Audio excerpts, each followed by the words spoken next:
All right, we're live. Excellent. Welcome, y'all. I'm doing a surprise Sunday stream. What an interesting day today turned into. All of a sudden, a Trump assassination attempt. Hmm. Do we believe it? Is it a hoax? Hmm. It makes me wonder now. I mean, we've been wondering who the Jays are going to select, right? But now it's starting to really look like perhaps they're going to put Trump back. I mean, this is going to garnish all kinds of additional support from far beyond what he already had from his Cuckservative followers. Now he's going to be flooded with support. Do we think this is another coincidence? That's what I want to know. What do you folks say? Is it a coincidence? Is this a crisiscast.com hyper realistic event being portrayed out in the public?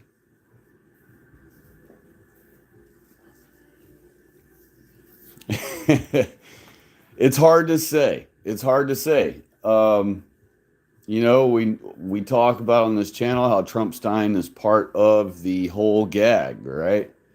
And it would make sense that this is a hoax, right? Knowing everything we know, we should have been expecting this all along. We have been expecting it, actually. We've mentioned the whole fake assassination attempt thing long ago, that they might try a stunt like that. But now here we go, getting closer to what is officially election time, and it finally has happened, right? But I had mentioned in another stream when we spoke about the odd fact. In fact, we just spoke about this 2 or 3 streams back, about the interesting fact that none of the Trump family is ever worried out in public. They're always just walking around out in public. I specifically was talking about them not being worried about assassination attempts when I was talking in that stream. And my point of mentioning it back then was the fact that they're not worried because they are in on the whole gag. They weren't worried about some crazed leftist trying to hurt them. You know what I mean? Yeah, they always have bodyguards standing around them and all that stuff, but they're not like super close quarters around them. They always had just an open space around them. Everywhere Trump goes, he always has like a pretty open space around him, even though he has guys with him. And so I was mentioning it back just several streams ago, pointing out that, if he truly was worried about crazed leftists wanting to harm him and all these things, that he would be under much more cover than he does when he goes out, than he is when he goes out in public.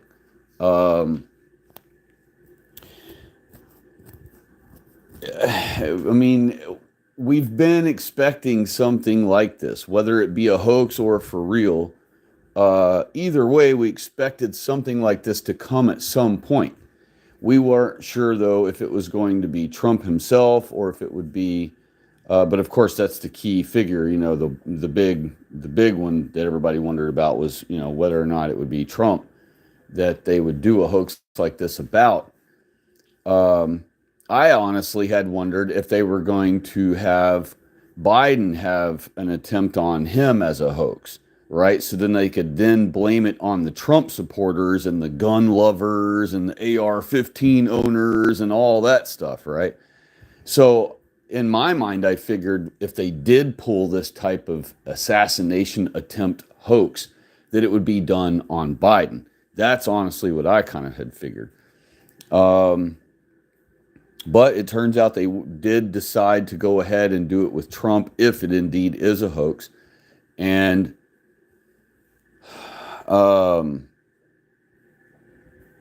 that tells me that they're probably going to put Trump back in office. For a while now, I've been thinking in my mind that the Jays probably already had planned to put Biden back in office. But with this episode today, it very much makes me wonder now, oh, maybe they are going to put Trump back in office. Originally, I started off thinking that way. Originally, I started off many months ago thinking that they will probably put Trump back in office because that will make Whitey kick his feet up.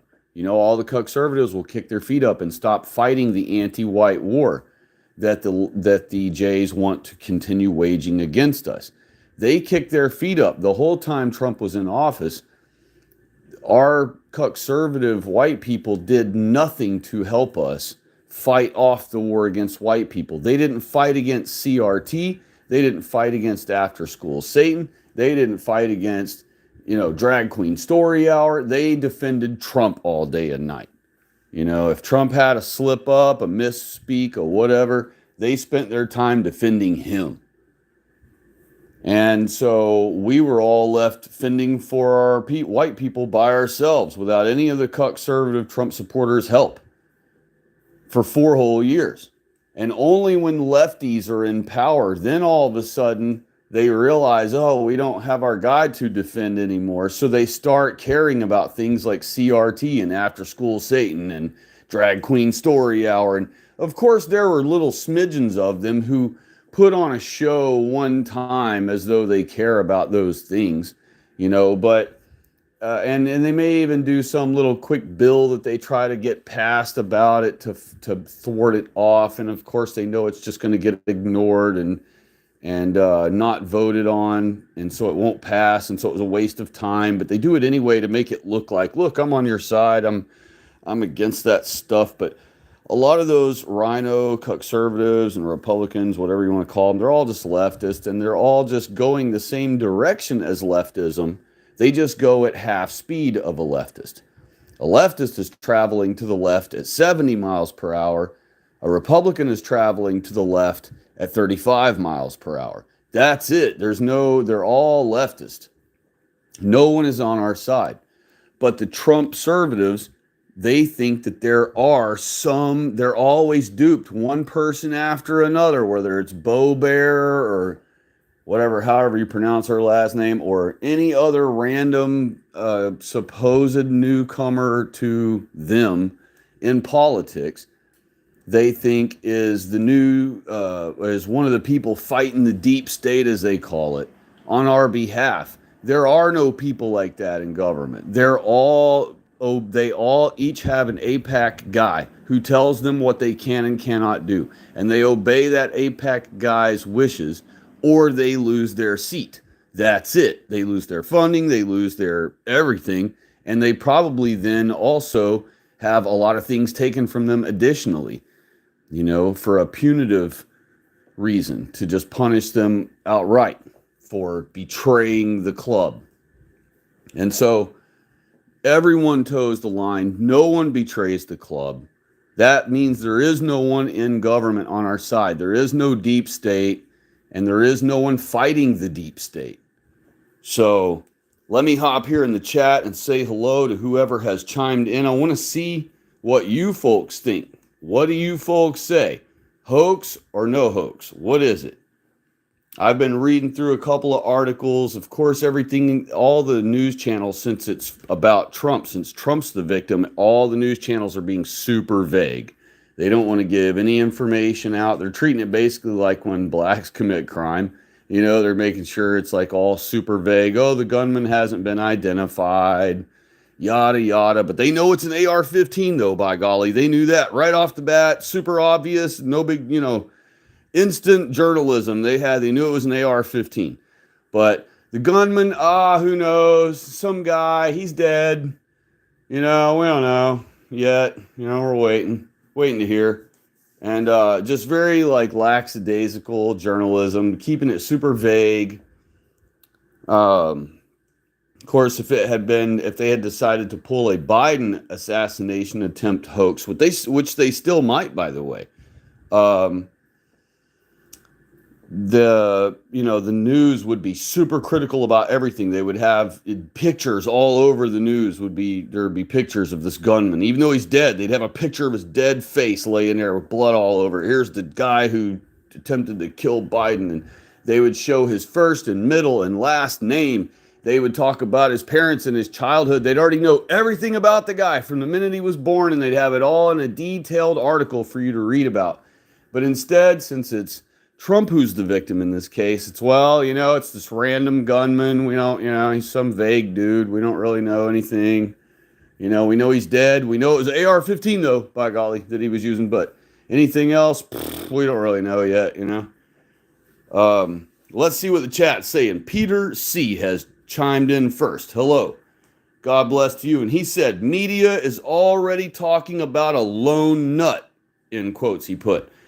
Have we not learned how they operate yet? Exactly, bro. That's my point. That's why I went ahead and decided to do an emergency pop-up Sunday stream about this event, because, we've already been expecting them to pull a hoax like this. In fact, I figured they were going to pull that hoax with Trump on his last year when he was running as an incumbent, to try to keep the seat.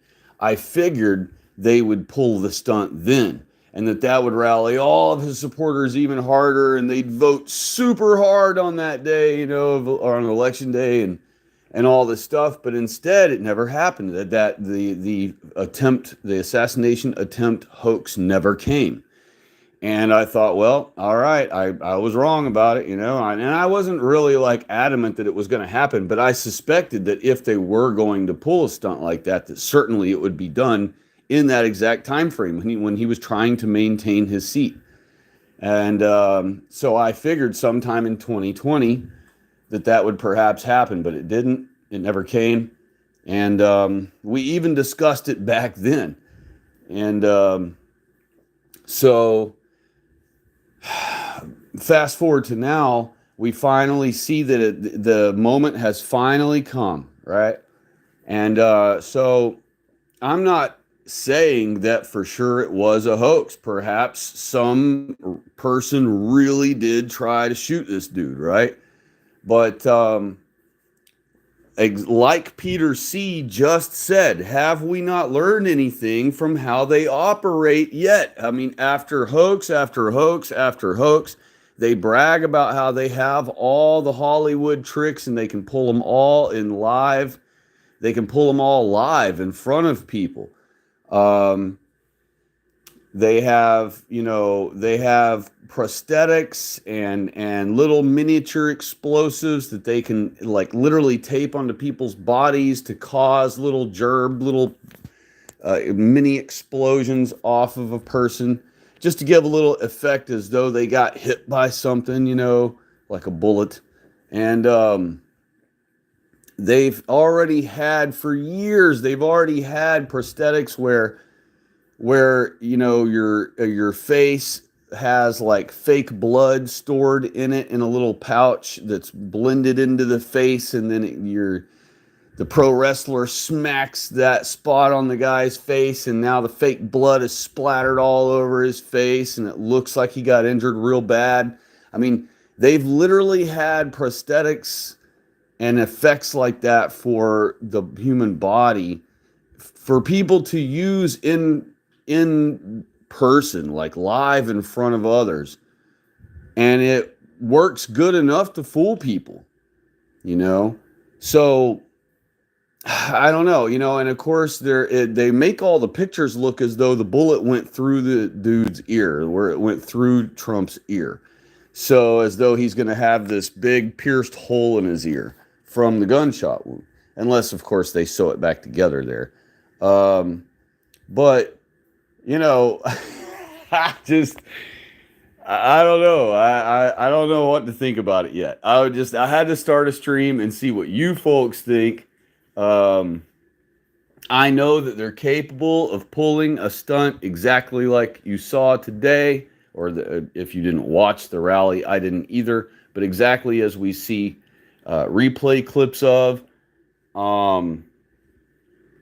they are capable of pulling those kind of stunts live in person in front of people, and make them look hyper real.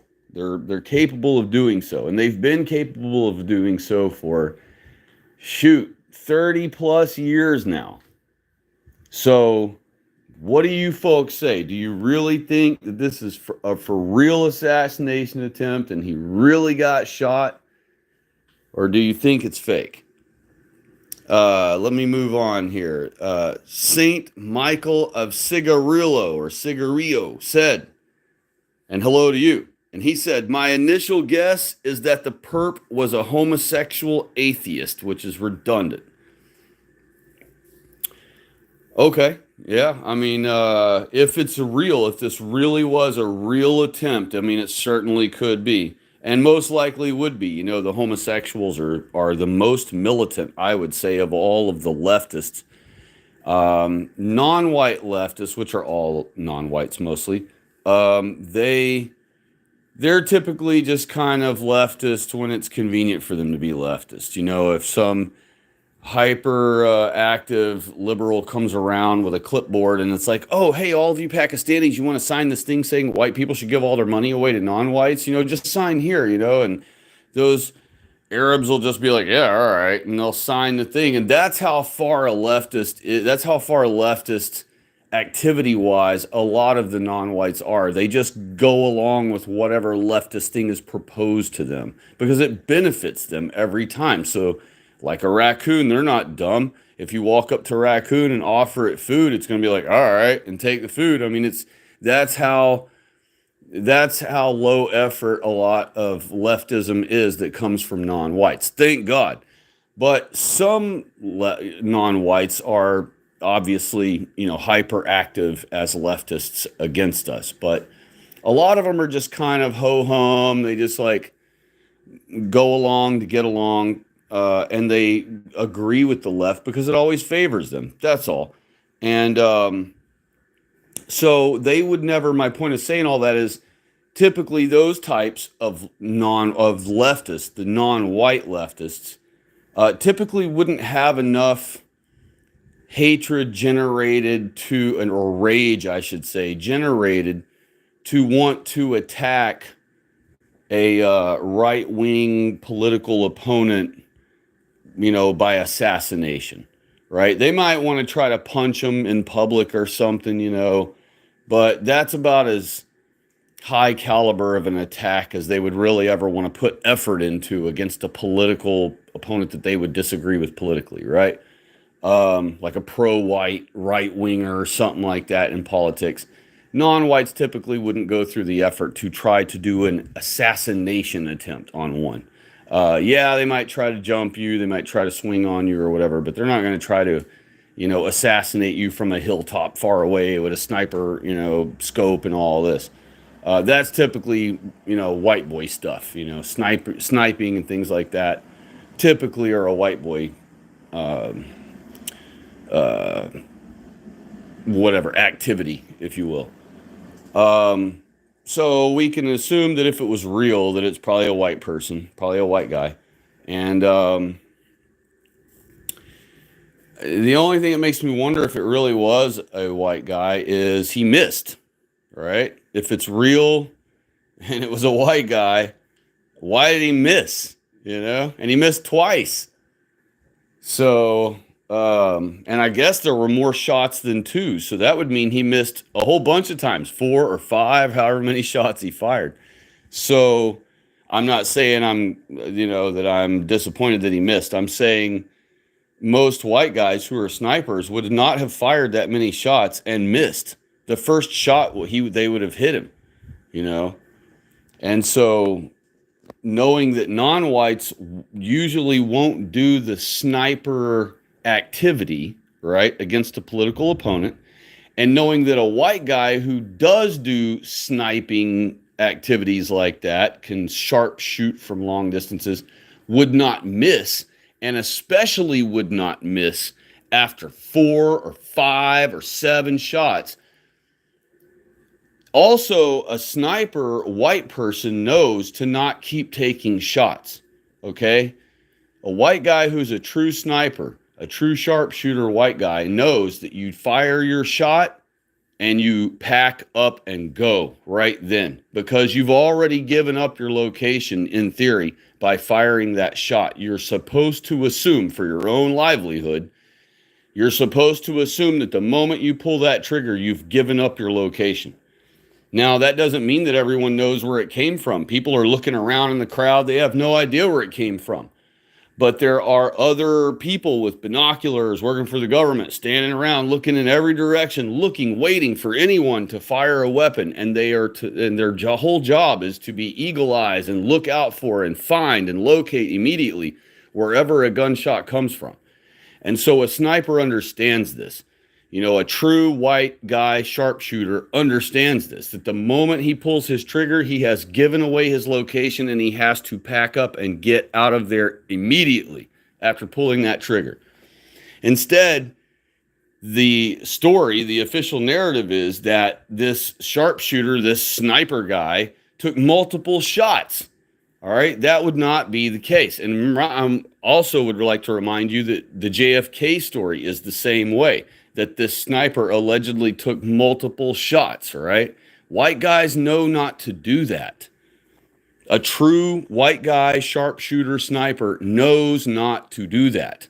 Therefore, knowing that non-whites typically would not attempt to put forth, they wouldn't even put forth the effort to position themselves to try to sharpshoot snipe a political opponent from far away, right? They wouldn't even do that. Therefore, it would have to be a white guy. And knowing that all of this behavior of multiple shots and everything and missing the target and everything does not match with the that does not match with the footprint of what would be the case if a white guy truly was a sharpshooter and attempted to assassinate him. Okay? A true sharpshooter wouldn't have missed and would not have taken multiple shots. Therefore, you add all of this up, you put it all together, and I deduce in my mind right now, knowing how the Jays are, knowing about crisiscast.com and all those other hyper-realistic event hoax companies, knowing that all those exist, I cannot help but think that this is a Jayish hoax, you know, to garnish more, you know, to rile up the Trump supporters further into wanting to like lock and load and start a civil war, they call it, you know, and there's nothing civil about it because civil means white people fighting white people. And that is not the war we are in. We are in a war against white people by all the world's non-whites being puppeteered by the Jays. So there will be nothing civil about our war. It will be non-whites versus whites. And, you know, this assassination attempt tonight very much will rile his followers up. You know, it'll either do that or it'll make them cower, one or the other. And Jays don't mind either direction. They just like to create chaos. Creating chaos allows them to have more say-so, more legitimacy. It gives an excuse for government to have all of its people.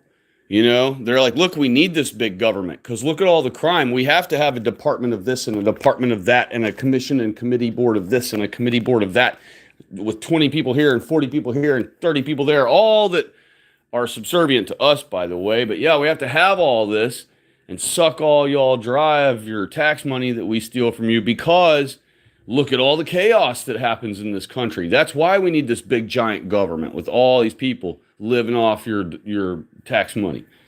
And so they create chaos. And they want these kind of things like assassination attempts. And when they don't get them, when they don't come naturally, they will create them. Let's see what else is in the chat here. Peter C. said, I think the Jays are the ones trying to remove Biden. Okay. Well, we know that Biden wouldn't even be in office unless he was subservient to the Jays.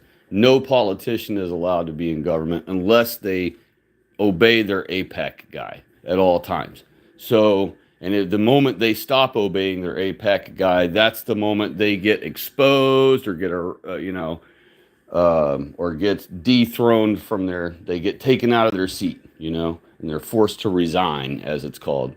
So, so he obviously obeys them, does what they want, yada yada yada. I think all his stuff about telling them that he's going to not fund them or threatens to not fund them or whatever, it's all just fluff talk to make it look like he's opposed to them. Remember, the Jays have to have someone in government that pretends to be against them. That's what those the four female invader types, the Arabs or whatever they were, the four female ones that were against the Jays. Remember how, that kept all the Cuckservatives like hating on them for a little while and all this stuff. It gives off the appearance, but it made the Cuckservatives defend the Yids, right? That's what the Yids do. They create themselves into victims. They have to have boogeymen to do so. All right. They can't just claim to be victims because with no boogeyman, because someone, when they're crying to whoever they want to grift about being oppressed or being under attack or whatever, the first thing someone says is, oh, you're under attack by who? Who's oppressing you? Who's attacking you? Because whoever they come to and want to grift is usually someone they've already identified as a helpful people. And that helpful people are going to want to know the source of who's causing their problem, right? Which, real quickly, just to get onto the topic, to jump on the topic of, that's a great example of how all these people who get mad at us when we name the no's, when we point to the Jews, when we constantly name the J's as the problem, and they criticize us for doing so, and they say it's immature and stupid and isn't helpful and da-da-da, and whatever they want to say about it, right? Well, here we have the exact same thing that we're trying to lead by example of naming the Jews. Okay, they do the same thing. That's the exact same scenario.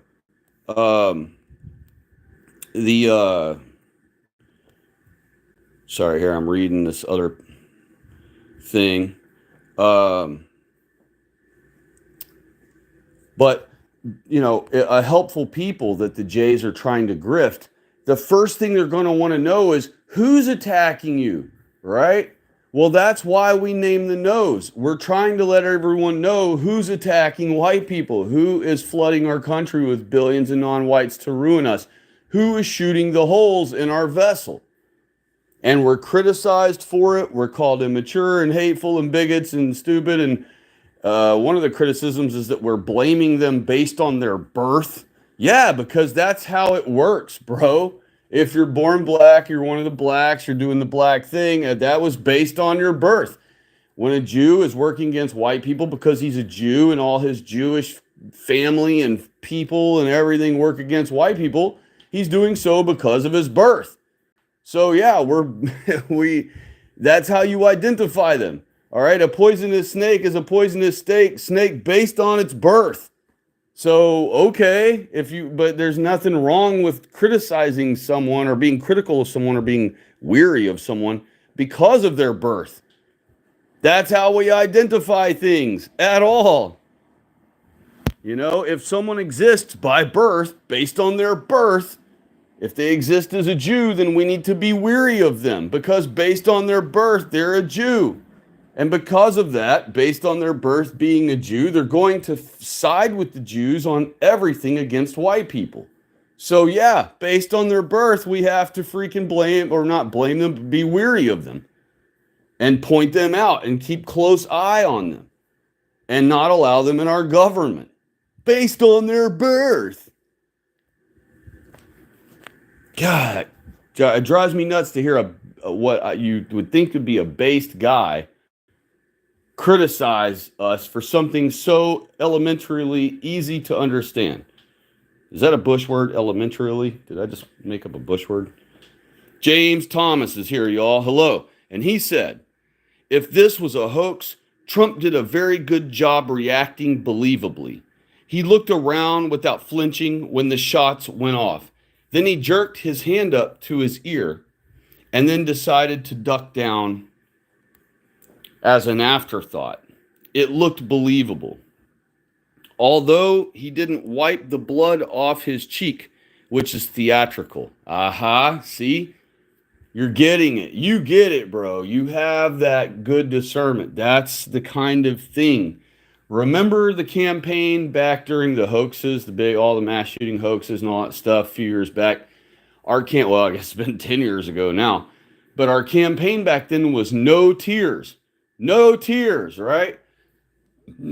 When you see something that makes no sense, something that people would or would not do during a horrific situation, that raises an eyebrow. It's supposed to raise an eyebrow. It always should raise an eyebrow. And the first thing we couldn't help but notice back then, during all of these supposedly horrific mass shootings, was not a single person could shed a tear. Not one tear shed by anyone. Not at Sandy Hook, not at the Orlando Gay Club hoax, not at the Boston Marathon hoax, not at the wherever, all the other schools, the whatever ones, the Miami one, where there one in Miami or somewhere down there in Florida, South Florida or something. There was also one, I think, in Texas or somewhere. So, but not one tear ever shed anywhere by anyone on any interview, parents of kids who were supposedly just blown away, all this stuff. No one could shed a tear. So, in that same theme, along that same concept of discernment and understanding, James Thomas here is pointing out that in a horrific situation and you see yourself bleeding, you will instinctively cover the area that's bleeding. You'll either wipe it or you will hold your hand over it, hoping as you're, because it's you who's bleeding, right? So your instinct is going to be to put your hand over it and cover it immediately. All right. And to try to stop the bleeding. You don't want yourself to bleed out. You don't know what's bleeding. All you know is the side of your head's bleeding. The first thing you're going to do is put your hand on it and try to cover it in hopes of preventing more of your blood loss. Okay. But if you see someone in the public that has blood supposedly coming out of their body, all right, and they know it's happening, they know it's there, they've already touched it, they got blood on their hand, they've looked and seen that, oh, the side of my head is bleeding.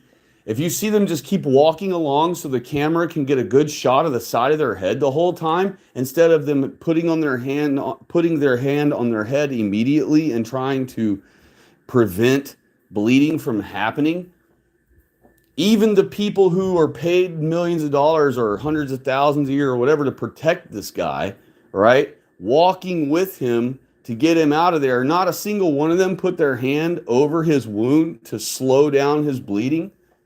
Why would that be? Because then the cameras don't get good pictures. They don't get good footage, good video of this wound on the side of his head, so that all of his supporters can be riled up and believe the hyper-realistic event that's being portrayed in the public live. It's theatrical. All right. Anytime you see people with a giant wound and they don't have their hand over it, trying to prevent it from leaking, from their own selves leaking out,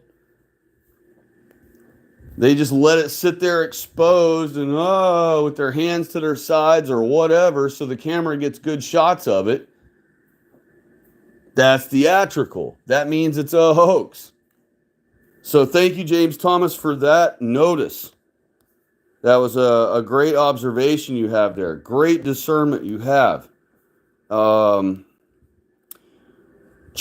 Connor, 1984 is here, y'all. Hello to you. I hope you are well, sir. And I hope all of you who chime in and who visit tonight had a wonderful Sabbath today. And he said, hello, God bless you. Hello to you, sir. And he's got more to say down below. He said, I have a theory on Epstein. I think he was a J agent used to blackmail U.S. politicians and celebrities into being pro-J. They blackmailed them into handing over the U.S. to the Jays. Well, that is exactly what their modus operandi is. They They used Epstein Island and probably many other places. Epstein Island is something that we're allowed to know about. Keep that in mind. Um, there are, for every one thing you know about them, or for every one place you know about, or for every one type of snuff party event they have or whatever, they have hundreds of others that will never know exist because you're just not privy to that information. They keep it in tight, close circles among their own. And, every other night they're having these satanic wacko parties at different mansions all across our country, in the Hamptons, in, Newtown, Connecticut, in,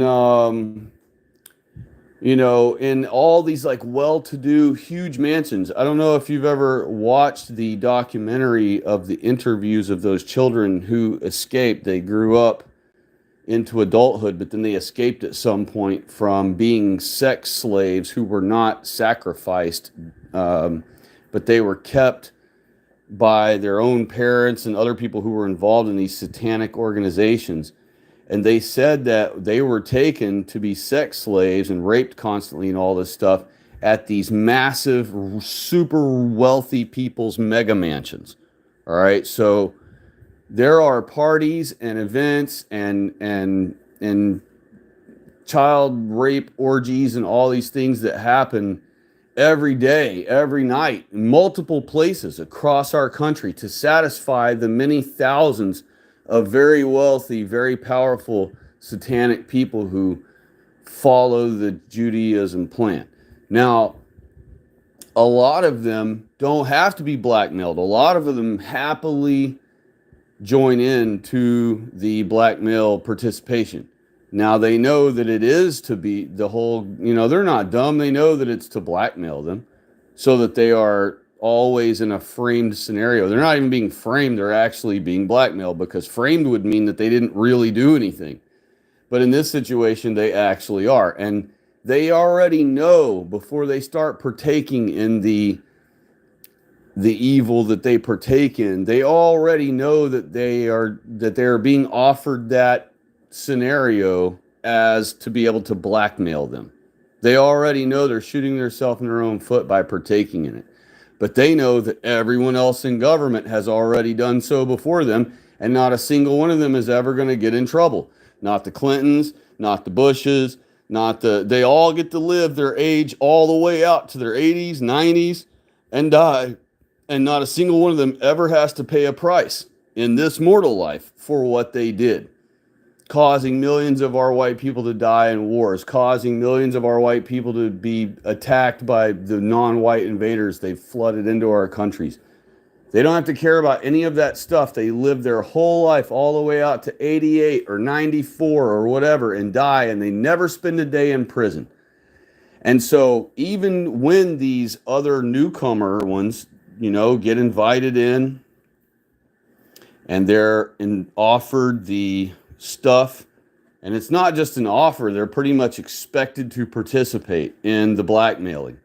And they know that they're being blackmailed, but a lot of them don't even care. They actually enjoy and look forward to participating in that wickedness. So, you're absolutely correct about your theory. That is what a lot of people understand already as the actual fact, not just a theory. The evidence points to those exact things. Now, my only difference between what your chat or your comment was and my position is just that they have a lot of places, and Epstein Island is basically their scapegoat. Think about this. It's an island out in the middle of nowhere where nobody can go there with pitchforks and torches and be pissed and do something, right? No vigilante justice can be brought down upon this little remote island out in the middle of the water in the ocean, right? And then not only that, there's nothing on it except one building that looks like a Jewish building, right? And everyone ignores that fact that that's what it is, a blatantly Jewish-made building constructed there, completely out of place when there's nothing else on the island. and there's nothing there. It's just a blank island. And so the excuse in the Cuckservative world is, well, they have an elevator inside there and it takes you, way underground, and that's where all the stuff is. Okay, maybe. But what if there's nothing there, right? What if one day somebody, because there's already been somebody who drove a boat out there and did circles around it and filmed it themselves and then posted it on YouTube.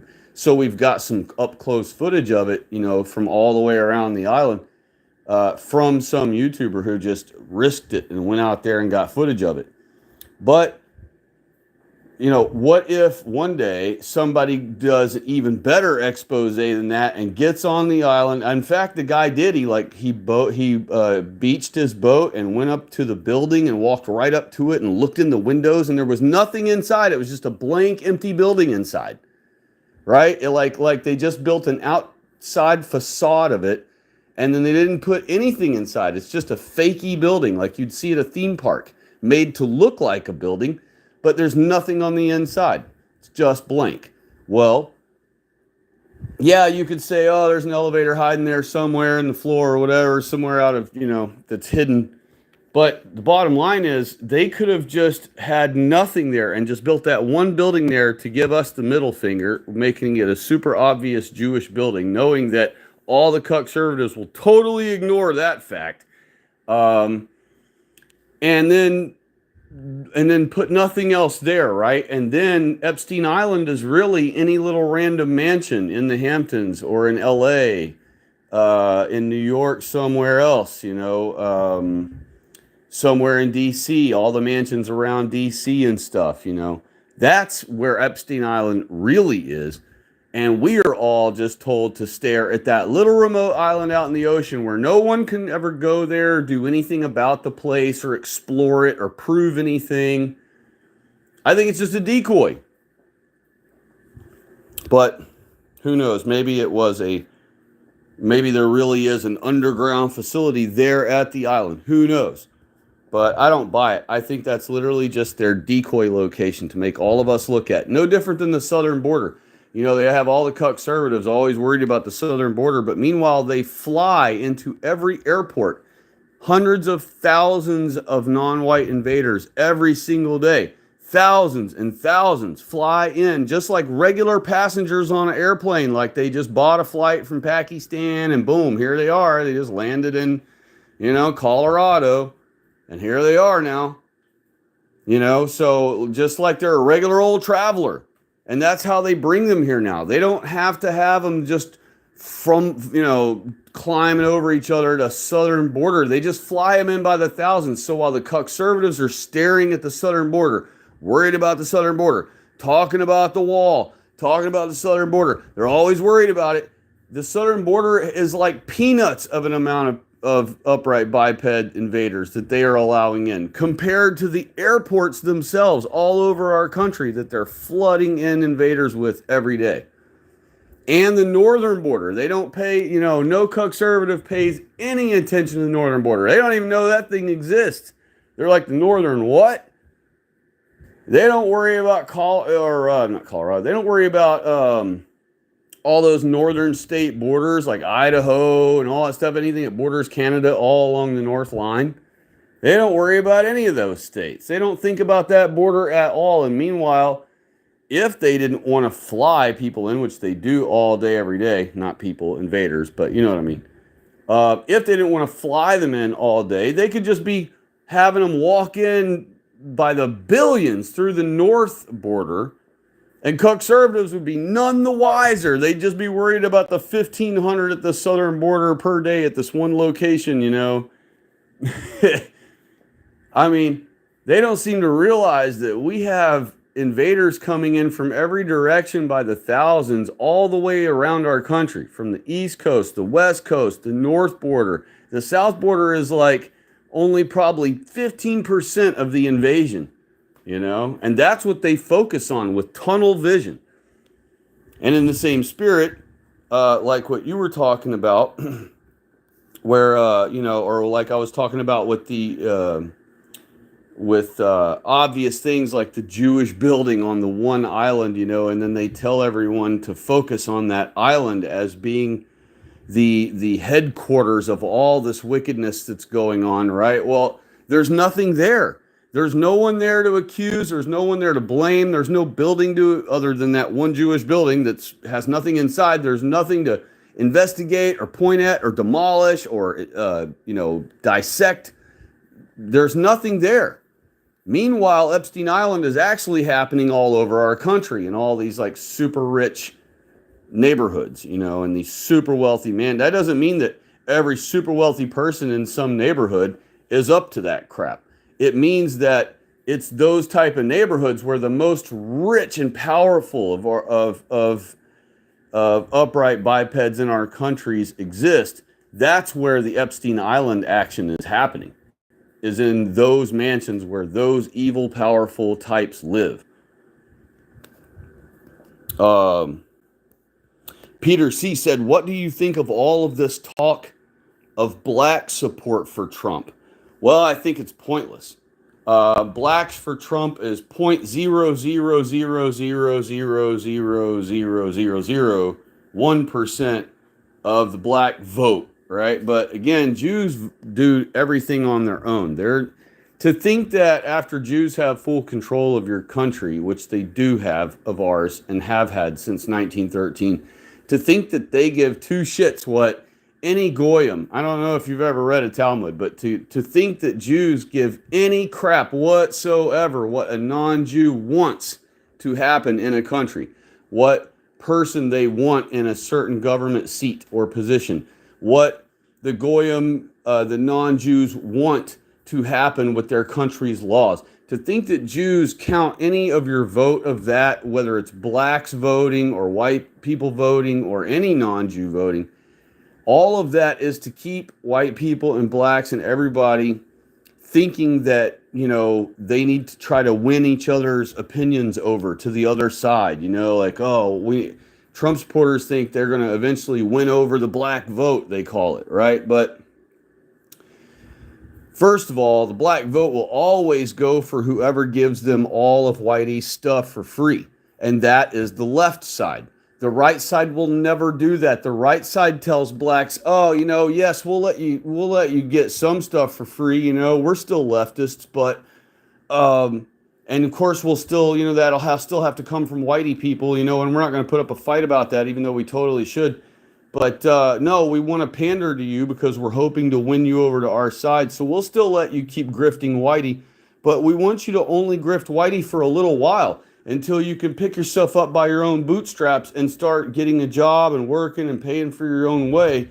And then we want to take you off of all of that whitey grifting money. We want to at some point stop giving you the free money from white people. And we want you to just start living on your own after that, and running the risk of if you fail, then you fail. And if you don't work hard, then you go hungry or do without. No non-white, especially blacks, are ever going to agree with that. All right. So meanwhile, the left goes, hey, we'll let you have a job. And in fact, we're going to fire a white person and hire you and pay you a lot of money at a position you don't qualify for whatsoever. And we're going to even pay you extra money just because you're black. And also, while we give you that diversity hire, overpaid job that you're overpaid for just because you're black, we're also going to let you keep all the things of grifting whitey. You're going to be allowed to keep your EBT card. We're going to let you have free money from the IRS every year, calling it earned income credit.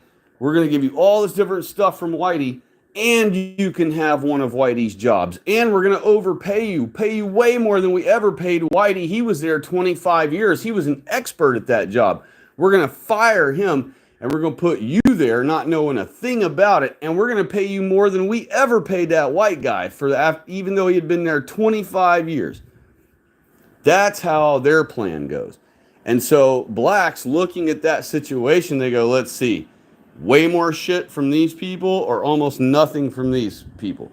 They're going to side with the left every time. So these blacks for Trump voters, or these blacks for Trump types or whatever, some of them may perhaps be duped into actually, being blacks for Trump. But when they get to that ballot box, right, if this was all real and it mattered for real and everything, and Jews actually gave a shit what non-Jews think, When those blacks get to the ballot box, they suddenly realize what they're about to do, that they're about to hose themselves unless they select the side that lets them have everything they want from whitey at all times, no questions asked.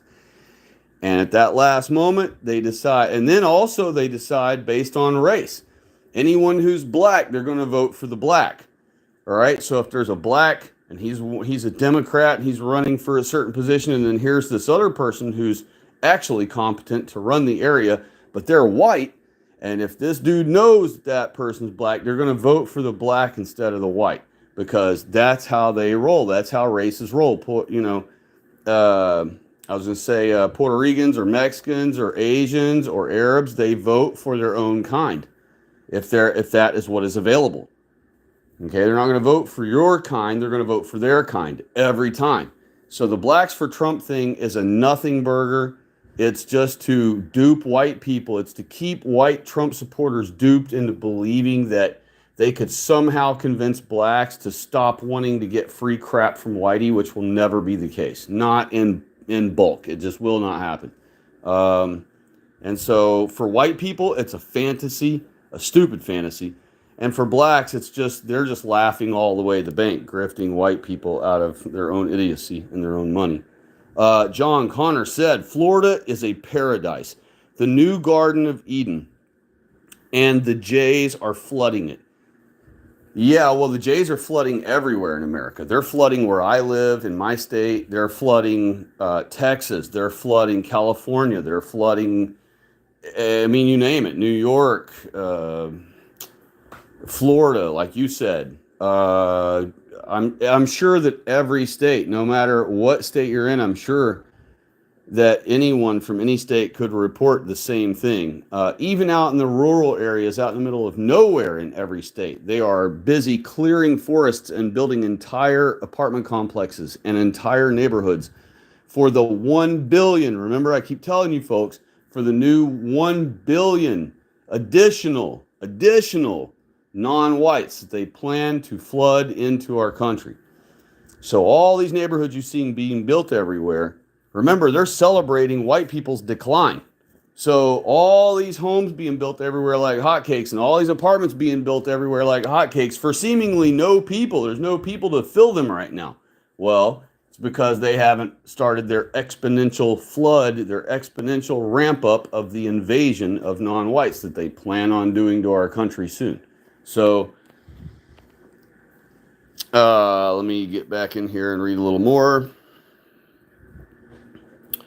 John Connor said, there's more Epstein, it moved on me, hold on. There's more Epstein-styled blackmail agents out there, way more, blackmailing each and every one of our politicians and celebrities. Yes, but they willingly participate in those wicked things. So it's not even like they're out there having to try to trick them or force the issue. They just go, hey, want a bag of coke and heroin? You want this little hooker right here from Venezuela? Have her, freaking, and it just so happens the little hooker from Venezuela happens to only be 7 or 8 years old, or 10 years old, or 12 years old, things like that. So, but they willingly participate in those things. And so it's not hard to get them to do so, or they don't have to be forced into it. They want to be in this big club. Think about all these people like whoever. I don't want to say a specific name, so I won't. But think about any random person in politics that's in our government and da-da-da-da. They know that it's a big satanic club. Why do they want to be there? Right? Why are they so determined to be there and have a politician seat as a politician in the big satanic club that they know is a uniparty that obeys Judaism? Why do they want to be there? Unless they already know and decided that they're willing to play ball and be a part of the Judaism club against whitey. Otherwise, they're not allowed to be there. I mean, put two and two together. You know what I mean? It's kind of like being on a soccer team. I mean, you're not on a soccer team, right? You're not on some privately owned soccer team somewhere, right? Unless you are because you willingly went and signed up with that private soccer team, and you willingly go to the soccer team's events and willingly play for the soccer team. Otherwise, you're not on the soccer team anywhere, right? Well, it's the same thing with our politicians. Any politician you think's on our side or isn't or whatever, every single one of them know that it's a uniparty that obeys Judaism, knows that you have to play ball, you have to be blackmailed, you have to be a participator of all the things that are wicked and satanic and the whole thing, or you don't get to be a part of the club, period, dot. Republican or Democrat, you do not get to be a part of it. Yet, here they are, as the new Republicans that supposedly care about America first, and they're supposedly the new age patriots and all this crap, bull crap. They know the whole jig about it being a uniparty. They wouldn't be there if they hadn't signed the deal with AIPAC. So they already obey AIPAC, they already obey their AIPAC guy, and they already know the deal. There is no such thing as a politician who is not a part of the big club and who is not a part of the blackmailed club. It just doesn't exist. Copycat Ninja is here. Hello.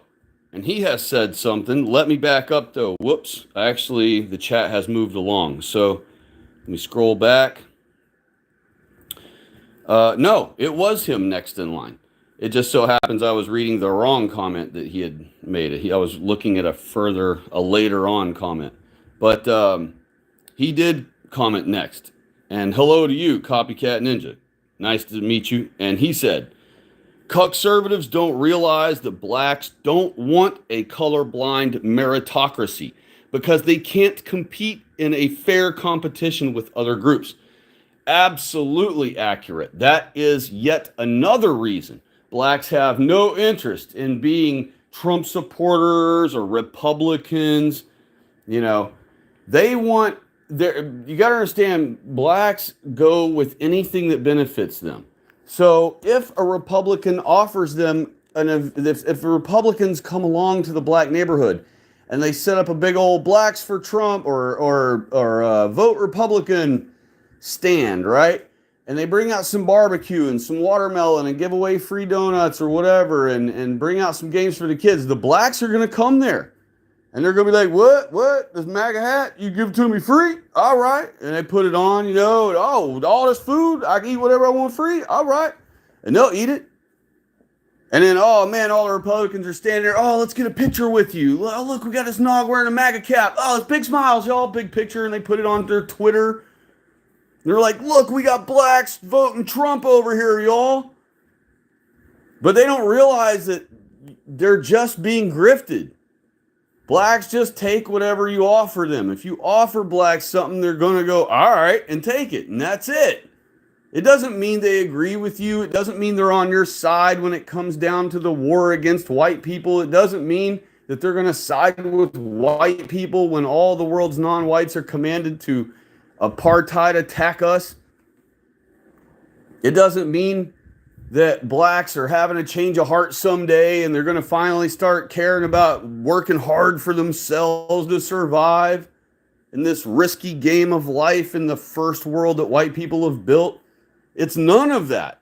And it's exactly what Copycat Ninja just said. They're not interested in competing against other groups because they won't succeed. They're not interested in putting forth the sit down time, the chair time, where you have to read for many hours, lots of boring information to learn math, to learn science, to learn, and I mean real science, not Jewish scientism that is force taught to our children and was taught to us in school. I mean real science. And they have no interest in all those things. Blacks don't want to be the plumbers and the electrical worker and the whatever. They want to be kangs. All right. They want to be that's why they're not walking around going, we was sidewalk builders back in the day. They're not interested in being sidewalk builders. They want to be great and great only. They want to be the best and best only and better than everybody else only. They only want to be kangs. They don't want to have to be a black who spent his whole life devoted only to making the best dulcimer musical instrument, you know? They don't care about that. They want to be a king. So they don't care about devoting their whole life to making the best kitchen sink or to figuring out how to make plumbing flow liquids better and more efficiently. They don't care about being some black that spent his whole life devoted to thermodynamics and learning it and figuring out a new way to do something with it that benefits humanity in some way. They're not interested in any of that. They want to be kings. They want to be the greatest basketball player that ever lived. They want to be the president of Whitey World. They want to be all the biggest and most honored things. They don't have any interest in working in being these just hardworking people that, struggled and suffered so that their grandkids in the future could have a better life. You don't see blacks worried about that. They're not worried about building a future and leaving a neighborhood nicer than it was when they were given it. You know what I mean? So that their grandchildren live in an even nicer place than them. The only reason you see blacks nowadays living in these nice places is because these nice places were only just recently built with your money. And then they were given to blacks to move into. If you want to live in one of those nice new houses, you have to pay $3,500 a month. $450,000 for that big nice house the blacks are living in. You'd have to pay $700,000 or $450,000 or $550,000 for that house. The blacks pay zero for the house. They just get to live in it off your money.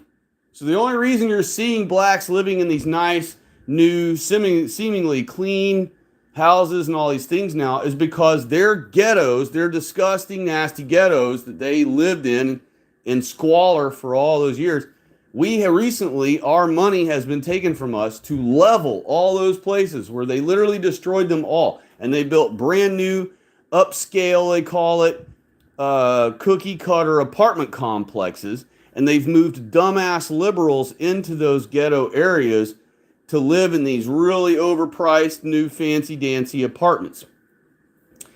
And then they took all the blacks and they've built these brand new houses out in the rural areas and in the suburb areas, and they're just putting the blacks in them for free. So that they are ruining, by their own existence of being out there, all of these different whitey suburban neighborhoods. So now the whiteys are having to move out of those suburban neighborhoods to escape them, so they pay $500,000 all over again to move to another house further out in the woods, further out in a rural area. But alas, there's already blacks living out in his neighborhood that he just paid $500,000 to move into a house out in the middle of nowhere to escape the blacks. All of a sudden, the blacks are already there in their new neighborhood out there in the country, in the middle of nowhere. How do the blacks even know it's out there? Because the Jews brought them out there. That's how. Let's see here. Marcavius Fontavius is here, and he said, hello, and he said, female in charge of Secret Service? Yeah, I saw something about that. Somebody made a post of that on YouTube, and I guess she used to be in charge of, potato chips or something, the Cheetos factory or something. If that's the same thing, if we're talking about the same female. But let me scoot back up here. I think the chat has moved along and I accidentally read something that was too far along. John Connor retracted something, and then Peter C said,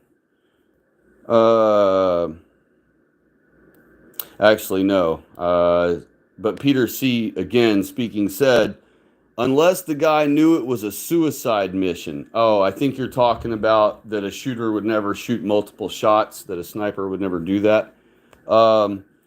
Yeah, perhaps if he just said, heck with it, this is my big moment, this is my big chance, I don't care if I'm killed. I even wouldn't mind being killed because I'm just kind of tired of everything anyway. So yeah, a person with suicidal tendencies whose ultra goal is to kill Trump, yeah, perhaps that scenario obviously exists with many like psychotic lefties. But those type of lefties who have that much mental rage, that much, as Trump lovers like to call it, Trump derangement syndrome, are typically not disciplined enough to be sharpshooters. You know what I mean? To be snipers and sharpshooters. It's just too rare of a thing. I've never met a lefty who's a rabid anti-Trumper, right? Who is a disciplined sharpshooter. I've just never. It's like the two things are just so opposite of each other. A whacknut leftist, a rabid homosexual leftist, is literally the antithesis of a disciplined sharpshooter. I mean, you cannot just haphazardly grab an AR-15 and go find yourself a grassy knoll and then be a really good shot, and from freaking 300 yards away with a scope that you bought at wherever, you just pow, you're a sharpshooter, and you're missing Trump's head by only an inch. It just doesn't happen that way. I mean, sharpshooting is a discipline. It takes many, many, many hours of practice and firing round after round after round. You have to spend many hours at the gun range. That is not an environment that a rabid Trump derangement syndrome leftist would ever be in, much less would ever spend many, many hours in.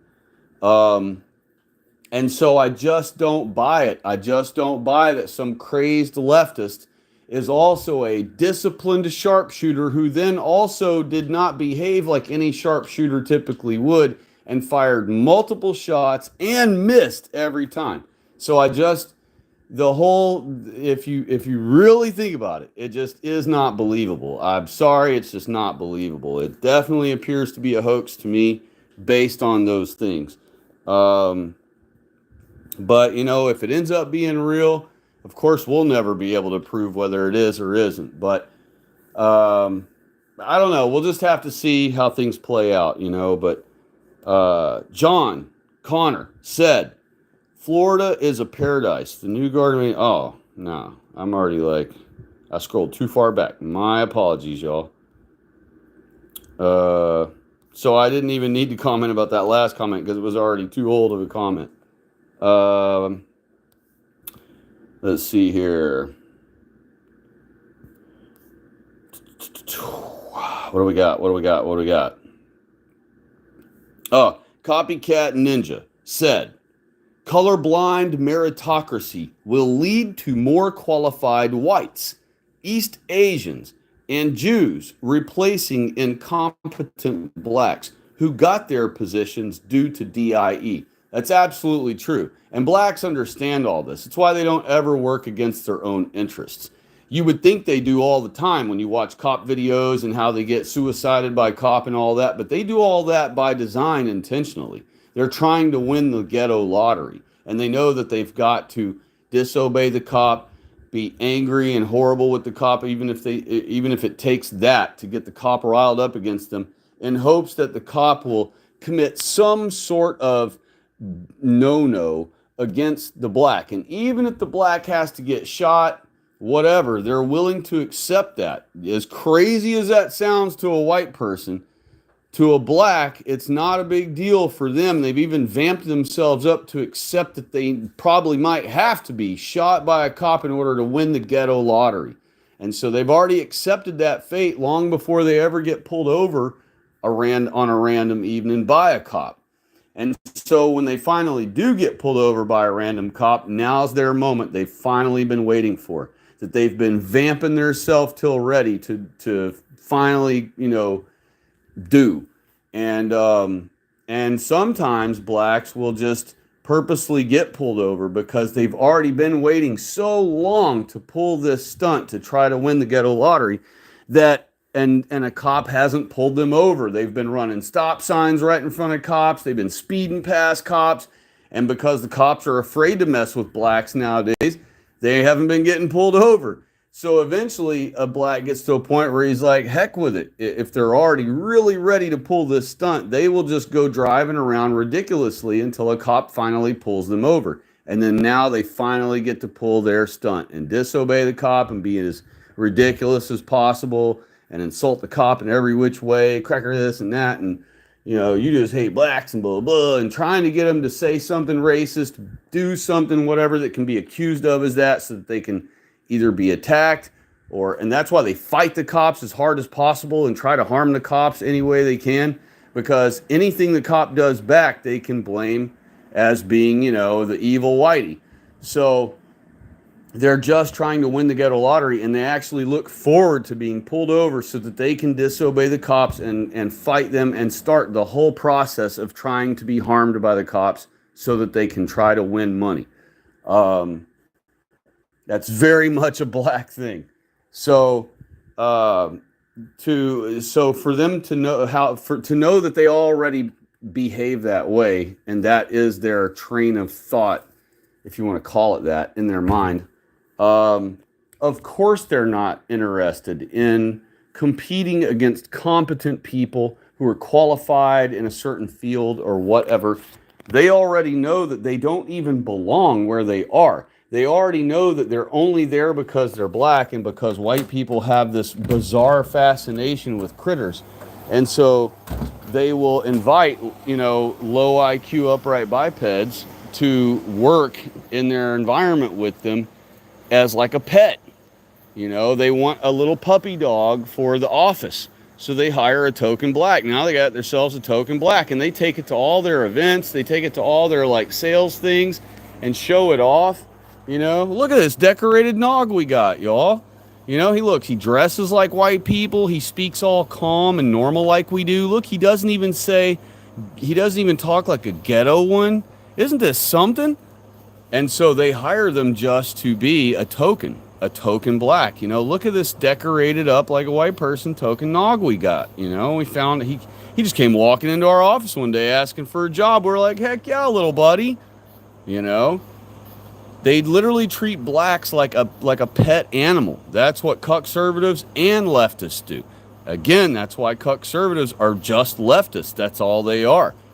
There's nothing right-wing about a Cuckservative. They pander to blacks and hire token blacks just as fast as a leftist will. And they, drag them around everywhere and show them off just like a leftist does. John Connor said, I truly believe that Florida is the new homeland for the Jays. That's my point. The Jays weren't... Hold on. Can't read it very well. Got to tip my phone back at me. The Jays want Florida as a new Garden of Eden for themselves. Well, they understand that Florida is the Garden of Eden, the original one. It's not a new Garden of Eden per se. It's the original, the first place that Whitey was ever placed on earth or made from in the earth was Florida. And so Jews have owned a huge portion of the most important parts of Florida for 100 years, or at least 50 or whatever. I mean, they've owned all the most popular joints like Miami Beach and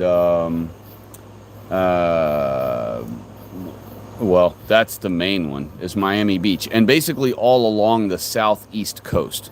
So pretty much anywhere from,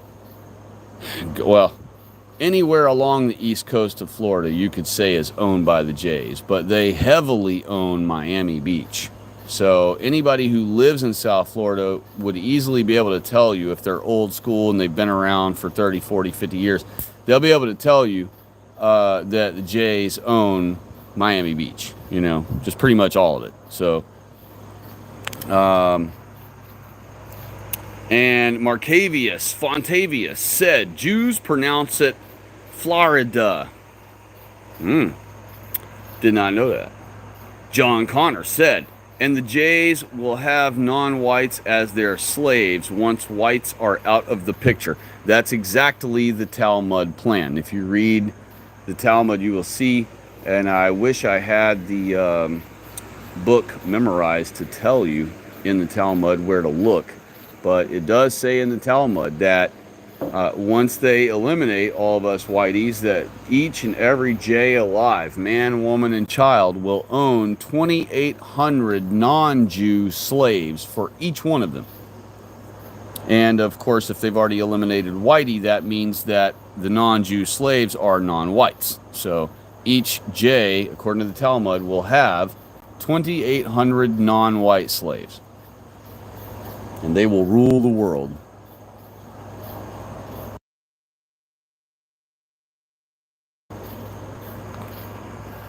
Yep.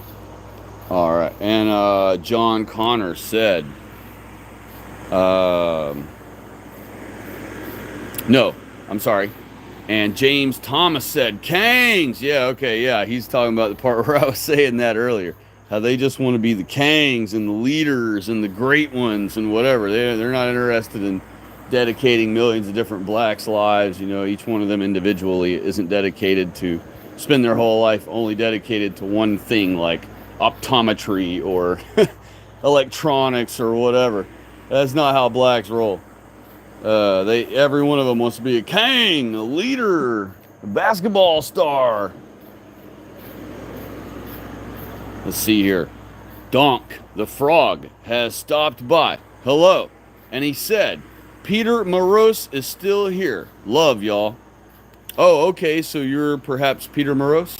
Is that the case? God bless you.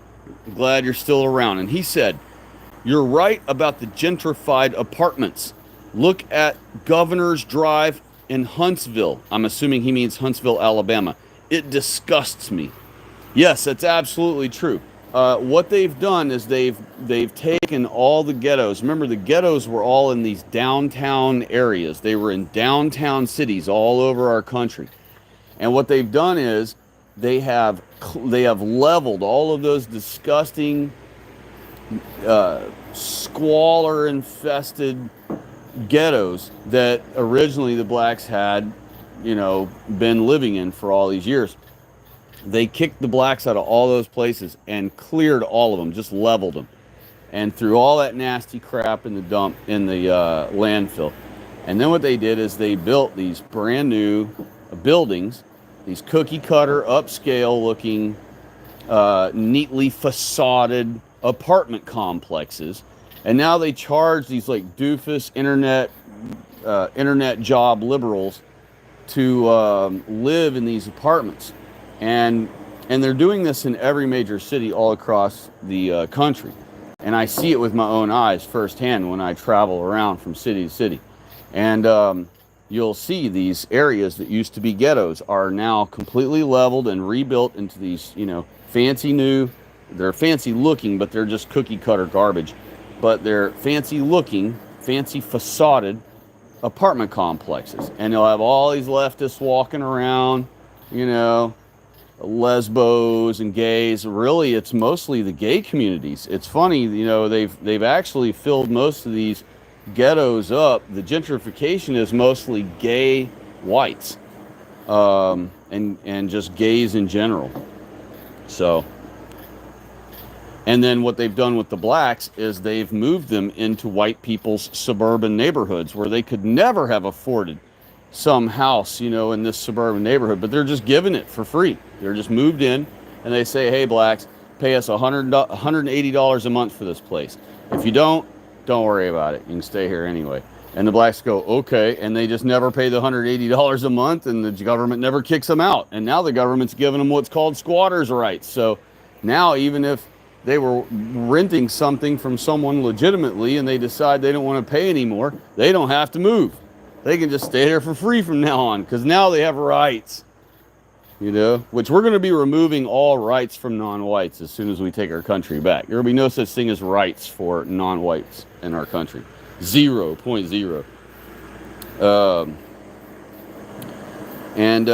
John Connor said, Jays hate the continuation of the white population, hence why they are brainwashing young white women to hate white men and embrace ghetto culture. It will result in the end of future white families. Yes, it will. And, that's why I warn people not to put their daughters in dance or in cheerleading or any of these things, because right now, our world is conquered. And so our white girls will be taught to learn how to twerk and ghetto dance to impress and please black Peters, you know what I mean, that are running around chasing a ball on the court or on the field. And they'll always be dancing to rap music. You go to attend any football game or any basketball game or any of that stuff, all they do is play nog music the whole time to cater to the nogs who have now been handed over all of our sports. So the only people at a ball game, be it high school, college, are black dudes and white girls on the sideline cheering for them and dancing for them to black music. So it's idiotic to allow your daughter to be a part of any of that crap nowadays. Now, if you were in the 1980s, and you found yourself in 1981 with a daughter who's a teenager, wants to be a cheerleader, sure, you could let her do that back then, because she would have been cheering on white boys chasing the ball back and forth across the field. And she would have been dancing to white people music, white people rock and roll, white people excited dance music. She wouldn't have been learning ghetto dance and dancing and listening to freaking click noise music all day. And she wouldn't be brainwashed into being with a nog someday because of it all, Or letting one experiment one time, All it takes is one time and they're ruined. That's it. They decide to let one black ball player screw them one time at a party, or at a friend's house or whatever, just to experiment, just to see what it's like, That's it. She's ruined forever.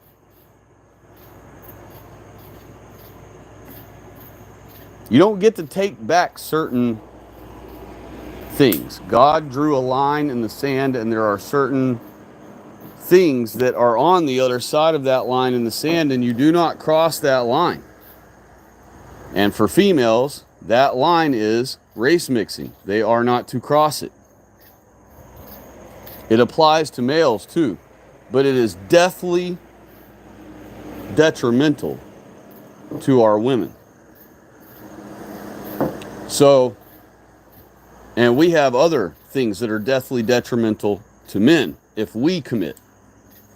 But that is a burden for the women. They have to maintain within their race, and they have to keep their body, as it's called, pure, meaning only white people have ever touched her body.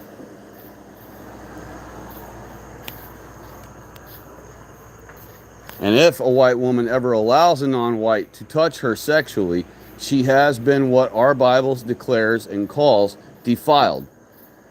And once she is defiled, that means she is done. There is nothing left for her.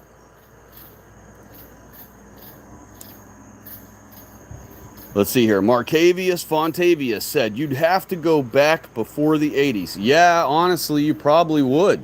You'd probably have to go back to before 1965, And then it actually would be all white people before 1965. You could actually have your daughter in cheer or dance, and she would only be hearing white people music, and she would only learn to dance to white people music. She would only learn white people dancing, and she would only be cheering on white people on a ball field or on a ball court while they do their useless children activity.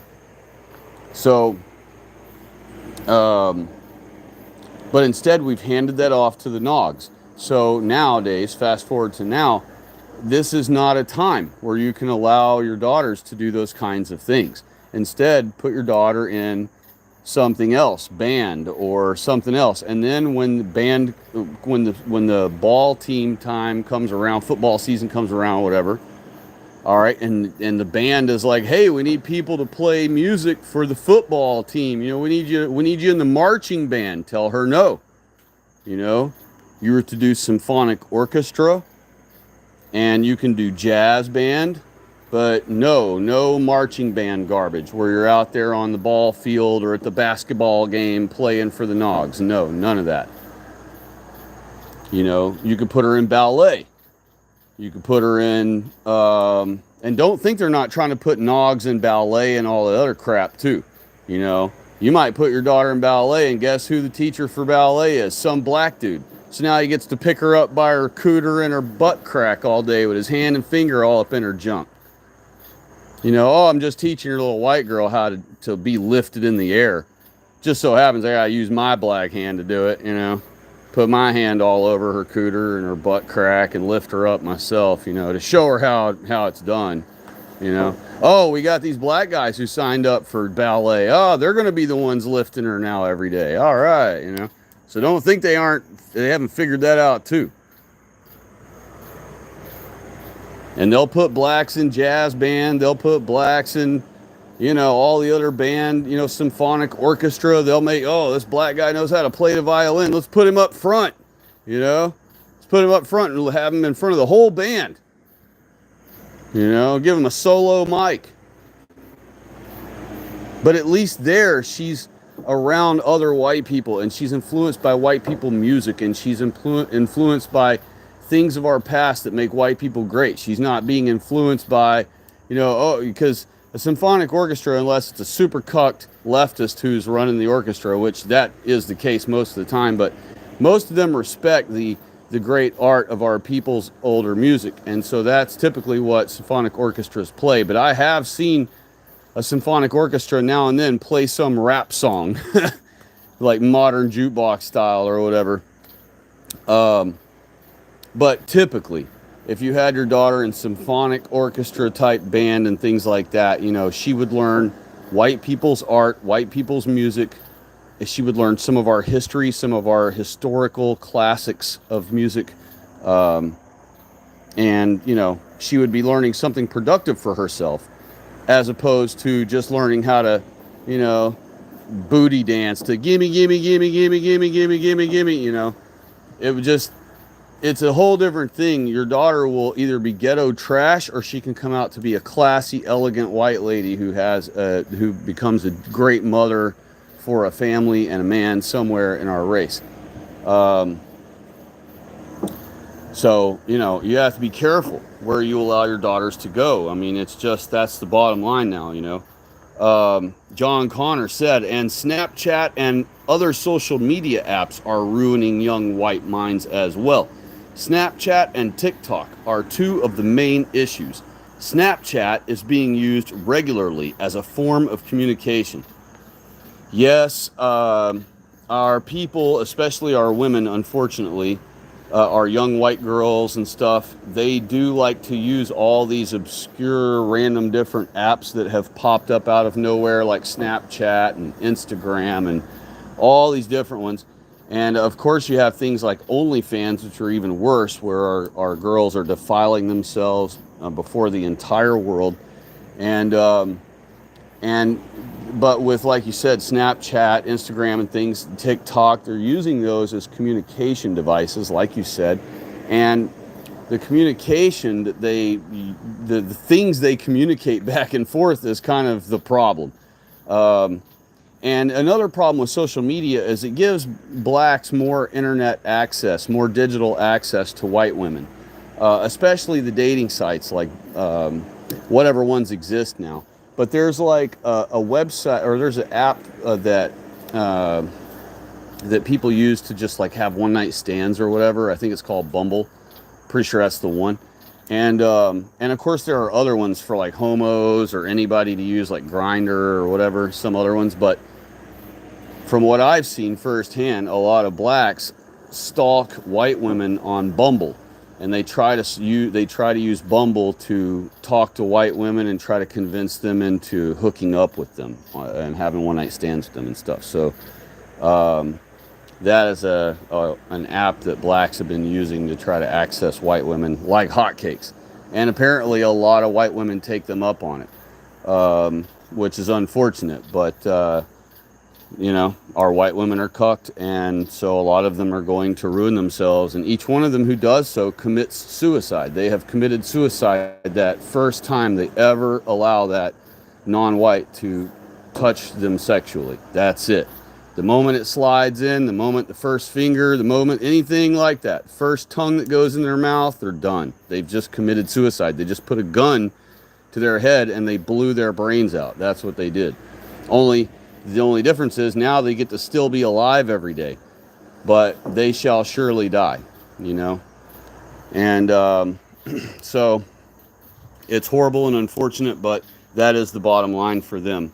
If they cross that line even one time, there's no telling God, you know, God, I was in college, I was just experimenting.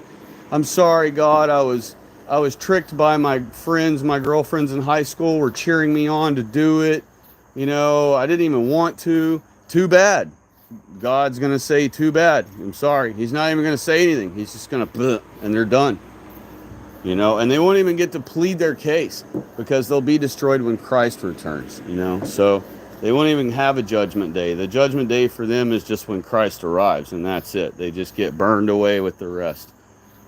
And by the way, before I continue on with this last comment so far in the chat, when that catches me up officially, I think I need to make a correction from last night. I did a quick scan across last night's thing to just make sure I didn't misspeak or whatever, and I did on a couple of different things. When I was talking about the story with the fleas in the jar, I kept saying taking the jar off, and I was meaning to say take the lid off of the jar, but somehow I kept mixing up the word lid and the word jar. So I screwed that story all up by continuing to call the lid the jar. And then one time I think I called the jar the lid. So I had it all backwards when I was speaking. I was obviously tired last night when I was trying to get through that story. And the other thing I messed up royally last night is when I was describing heaven's dimensions. I said feet and miles, and I said the wrong numbers. I had it all screwed up, but I know the dimensions. I just was completely misspeaking. I can't even explain why I misspoke so badly. I said heaven was 1,500 feet tall, with feet, not miles. And then I also said that it was 1,500 feet per side, which isn't true. It's 1,500 miles all the way around, 12,000 furlongs.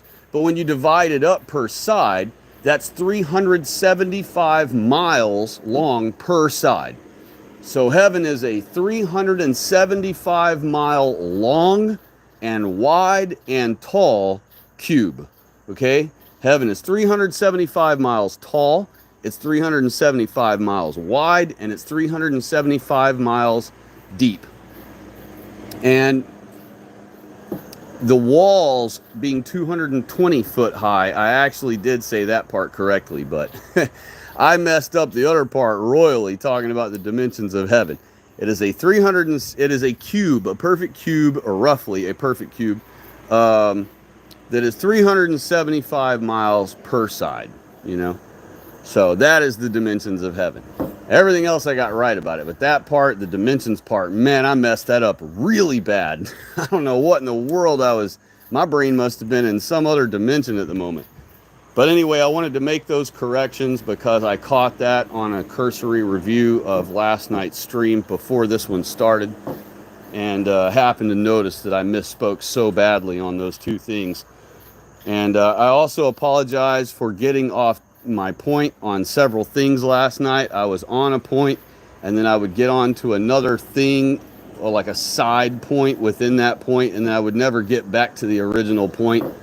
I'm really bad about that. I've been working on it, and I've been better in most streams, but last night's stream, I regressed back into that. So I'm trying to not do that. I apologize. I know what I'm talking about as I run on, but I forget to go back to the original point and finish my point sometimes. So my apologies. I will make myself get better and better at it. I had been doing pretty good for a while now. I have scanned previous streams to see if I actually finish my points and stuff like I'm, trying to. And most of the time I do, even if it takes me forever to finally get to my point and finish it. After all my examples and side points and whatever, I have been pretty good about completing each of my points. But not last night. I was definitely tired last night. I had been up since 3 or 4 in the morning that morning. And so by the time last night we were 3 or 4 hours into the stream, I had been up, almost 24 hours. And So my brain was just jello last night, apparently. But let's get on back to what all is here in the thing. And Peter C. said, maybe we could learn a thing or two about actually having racial solidarity and cultivating power. Yes, I mean, we need to figure out better and more clever ways for our people to be able to congregate and roundtable and think tank these kinds of things to progress our position back where it's supposed to be above the others. Jews do this every day. Every single day, there are think tanks and roundtables and, conference room discussions by multiple rabbis all over the country and all over the world, I would say. It's happening in every other white country, too, where they exist, where they are trying to come up with new and better and more efficient and more creative and more clever ways to grift us out of the next dollar, to grift us out of more than they already grift out of us, to accuse us of the next thing that they want to do. They spend hours every day working in cahoots, in lockstep, as a people, worldwide, to come up with these ideas.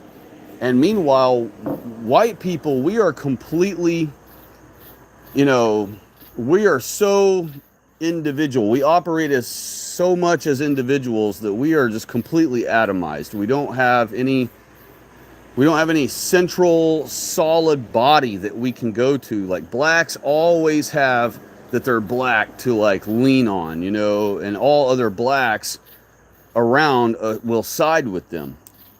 White people do not have this large body of whiteness of white people that they can like lean to or grab a hold of or dive back into for safety. We are all completely separated from each other. We're all like individual bubbles. If you were looking at soap suds, it looks like we're all one big group, but we're all individual little bubbles. And meanwhile, the non-white groups, they're one gigantic bubble for each one of them. And so it's hard for us to try to make ourselves as big as one of those non-white groups because they're this gigantic, massive single bubble, each one of their races are. And here we are, just one tiny little bubble. And now we've got to convince some other tiny little bubble next to us, and another tiny little bubble next to us, and another tiny little bubble next to us. And it would take us convincing millions of tiny little bubbles to even equate to the same size as even a modest-sized giant bubble of one of these other races. They work in conjunction at all times naturally. They don't have to get together in think tank groups or have roundtable discussions and boardroom meetings and all this stuff. They don't have to have lectures and talks and associations and committee meetings to follow their race. It all comes naturally. You que pasa, I que pasa, and they da da da da da da da. They like the same music, they like the same food, they speak the same language. All they have to do is see each other in the public somewhere in our country, and they're tight with each other instantly and immediately. They have racial solidarity far beyond what white people could ever comprehend. And they have that solidarity 100% naturally. They don't have to think about it or work toward it or be convinced or teach their children that. It all just comes natural to them. That is what they are, so it's natural for them. You don't see raccoons having to get together and have meetings and conferences about, okay, guys, y'all are raccoons. Make sure you teach your children to be raccoons and behave and operate like raccoons and think like raccoons. We have this board of directors here. It's going to make sure that they oversee everything and make sure that we all keep behaving and acting like raccoons. And funny enough, all the other raccoons worldwide, they all behave exactly the same way because they also have committee meetings and boardroom hearings to make sure that they're all behaving exactly the same way. No, raccoons just all worldwide behave like raccoons because they are born that way by their birth, and so they behave that way. Blacks do the same thing. Arabs do the same thing. Spanish do the same thing. And what happens is white people will find some anomalous, one-off, freaking non-white that doesn't act like their race typically does, and speaks more like a white person than their race typically does, and likes some white person hobby more so than the rest of their race typically does.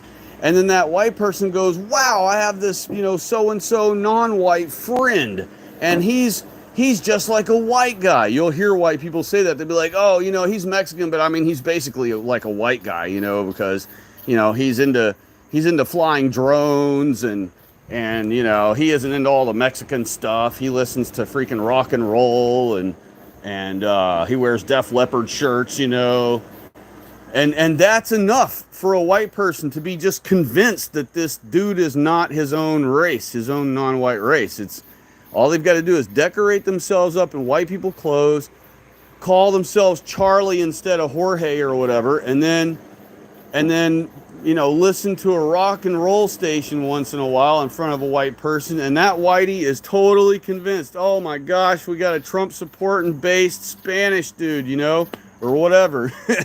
I mean, it doesn't take much to dupe a white person. White people just expect that everyone else behaves and thinks and acts like white people behave and think and act. And that's just not true. That's just not the case. And our biggest challenge is to try to teach white people that that isn't the case, that that's not true, that no matter how much they pander to them and give them crap, and try to cheer on them based on one anomalous one that's unlike all the others. Because white people use that one anomalous one to convince themselves that, see, all the other blacks or all the other Mexicans can be just like this one here. Right? If this one can talk like white people and act like white people and likes Def Leppard and listens to rock and roll instead of Mexican music and likes white people's stuff instead of Mexican stuff and acts like a white person all day, every day instead of acting like a Mexican, that means all Mexicans can be that way. And that's the phenomenon of the Cuckservatives who want the black vote for Trump. It's the same concept. They find one random nog that's willing to wear a MAGA hat, and they're like, look, that means all blacks can overcome this freaking victimhood bull crap and their racial instincts, and they can defy. That means all blacks can defy their racial instincts of wanting to get anything free gives as an opportunist that they possibly ever can. That means that all blacks eventually can be convinced to pick themselves up by their own bootstraps and carry their own weight in the world. No, it's not the case. They're taking this one anomalous one and saying that this proves that all of them can be this way. But that's just not the case. That's why they're an anomalous, one-off, random example that's unlike, that again is completely unlike the rest of their race. That's why that thing is anomalous. That's why that thing is so unique and so mind-blowing to the white person. If the white person would just think about it for a second, the whole reason that person that upright biped seems so anomalous and impressive to them is because they're nothing like their own race. Or at least they portray themselves not to be in front of that white person. And so that convinces, that white people just convince their own selves based on that one anomalous thing that is, again, nothing like its own race, completely opposite of its own race in its behavior and its dress and its attitude and its preferences, that means all of them can be convinced to be that way.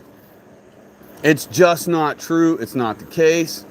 And so it's unfortunate that white people think that and convince themselves of such idiocy. Let's see here.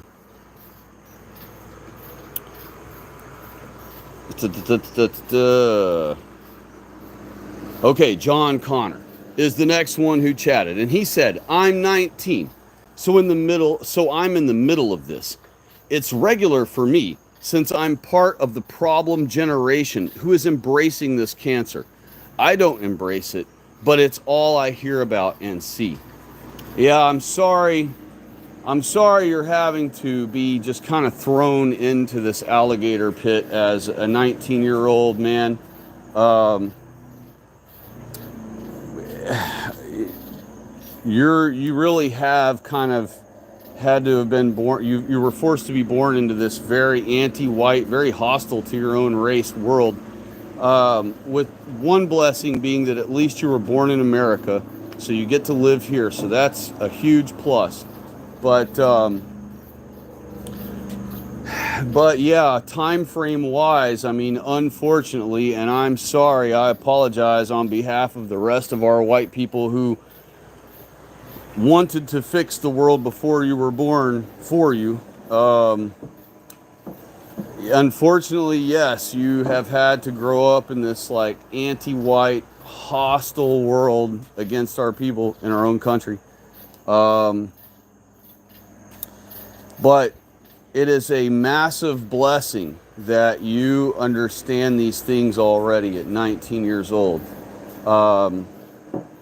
So many young white men your age are utterly oblivious to this information, and they will end up either being gay with blacks for drugs,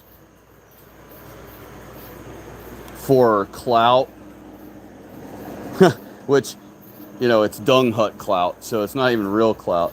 Clout among the dung hutters. They will not only be race mixing by being gay with black dudes, but, you know, they're inclined to try to race mix with black females too if they're a heterosexual type.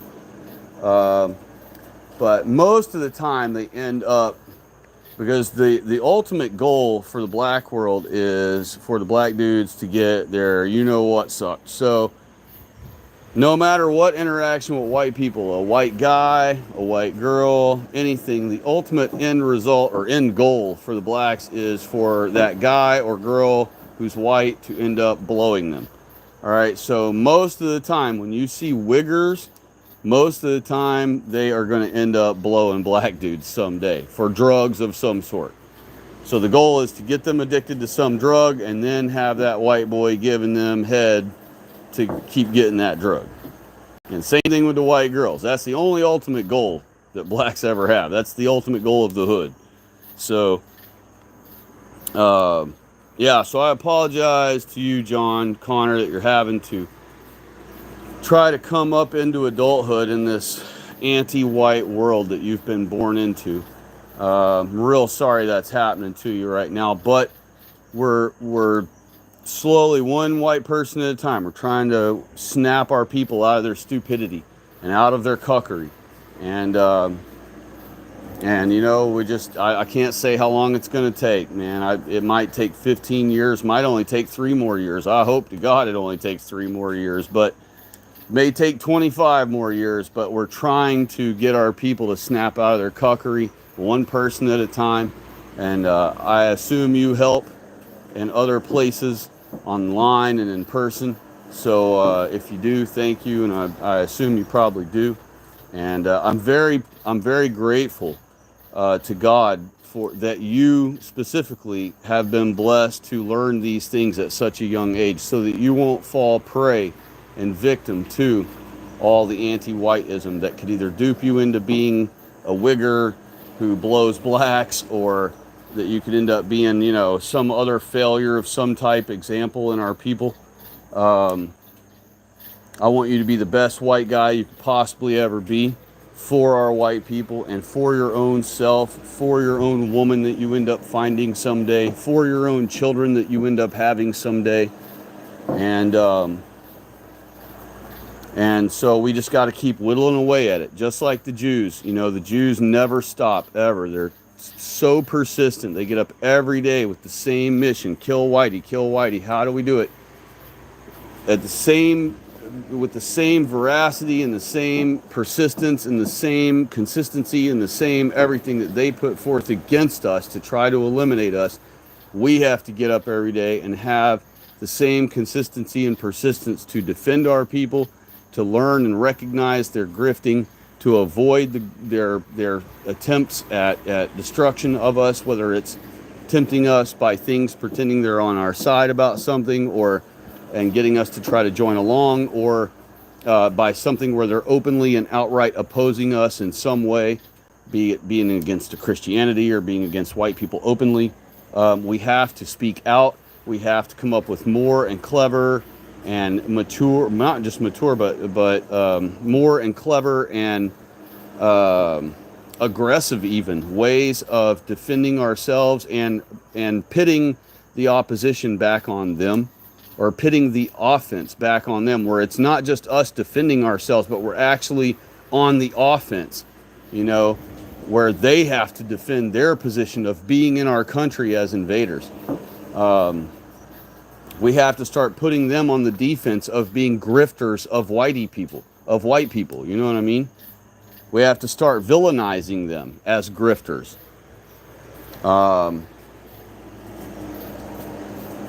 And that includes the non-whites who pretend to be on our side. That's why you see me, and you've heard me mention before, that when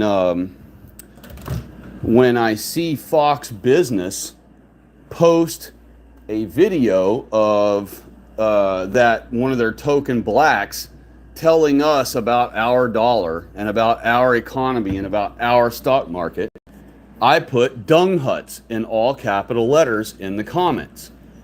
Why? Because I want Fox News to see that every time they put a token nog on a video, that they get somebody who's an awake white guy who puts dung huts in the comment section every single time. And so, and what it does is it's letting them know, hey, somebody out here knows what we're up to. Somebody knows that we're doing token nogism. Somebody knows that we're promoting cuckery among the white people. And so if more and more folks do things like that, okay, to a Trumpservative, they're like, why would you do that? We finally got this black who, he's probably a Trump supporter, and you're just going to run him off. And that decreases our black vote for Trump, per capita of the blacks and all this. And it's like, dude, who cares? We're not supposed to need non-whites. We don't need non-whites to speak on our behalf. We don't need to convince non-whites to desire to live like us in our world.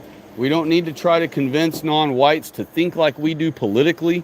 We don't need to try to convince non-whites to want to desire to stop getting free money stolen from us so that they can thrive and have nice new cars better than ours and have nice new houses better than ours even, and all these things, and have all the food they want. You're not going to convince a whole race of them to ever change their mind about that. They rather quite enjoy living off of white people's money and living off of white people's country and government. Okay, if you were going to try to convince non-whites of anything as a Trumpservative, you shouldn't be trying to convince them to be on our side and vote Trump. You should be trying to convince them to want to go home, to want to go back to Costa Rica, to want to go back to El Salvador, to want to go back to Mexico, to want to go back to Africa. That's what you're supposed to be doing. That's helpful. That's putting America first.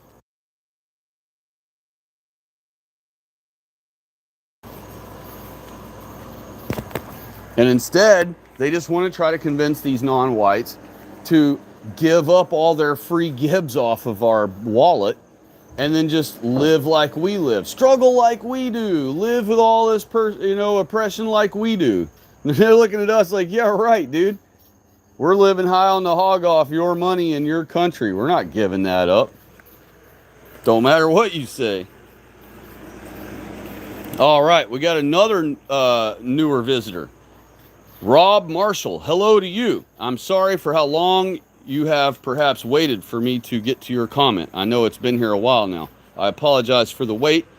And he said, is there anything in the Bible that guides your views on miscegenation? Absolutely. The Bible is very clear that fornication is an abomination. Fornication is what caused God to flood the world with Noah's flood, as we call it.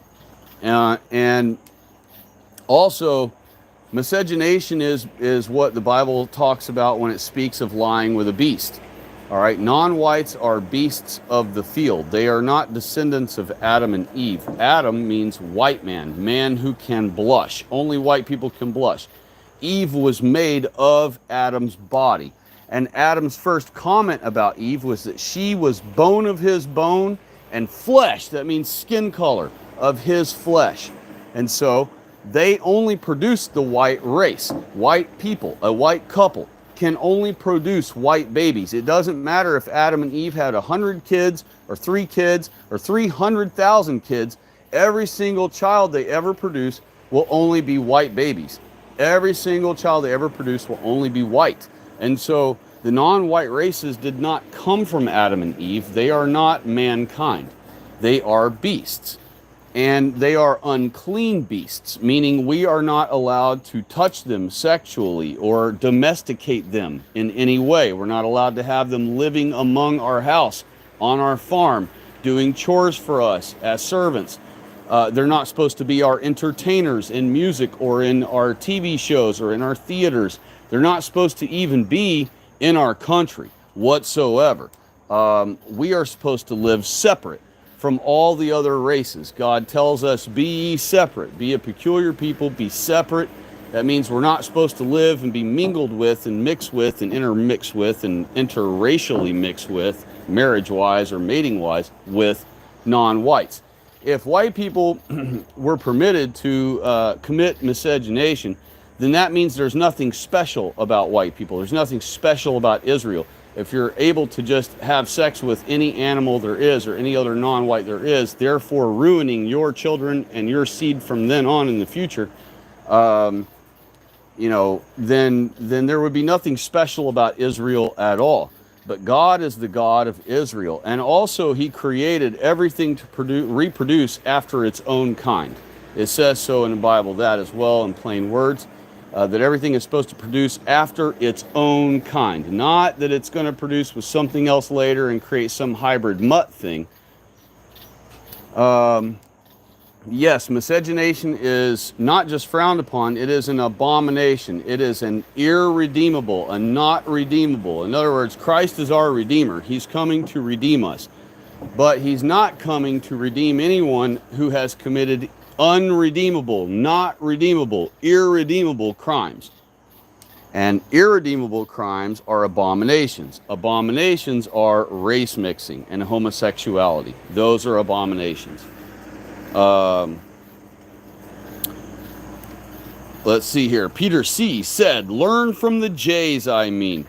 They look after their own and promote their own ethnic interests. They are highly skilled. Respect your enemies.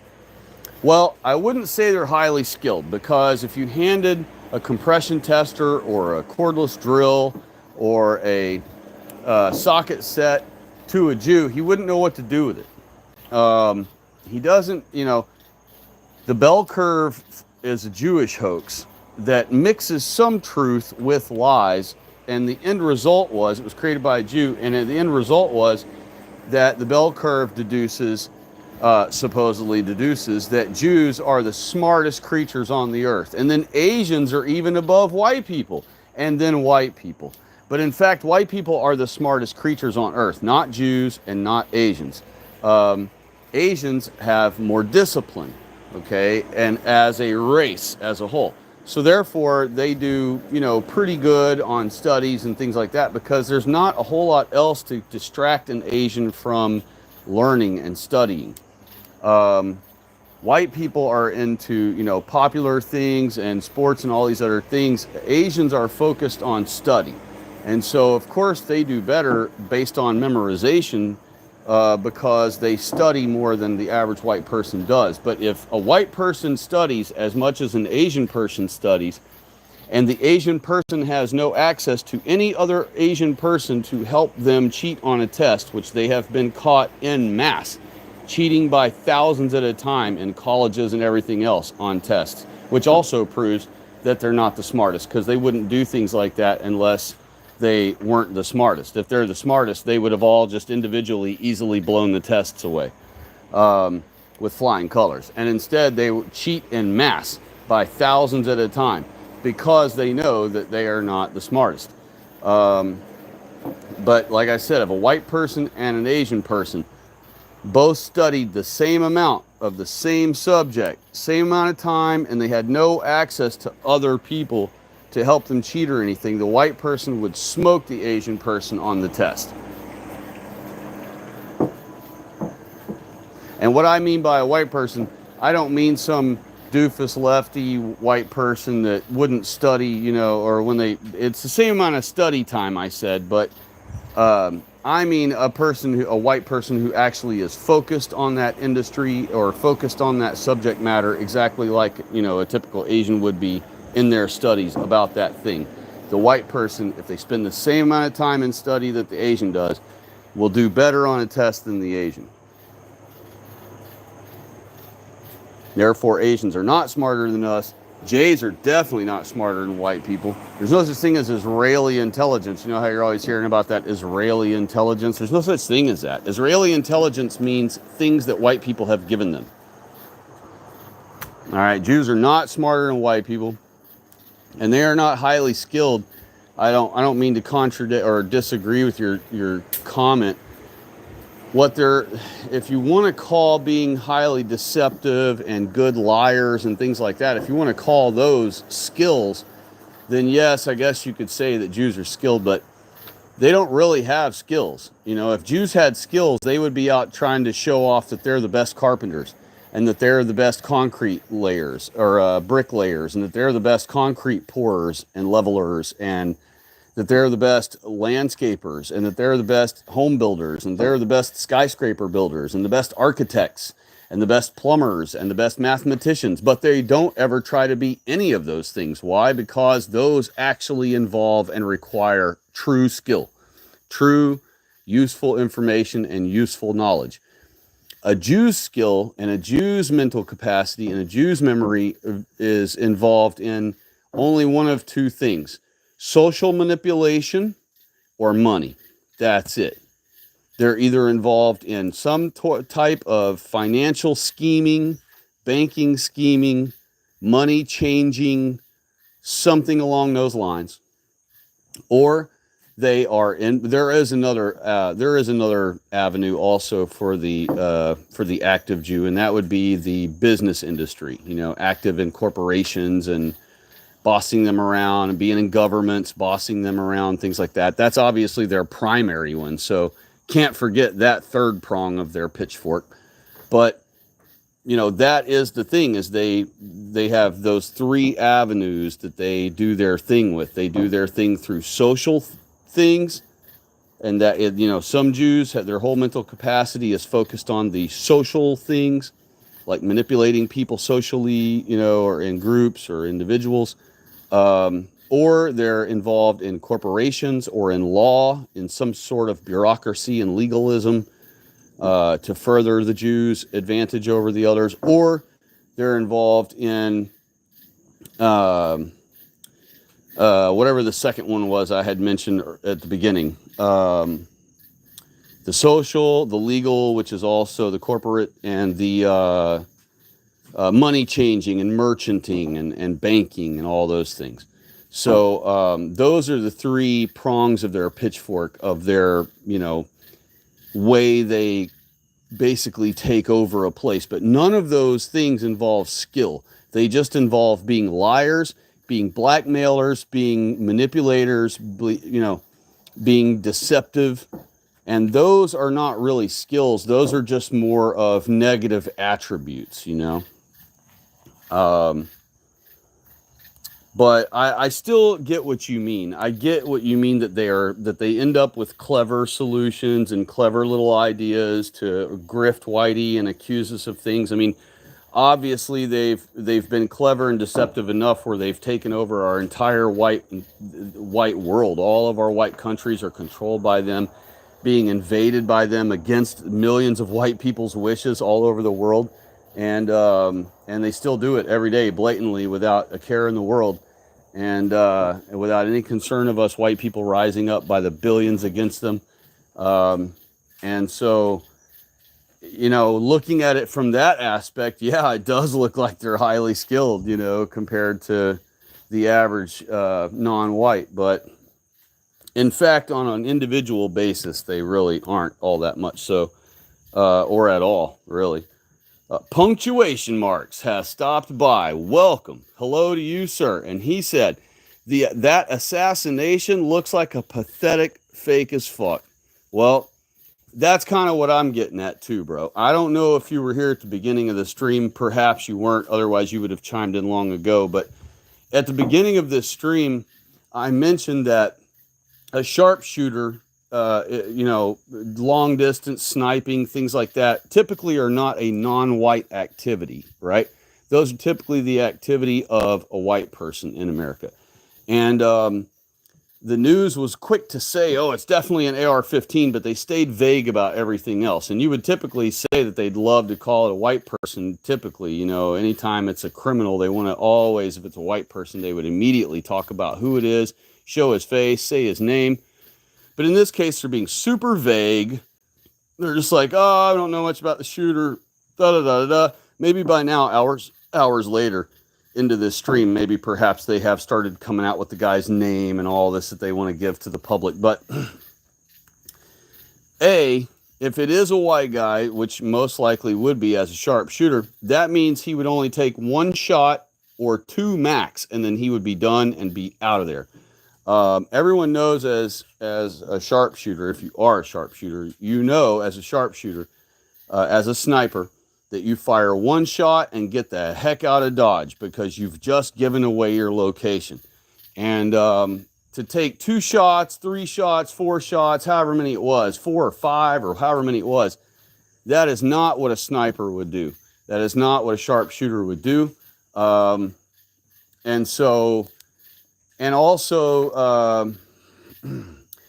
I forget who, I apologize, but one of the commenters in the chat, might have been Peter C., had pointed out, and I apologize if it wasn't Peter C. and if it was another person still listening in. I apologize for not giving you credit, whoever you are. But someone had pointed out in the chat earlier that he did not keep his hand over the wound. He made sure that his wound stayed pointing at the camera and that he kept his hand free of it. He didn't hold it with his hand. And whenever you're bleeding out the side of your head or your ear or anywhere on your body, you instinctively cover it with your hand in hopes of trying to slow your bleeding down. And instead, it's better for the cameras, though, theatrically, if you leave a wound pointing at the camera and don't cover it with your hand. And that is how Trump was. And even all of Trump's assistants, all his bodyguards and stuff, one of them would have put their hand over the wound to slow the bleeding if they didn't see Trump doing it. So not a one of them put their hand over the wound to slow the bleeding. Trump himself didn't put his hand over the wound to stop the bleeding. And that's a very theatrical position right there to be taking when you're supposedly bleeding out the side of your head. So much good footage of that wound. I mean, you can get it. They got it from every angle on the news. And that's because he sat there and posed with the freaking wound so that they could get millions of pictures of it and from every angle, and you wouldn't do that if you had really just been shot. You wouldn't stand there and let the wound be totally exposed to the world, not holding it to try to slow down the freaking wound or bleeding or anything. You wouldn't sit there and do that. Instead, your hand would be tight against your head, trying to slow the bleeding down. It makes no sense, honestly. I agree with you, brother. It looks fake to me. That's the bottom line. It just looks like a total, crisiscast.com hyper-realistic event being portrayed live in person in front of the public. That's all it looks like to me. By the way, I hope y'all can appreciate that I oiled the hinges of my door that I go in and out whenever I'm streaming. So now you won't hear my door going every time I open and close it. I noticed that on the stream and I'm like, man, that's got to annoy somebody that listens in. I better put some oil on that hinge. So I oiled all 3 hinges and now the door is nice and quiet. So you won't have to hear it squeaking over and over again when I go in and out. John Connor said, Like when I'm riding in my car listening to 80s music and my friend is in the passenger seat blasting rap music and TikTok videos over my music. That's when I realized these phones are Jay's tools. Yeah, I mean, even if they didn't start off being the tools of the Jays, I mean, Jays didn't invent them or come up with them or any of those things. But what Jays do is when they see white people invent some new magnificent thing and we all start using it, the Jays immediately start having think tanks and roundtables and conferences to discuss how they can take advantage of that new phenomenon or that new invention or that new thing, that new fad, that new whatever, to favor them and work against white people. And so a cell phone, of course, was an immediate massive blessing for the Jays, so as was the internet and all the other things, because then they could use it to spread smut to our children. Every child that's handed a cell phone or a tablet or anything that has internet access immediately has access to pornography. Every little black kid that has a cell phone spends hours and hours getting to look at white women having sex. Well, they watch white women porn on their cell phones all day. And one of the things they like to do is watch it in front of white girls at school. And they hold their phone where the white girl at school can see that they are watching a white girl being penetrated by some black in a pornography video clip right in front of them. And so that's a way of sexually assaulting or sexually advancing themselves towards our white girls without them even having to say a word. They just hold the phone without even looking at the white girl, your daughter sitting 2 rows back. They hold the phone in a position where your little white daughter 2 seats back can see this black dick penetrating some white woman in a porn video on the black's phone. And so he don't have to even look at your daughter or say a word to your daughter. He's just playing that pornography right in front of her for her to see. And, that is a way of them, pushing sexuality and their own sexual aggressiveness toward our white girls in school. And by the way, this is probably me mentioning that right now to you all in this stream. It's probably the first time you've ever even heard of that or thought of that as being a thing. And that's happening to our white girls in our schools all over the place. Black dudes are doing exactly that with their phones right in front of white girls, playing black, guys banging white girl porn right in front of the white girls at schools. And you don't see any blacks getting in trouble for it ever. You don't ever hear about it being a phenomenon in the news. You don't ever hear about white people throwing a fit about it with their daughters having to put up with that crap in school. Nothing. I'm the first one that's probably ever said a thing about that. And it's probably me saying it is probably the first time any of y'all have ever even heard of that situation. And that is a common thing going on in all of our schools and has been since cell phones came out and since Obama phones, since blacks have finally been able to all have touchscreen phones where they have internet and can play videos like nothing. John Connor said, when my friends have their eyes glued to their phones all day long, that's a problem. It really shows that the phone brainwashing has worked. Yeah, I mean, it wouldn't matter if it's actually a cell phone or if it was just our television. Like, say cell phones hadn't come out yet, but and let's say television was like the only thing we had for worldwide communication at the moment. And blacks were given, television and cable and all this stuff for free, so they have access to white women and pornography and all these things. It would still be the same situation. It would just be that blacks are using it at home, and that white people are brainwashed at home with their televisions, and things like that. But it's still the same phenomenon. Before you were born, kids spent all their time watching television if they weren't outside doing something. And they got all their information from television other than school. That was the only other place they could get any information from was television. So, after all these years of decades of television lying to our people, we've now had generations of people who believe all kinds of Jewish fiction, like outer space and and dinosaurs and billions of years and all this crap. Granted, they teach it in the schools too, but Talmud vision reinforced it big time with all these television shows and public broadcast infomercial things and whatever. Not infomercial, but infotainment. Like our government used to put out all kinds of like informational videos and stuff like that. Some of them were 100% based in complete reality, but then some of them were, propagating some of the Jewish fiction. Anything talking about outer space or billions of years or dinosaurs or any of that crap was just more propaganda to brainwash our people. But nowadays, it just so happens that we have an even more convenient device like a cell phone, where no matter where we're standing, riding in a car, sitting in a chair somewhere, we have this device with us at all times that we can stay immersed in the brainwashing, pretty much 24/7. So you're still correct in your statement. I mean, it is a cell phone, and that is the cell phone. That is the device that is being used to brainwash the world nowadays, instead of the Talmud vision like it used to be. And let's see here. Peter C. said that was my original question.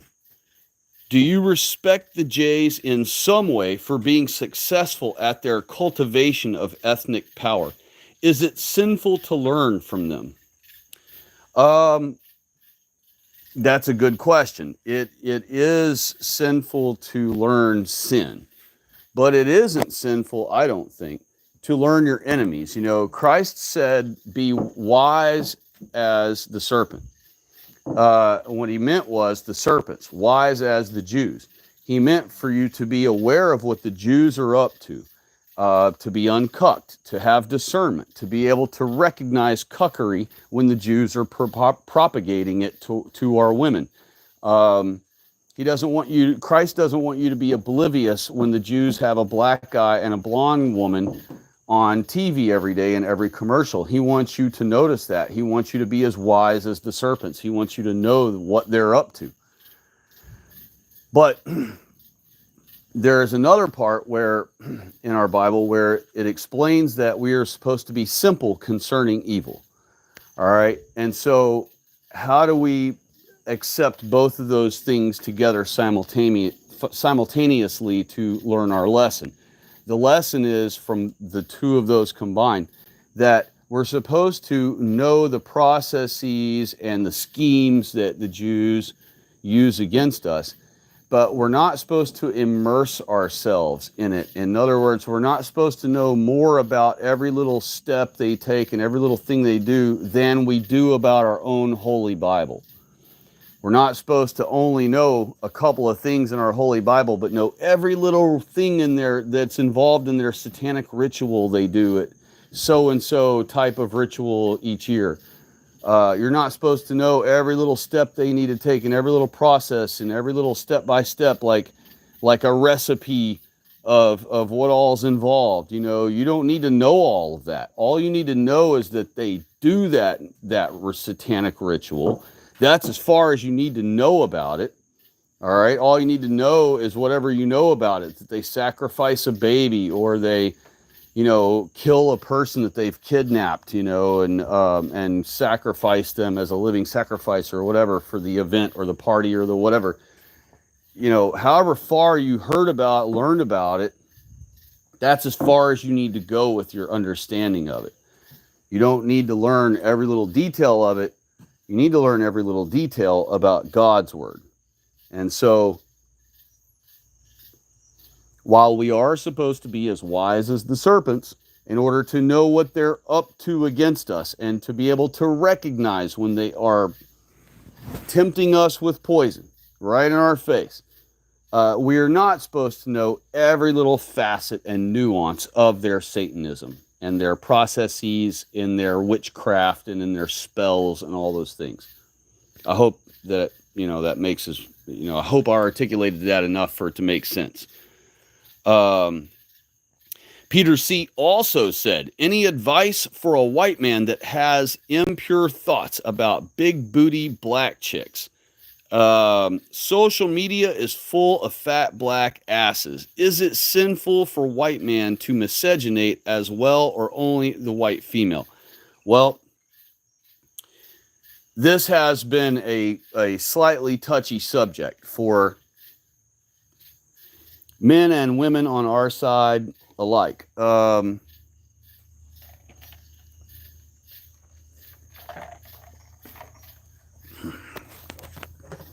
want to be as careful as I can with this answer, but I still want to give you the straight up truth as it is.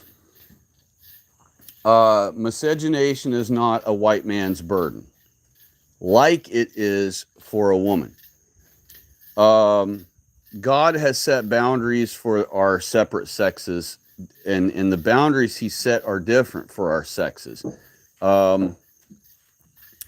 One of the boundaries that a woman has been given by God is that she's only to be for one man. She's not to be with multiple men. She's not to have multiple husbands taking turns on her. You know, she's with Rick 3 nights a week, but then she's with Jerry the last 4 nights of the 4 days of the week. None of that. A white woman is bound by God to only be with one man, and so that is a boundary that woman has. But if you look at it, anywhere you read in the Bible, our godly men had multiple wives and they had concubines. So the men are not under the same rule of not being allowed to have a second wife or a third wife or whatever, or even a concubine, crazy enough. So men are not under this this rule of God to be only with one person, right? A man has a godly permission to have more than one wife. We do not practice that nowadays for practicality reasons. It creates, jealousy among the other women or your other woman. It could create strife. And so, because of the way we live in the modern age, and for keeping the peace among families and different things, we have decided as a society that we will be only with one woman. But God does not demand that of men. He does demand that of our women. He also, in the same respect, demands that of race. White men, when we explore the world, having dominion over the world, have slept with other races along the way as they went. And God does not, according to Scripture, God does not doom those men for that. But he does doom their children, because their children will become mongrels. Any child produced by these non-whites that they have mated with produces mongrels, and all mongrels are scheduled for destruction. Doesn't matter when they come, if they come in the year 2030 or if they were produced in 1641. Every mongrel that ever is produced worldwide by any white man anywhere, or by any white woman anywhere, will be destroyed on the day of Christ's return. So, but white men are not bound to staying within their own race as far as them being doomed to eternal death. A white woman is doomed to eternal death if she commits bestiality. A white man is also supposed to be doomed to death for that. If you read in Leviticus, a man shall not lie down with an animal or another man. So technically, a white man is supposed to be doomed from that offense as well. But we don't have any scripture evidence that any white man was ever doomed for doing such a thing, other than Esau. Esau is the only white man that we have recorded documentation of by name who was doomed for mating outside of his race. But out of respect for our women, you have to understand that this doesn't just give white men a free pass to sleep with any non-white we want and disregard our white women. Instead, just because God didn't give us that boundary like he did the like he put over our women. We have to remember that our women are created from our body. Women come from the man. And so a woman, a white woman, is a man. She is a part of mankind. She is an Adamite. And out of respect for our women, and out of respect for our race, and out of respect for our God, who is the God of only our race, by the way. He calls himself the God of Israel. He says, I'm the God of Israel, over and over again. He doesn't say I'm the God of Asians, I'm the God of Israel, and I'm the God of blacks, I'm the God of Israel, and I'm the God of Arabs. No, he's the God of Israel. And so, out of respect for our God of our race, and out of respect for our race, and out of respect for our women, we do not mate outside of our race. And if you have temptations of, I don't know how you could ever be attracted to a black female, but that basically makes me suspect that you're not a white guy, honestly. But if you really truly are a white guy, and somehow you find African females attractive, I would say pray heavily about that. You know what I mean? Because that's an interesting burden to have. I've never ran across a white guy who's attracted to giant black chicks or giant black bootied chicks or whatever. I've never even met a white guy who's attracted to black females. I don't know that I've ever met a single white guy that's attracted to them. So that's kind of a question that's thrown me off guard tonight. I don't honestly, other than just my answer would be, you're going to have to pray about it. You know, I realize that seems like a cop-out answer that a lot of Christians give when they don't want to give a real, true, detailed answer with some sort of definitive statement or solution. But, you know, so they'll just say, oh, you got to pray about it. You got to pray about it. It's just an easy way to dismiss the question. But in this case, honest to goodness, I mean, really, I don't know of any other solution to such an odd problem other than, you know, you're just going to have to pray heavily about it, and hope that, you know, the Lord intervenes and steers your mind back to a direction, you know, kind of where your brain ought to be interested. Vorpus 23. Oh, it's not Vorpus 22 anymore. Now it's Vorpus 23. And he said, hello. Hello to you, Vorpus. God bless you, sir. I hope you're well. Why'd you have to change your name? Did you have to make a new channel? Did they give your Vorpus 22 channel some problems? Peter C. said, even just once. By skilled, I mean, and he's talking about even just once sleeping with a black female, I presume is what he's talking about. But then he went back to the other subject matter, and he said, by skilled, I meant skilled at cultivating and at exercising power. Yes, and I did know I did understand that's what you were meaning with that. Like, as far as skilled at just like what you're saying, cultivating their own ethnocentric power and teachings and positioning in the world. If you want to consider those skills, then yes, I would go ahead and agree with you that they are skilled at positioning themselves, at cry bullying themselves into positions of power in government. I would say their greatest skill is cry bullying. You know what I mean? That, to me, that's their greatest skill, is lying and being a cry bully.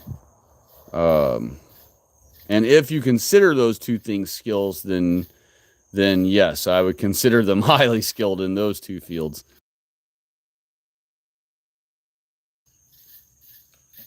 All right. It looks like I have caught up with the chat finally. Not bad, y'all. 2.5 hours. Not even 2.5. 2 hours and 29 minutes and 1 second. And I have caught up to the chat. Unbelievable. That usually doesn't happen until about the 5.5 hour mark where I finally get caught up with the chat. So That's kind of cool. And I was able to answer you folks a little sooner tonight than having to wait for like an hour and a half till I finally got around to your question. But yeah, so Vorpus 23, if you're still here, what do you say? Hoax or no hoax about the Trump assassination? What say you based on your observations of it so far? Do you think it's a hoax or do you think it's real? Peter C. said or asked, are you aware of the Odinism movement? I've seen more white men turning to Germanic Aryan paganism. A friend got into it and claims that Christianity was a Jewish psyop to destroy the Roman Empire. I've been down that road with that whole baby truther thing. A lot of baby truthers got sucked into that belief that Christianity is a Jewish psyop. Um, that is just another Jewish myth, a Jewish hoax put out there to the world to push against Christianity is all it is, and to dupe white people who are baby truthers into, being sucked into believing stuff like that. And then it just leads them down a completely wrong road. For a long time, they're just lost out, and probably from then on, they can be led astray off into la la land. So, yeah, Christianity is definitely not a Jewish hoax. The Jews have spent all of their writings and all of their effort and all of their time trying to eliminate Christianity and Christians, which are white people, from the world. Their entire Talmud is steered around eliminating the Christian and eliminating Christianity, which means white people. There's no such thing as non-white Christianity. So Christianity always means white people. Jesus Christ was a white man, blonde hair, blue-eyed white man. And Israelites are white people. So that is who they're trying to eliminate while they imposter as our identity all along. Odinism, yes, I'm familiar with the rise in popularity of paganism. We have guys on YouTube like Survive the Jive who are promoting that kind of thing. I have been trying to figure out how I want to approach Survive the Jive, how I'd like to rebuke him further. I have already rebuked him in certain videos before, and in certain YouTube shorts, and in certain community posts that he's posted. But I haven't aggressively approached him other than just those few comments here and there that I've made. I haven't really started, I don't want to say attacking, but, really aggressively going at his channel. Like I did Narco Longo's channel when he started the whole streaming thing about Old World Florida. So, perhaps I will eventually start trying to tackle some of these pro-pagan YouTubers to try to convince them that they are misled and that they need to come back to the truth. But for now, since they are busy uncucking white people in some fashion, I have kind of left them alone. There is plenty of Jewish perversion and subversion to be attacking and proving wrong and debunking and all those things instead of fiddling with those guys. So I kind of have to pick my battles. And so I pick the worst enemies I possibly can, which are our Cuckservatives and Jew promoters, Jew supporters,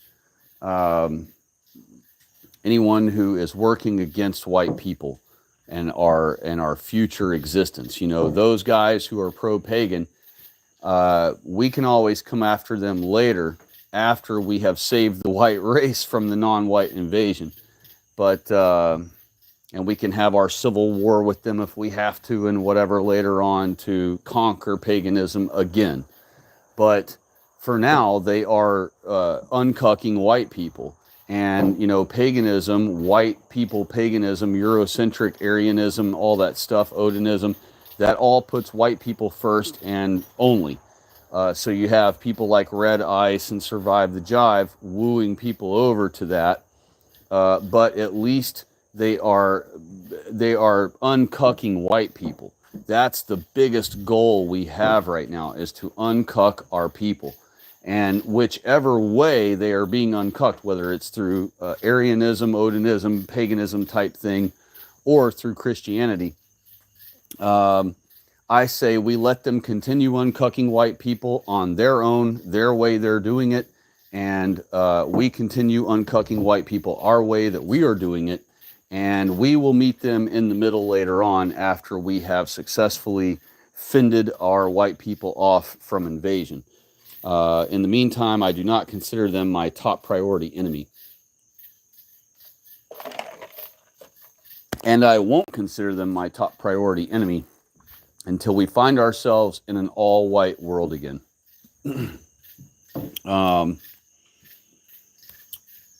See here. Peter C. continues. He says he claims St. Paul was a Jewish agent that forced a Semitic religion on white Aryan Europeans. Thoughts on this?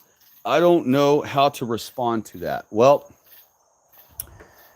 a lot of responses you could come up with for those type of pro-pagan white guys, they're pretty much going to disregard any answer you give them. But if you ran across one who's a pro-pagan, who is genuinely trying to learn whether he's right or whether Christianity and your side is right, if you found one that genuinely is seeking the truth, and isn't just enjoying the LARPing of being pro-white through paganism and all that, then you would explain to him that, or one of your approaches could be to explain to him that the Jews took over the Catholic Church 40 years after it was established under Peter. And it wasn't even called the Catholic Church back then. Of course, it was just the church. It was just Christianity. And it didn't have a title even. But 40 years into it, of course, the Jews were already, when Christ came, the Jews were already the bosses over our white people. They had already duped our white people for like 4 generations to calling them the elders, right? As though they're our elders. And that was part of their grift, was to convince us to call them the elders. That way we thought of them as our elders, when really they're not even related to us racially in any way.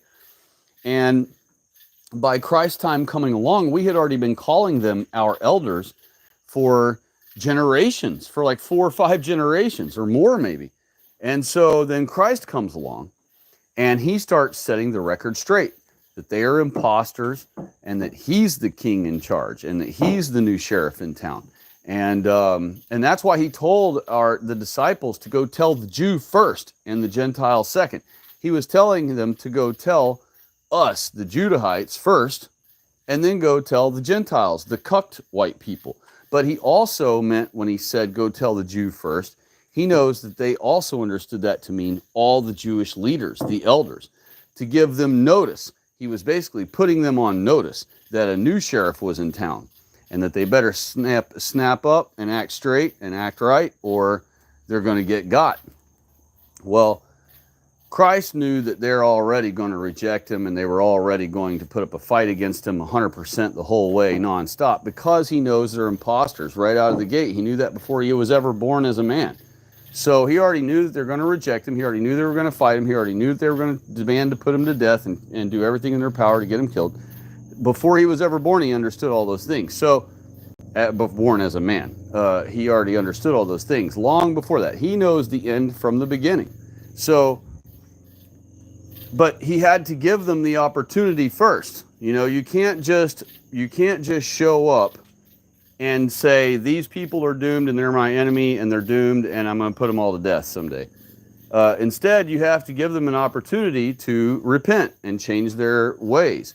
And so he gave them that opportunity by telling the disciples to go tell them, hey, let them know I'm here and here's the gospel and I'm the gospel, and let them know first. That way they have an opportunity to either reject me and reject my message, or accept me and accept the real law that's being reestablished instead of their law. But he knew they were going to reject all that. He just has to give them the opportunity. Otherwise, they haven't rejected the truth for him to be, in a that for it to be moral for him to punish them for rejecting it. So they're not bad guys until they reject the message, until they reject Christ. But once they rejected Christ and rejected his message, boom, now they're officially the bad guys who can be punished. So, he wasn't trying to win them over. He knew they weren't going to come to his side. He knew that they weren't going to drop their power over the white people and say, okay, you're the new boss. He already knew all that. But he still had to give them notice so that they had the opportunity to reject him, so that he can then punish them. Let's see here. What's next up? Apologize, y'all, having to hear the sound effects of me making a fresh drink. Having some Mountain Dew tonight. I'm Jewing the Jew tonight. Y'all ever Jewed the Jew? I'm Jewing the Jew tonight. Let's see. All right, let's get this poured, and I'll read what has popped up a minute ago. We had a couple more comments pop up here. Let's see. And Doc Holliday has joined in. Hello. And I don't know what he said earlier because he only put the word only. So I'm not sure what your actual message was, Doc Holliday. But hello, and God bless you. And thanks for chiming in and saying hello. I hope you were well, and I hope you had a wonderful Sabbath yesterday.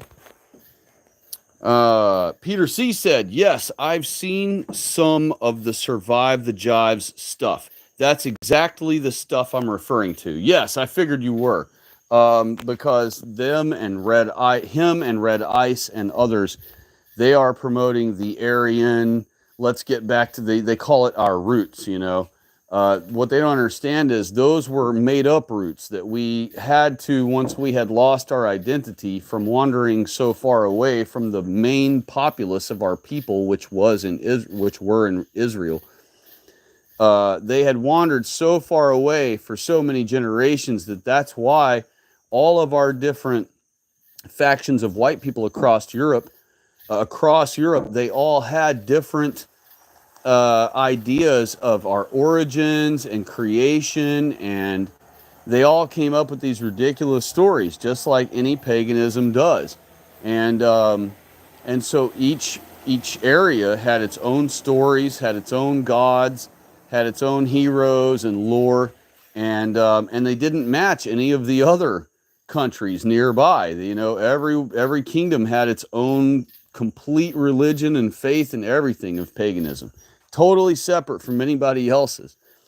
And that also is another thing that proves that we were so disjointed back then, because that proves that paganism isn't our true identity. If paganism had been our true identity, all white people would have lockstep ended up agreeing on one paganism. Whether it's, Odin or Zeus or whoever, we would have picked one thing and we would have said, okay, and if you would have found Europeans in Italy, if you would have found Europeans in France, if you would have found Europeans in the UK, if you would have found Europeans in Germany, they would have all believed this one unified paganism.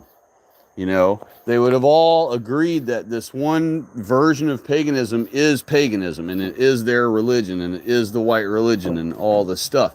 Instead, that was never the case. Instead, it was every different kingdom had a completely different made-up version of history, origins, creation, gods, lore, heroes, everything. So that was never going to be a unified faith of our people that explains the origin of our people worldwide. And so when, the gospel finally started being spread to the pagans in Europe, who were already there before our main populace of white people finally migrated there from Assyria, there were many wars. A lot of wars were fought. Remember, Jesus Christ during his lifetime went to England. Okay, why would he have went to England if there were no people there?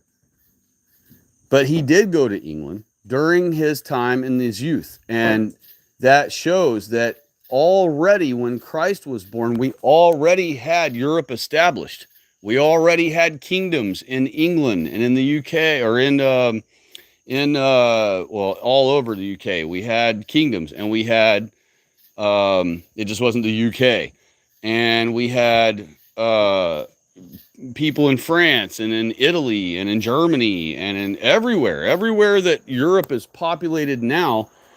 During Christ's time on earth, we already had people established in all of those places. And that's why he was able to go visit England, because it already existed in some fashion. It wasn't called England, but it was a kingdom. You know, there were kingdoms up there for him to go visit.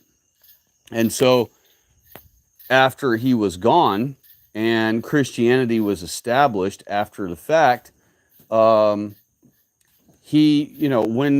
our people went up there to spread the gospel, some pagans accepted it slowly over time. A lot of them rejected it. It started many wars. And so the Jays used this to their advantage to say, look, look at all the war that Christianity has caused. Christianity went across the whole world and caused all kinds of death and war and everything to demand that Christianity be the new religion. And that is part of the whole story of the Jewish psyop, that Christianity is a Jewish psyop and it was forced on white people and all this stuff. But in fact, that isn't true. White people are Christianity. Christianity is white people's heritage and roots and culture and everything. And all of our symbols, all of our coats of arms are symbols of Israel. All right, white people are the only people on earth that have a heraldry, that have coats of arms for our family names. And every family coat of arms are symbols of Israel. None of them are pagan symbols. None of white people's heraldry all across Europe have symbols of paganism. They are all symbols of Israel. So, and again, if paganism was our roots and all this stuff, then eventually Christianity would have formed into its original state of paganism, which isn't the case and doesn't exist. But that's saying that if paganism was our roots, Christianity would have been this stepping stone religion to return us all the way back to our roots of paganism. But since that is not our real roots, our identity of being Israel is our real roots. And Christianity is our redeemed version of Israel, and the redeemed version of Israel's faith and religion. And that's why Christianity is the white man religion. It doesn't belong to other races. It's only for Adamites, for white people, for God's specific and favorite creation that this whole world was made for. So, that is why I don't prescribe to things like, the Jewish psyop, Christianity being a Jewish psyop. I mean, the Jews spend 100% of their time trying to destroy and erase and eliminate Christianity. So they definitely wouldn't create something to then have to spend all of their waking effort to get rid of it, Vorpus 23 said the 22 had to do with the year. I made Vorpus 22 account in 2022 and the 23 backup in 23. Aha, okay, so that's your backup channel. Gotcha. John Connor said, I keep having my comments deleted. Are you talking about here on this stream?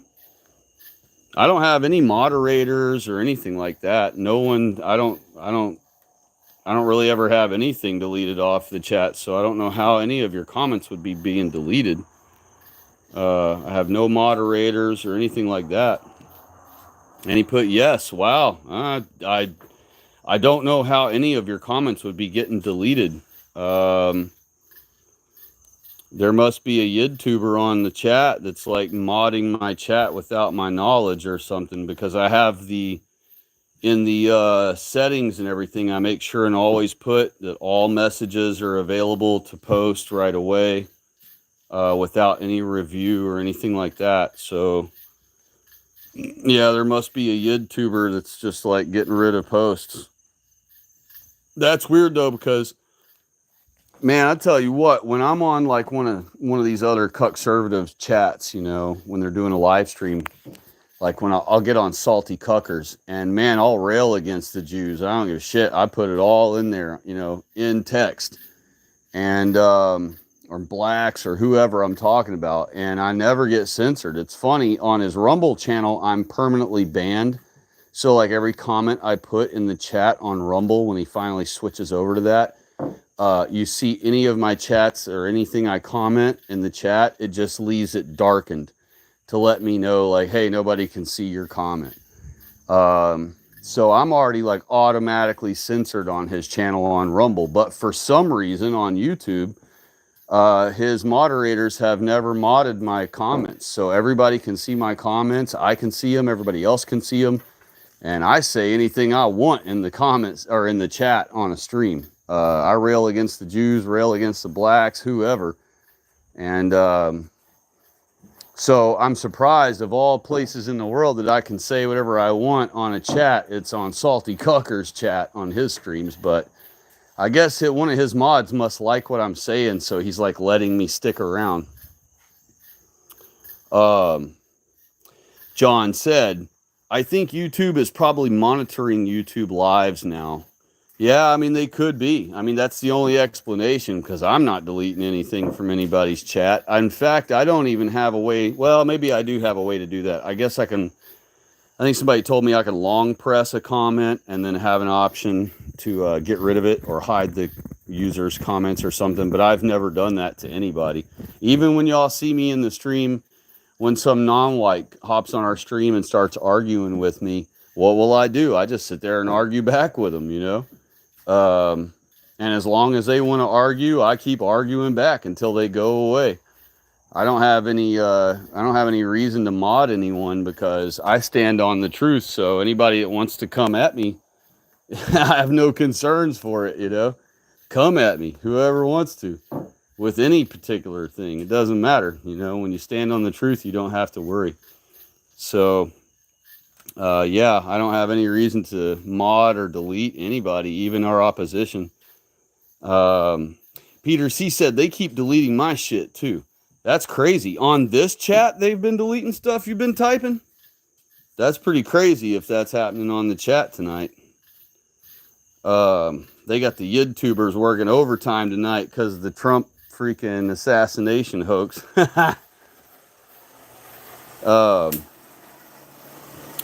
John Connor said the comment I had deleted was about white genetics being targeted through gene warfare. Huh.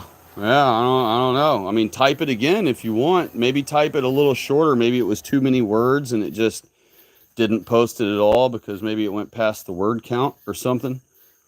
I mean, we do have a limited amount of words you're allowed to put on a comment in the chat. I'm sure y'all are already highly aware of all that, obviously, but that's the only thing I can think of other than a YouTube employee being actively deleting comments in this chat. Because, yeah, I certainly didn't do it. That's for sure.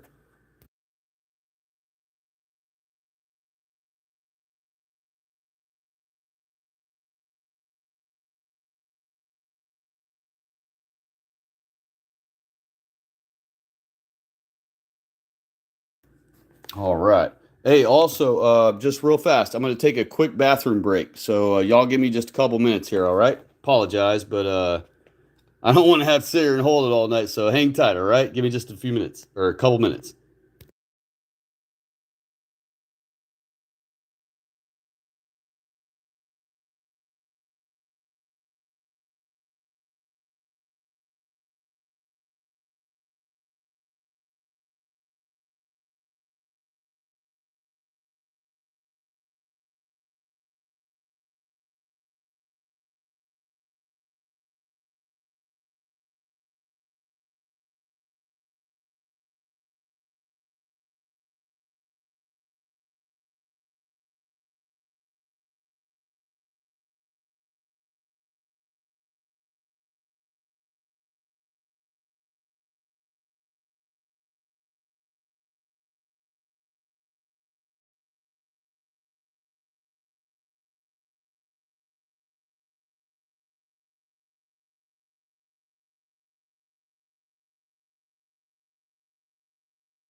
Okay, back in action. Let me just wash my hands real quick.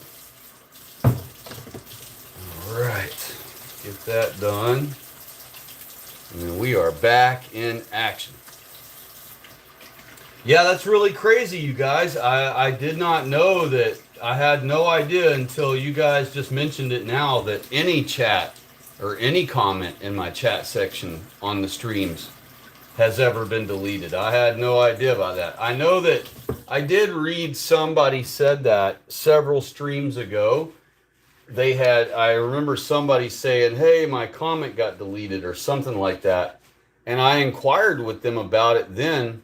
But we never, we just deduced that it must have been a YouTube person that come in here and deleted something. But, yeah, I mean, that's the only answer I really have is that must be what's going on. Because it's definitely not me, you guys. I don't have any, I have zero mods. No one is a mod on any of my things. So I don't see a little wrench next to anyone. I have no mods. I have no desire to delete anyone's comments, I mean, I know y'all have seen me on these streams before. You've seen, somebody who opposes us come in and go back and forth with me for 2 hours straight, and I don't censor anything they say. I don't delete any of their comments, and instead I answer back all of their comments they have that are all in opposition to me. So yeah, definitely must be the YouTubers doing their thing. And John also said Fox News has an Israeli agent official or officer on right now. Wow, Fox News. Yep, exactly. I mean, go figure. It's and keep in mind this dude panders to them, gave Ivanka to them, does everything they want. Just like any other, politician obeys their every move. But it's funny that like when that building collapsed in down in South Florida, I forget where, if it was Miami or somewhere down there like that, Fort Lauderdale or something. Who showed up there 20 minutes after the building collapsed to 3D scan the building and help survivors and was giving all these news pressers? And as the Israeli army, the IDF, in official Israeli soldier uniforms, was standing on our soil at that collapsed building to give all the news pressers, not even a local cop or the local sheriff or anyone, not a local FHP, not the governor, nobody of that state came on TV. It was 100%. All the interviews and all the pressers and everything were being given by this IDF Israeli trooper in full uniform standing on our soil in our country. So that video, I titled it Kosher Collapse because obviously it was done by them and they were there to direct the narratives on the Jews, And John Connor said, not intelligence. Yeah, exactly. It's not intelligence, that's for sure. They don't necessarily have that. They just have Whitey's stuff for free. That's what they have. And Vorpus said, kikes. Absolutely. That's what they are. Peter C. said, is Israel, the modern country, evil? Or is it an ideal ethno-state that effectively practices segregation and ethnic cleansing of muzzies? Is the goal of giving them money to eventually send our Jays there? Nope. Unfortunately, our white people are just cucked into giving them money to support and build up Israel. And not to send the Jews there, just to help them out. And that's unfortunate, but that, white people have no goal of getting rid of all the Jews to Israel. So obviously they're just trying to help Israel out. White people are duped into believing that Jews are Israel or that Jews are Israelites. And Jews understood that they would be able to dupe white people into believing this after multiple generations of calling themselves Jews. But Jew is not short for the word or name Judahite. They are not Judahites. They do not descend from the tribe of Judah. They are not even Israelites. They do not descend from Israel. They descend from Israel's brother, Esau. And Esau's children are doomed mongrels by God, and that is because Esau defied God. God told Isaac and Abraham, God told Abraham and Isaac, do not allow Esau to go to the land of Canaan and take wives of the Canaanites. Make sure that he mates only with white people among our Israelites. And they told Esau that. They said, God said, you're not allowed to go and take wives from the land of Canaan. You have to mate with white women. What does he do? He defies God and Abraham and Isaac, and he goes and mates with two Canaanite females, who were mongrels. Canaanites are mongrels. He went and mated with two Canaanite females, and because he mated with those two Canaanite females, they produced the two types of Jews that exist, the Sephardic and Ashkenazi lines. And I could go deeper into Esau, but I don't want to get off topic. So to stay on the point of answering your question, they are not Israelites whatsoever. And so the modern Israel, the modern country, as you were stating, is it evil? It's not that the location itself is evil. It's that the Jews are simply commandeering that land with our help based on the lie that they are Israelites. Therefore, they should be allowed to live there, whether Palestinians like it or not. And they do not have any racial right to that land because they are not Israelites. The only people who have racial right to that land would be white people if we so chose to take it back over. But even we do not have racial right to that land any longer because God told our ancestors years ago when he drove us out of Israel that we were not to ever return to that part of the world to claim as our homeland ever again. We ruined our chances too many times, and God said, that's enough. You're not ever allowed to return here and use it as your home anymore. And he said, don't worry, though, I will give you a new promised land, a new Jerusalem. And that is what the United States is. The United States is our new Jerusalem, our new land of Israel. And the USA, the acronym, the letters USA are the three center letters of the name Jerusalem. USA is the center of the word Jerusalem. So we are in the new Jerusalem now. And that is why it became the most powerful country the entire world's ever known. That is why it has created the mightiest navy that the world has ever known. And that's exactly what God promised Abraham that his seed would do.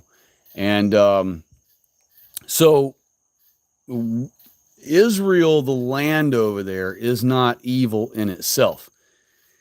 It's that identities have been commandeered. Our identity has been stolen by the Jews, and so the Jews living there are evil, but and they are evil for doing so. They are evil for living there because they have driven Palestinians out of their homeland in order to have a place to live there. And they've done so with glee, knowing that they are not Israelites and that they really do not have any right to that land. It is not their homeland. It is not their land biblically or any other sort. They have zero right to that land because they are not Israelites whatsoever. And so I hope that is a solid enough, thorough enough answer to your question. John Connor said, I know all about it. Surfside is predominantly J. Same with Sunny Isles and all of Miami. Okay, so he's on the topic of Florida being mostly owned by Jays, which is totally true. Um, Stand by.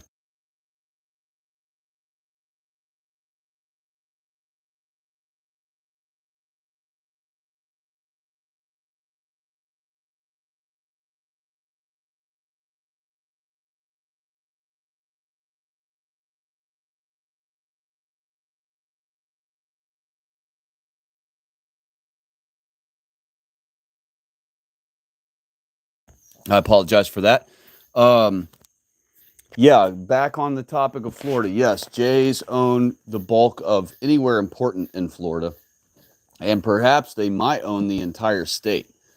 And I did not address the comment that you or someone else had made earlier about Florida being the Jays' new homestead.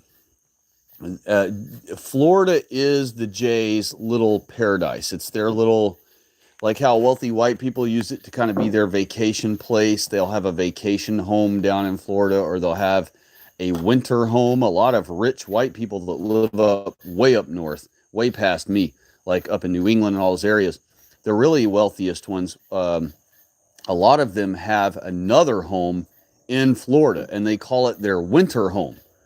And so when it's freezing cold up there in the New England area, where they would have to be stuck indoors all winter long for like 2-3 months straight, instead what they do is they just shut their whole house down, pack up what they want, and take it down to Florida and stay in their what they call winter home.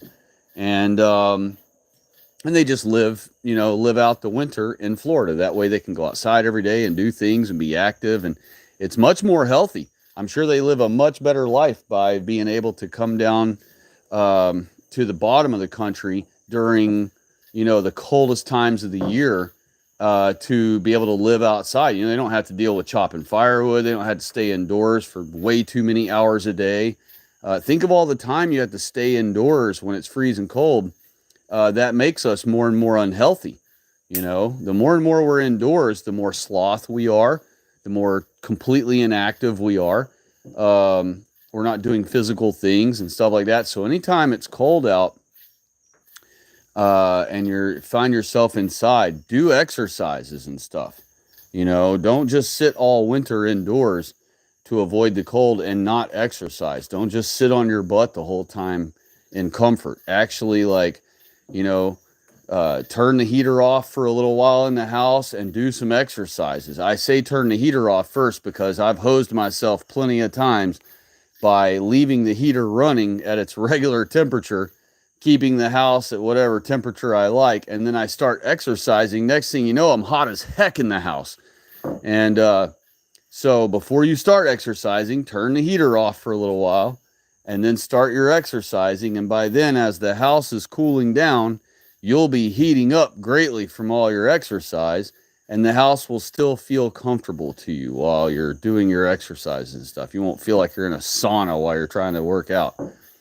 But definitely don't spend your whole winter just hiding in your house from the cold, doing nothing. You can stay in your house and hide from the cold the whole winter, but make sure you're doing things inside, that you're physically stressing yourself, making yourself sweat, making yourself breathe heavy, making yourself exercise. And so with those folks who are rich, who have winter homes, they live much healthier lives because all winter they're down in Florida living it up. If Florida is nice during the winter, I mean, it's not, there are like chilly days, but compared to up north, it's not covered in snow and ice and completely unusable outside. Instead, you can go outside and it's probably a pretty nice day out every day. And you can drive wherever you want. Roads aren't iced over. There's not snow everywhere. I mean, you can pretty much do whatever you want. And so I see the appeal of if you can afford it. If I could afford it, I would keep a house in Florida and go there every winter. If my industry would allow it and all these things, I would do the same thing. And they call it snowbirding also. That's another thing they call it, is snowbirding. If you're a snowbird, you go south for the winter, and then when it's nice up north, then you go home, and when winter's over. So let's see here. John Connor also said, I can't see the other people's comments. Really? Wow, man. You know what you might ought to do? Since you're having some bizarre YouTube anomalous problems, if you're using the YouTube app, I don't know what device you use, but I have had these exact problems you're having before, where I was making comments and they would just vanish and things like that. And it was because my YouTube app wanted to update. So you may want to just quickly close your YouTube app completely and like remove it from the background and everything, and maybe even go into your settings and do a force stop on the app, and then look in the Play Store real quick, or the App Store if you use an iPhone, and look and see if there's an update available, and just do the update real fast and then hop back on, and chances are all those weird issues will go away. Because I was getting that same problem, like, I'd say about a year ago, and the whole problem was being caused by an update. I was freaking out, thinking, "Oh man, they're like starting to like really heavily mess with me now, or whatever." And I thought it was YouTube all the way messing with me, 100%. And I was convinced that's what was going on. But out of desperation, I did those things. I like force stopped the app, cleared it, blah blah, and then that didn't fix the problem. But I checked for an update, and it had an optional update, so I did the update, and poof, my problem went away. Hopefully that will fix your problem. Because you should be able to see everybody's comments. Everybody's on here saying stuff, so it's a super bummer knowing that you're not able to read everybody's comments. That's part of why I read everyone's comments, just so people don't have to stare at the blank screen and read the comment section. They could just have their phone sitting in the background, and they'll hear me read people's question or statement. And that way you don't ever have to look at the phone during one of these streams if you don't want to at all. You can just turn on your tablet or turn on your computer or whatever and just let it play audibly in the background. And you can do your dishes or make your dinner or do whatever you want to do. And you don't have to sit there and be fixed looking at the screen to be able to read the comments or whatever. But I still want you to be able to. I want you to be able to look down at the comment section and see all the comments. And so, yeah, that's kind of a bummer. I hope that if you try that process, I hope maybe that fixes that for you. I forget what my other problem was, but there was some other major problem I was having when I had those same issues. It was something like it wouldn't let me upload at all, or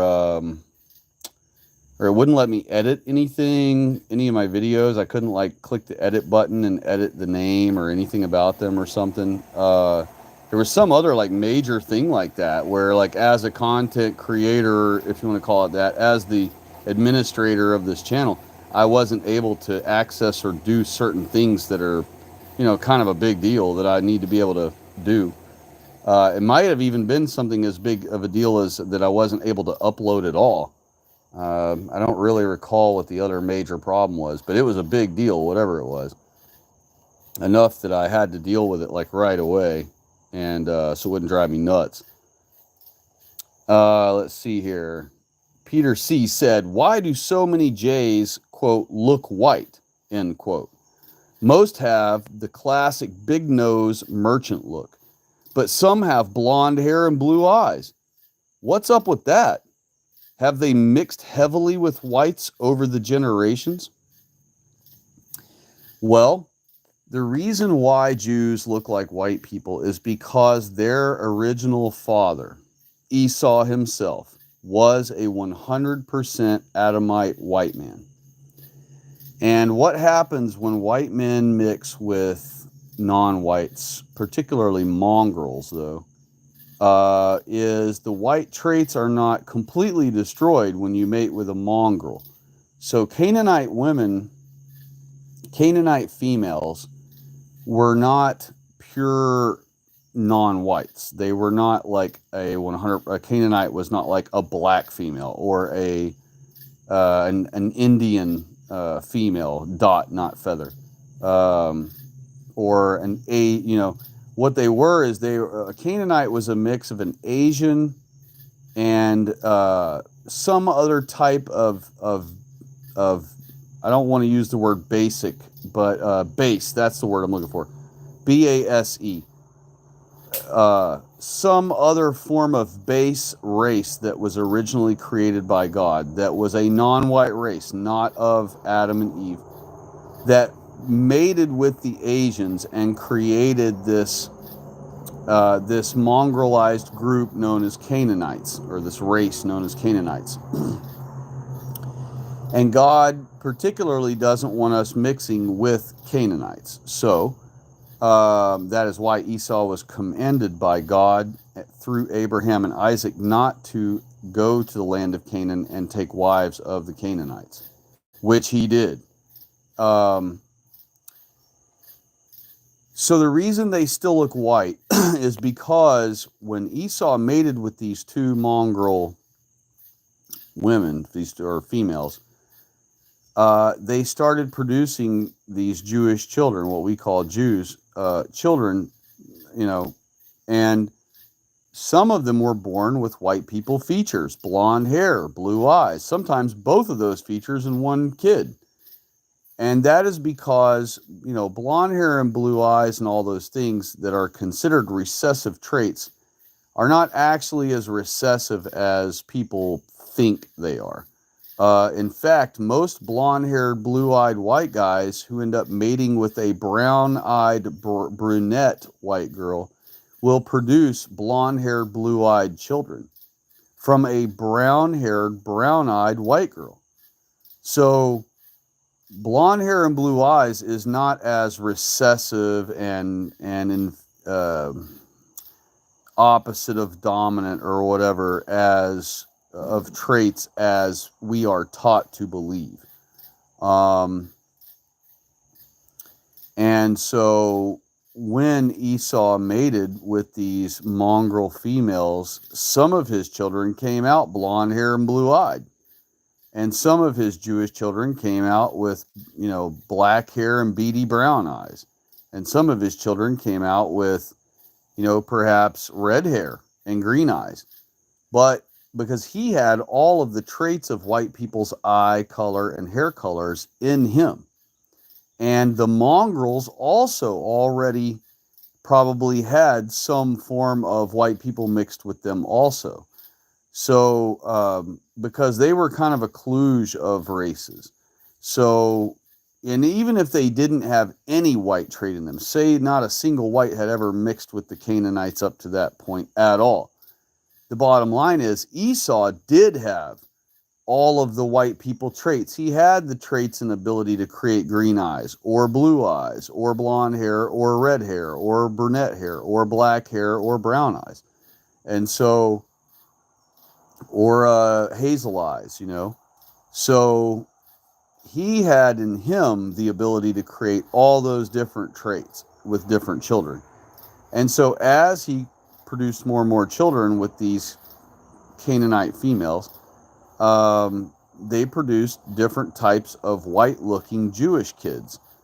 So you have blonde-haired, blue-eyed Jews. You have red-haired, green-eyed Jews. You have a ton of brown-haired, brown-eyed Jews, like brunette, brown-eyed Jews. And then you have a lot of black-haired, beady-eyed, brown-eyed Jews. But you have all the different ones because their original grandfather, their original one who fathered them at all, was a 100% pure-blooded white man. So they do have white people traits in them. And that's why you won't see Jews typically ever date non-whites. They won't mate with darker races than themselves. They're trying to hang on to as white of skin as they possibly can, because if they were to mate with darker races like Mexicans or or Indians or Arabs or blacks, then the result would be that their kids, their offspring from then on in the future, would be darker and darker skinned. And their whole gag is their primary sport as a Jew is to imposter as white people.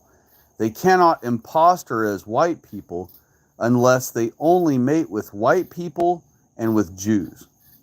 As long as a Jew only mates with another Jew or only mates with white people, then their kids can stay maintaining with a bright white color, and their kids will end up perhaps having a white people eye color. That's what they hope for, is that their kids end up with either blue or green eyes or hazel eyes rather than having brown eyes. And if they have brown eyes, they hope to at least have white people brown eyes, not the beady dark brown eyes that non-whites have.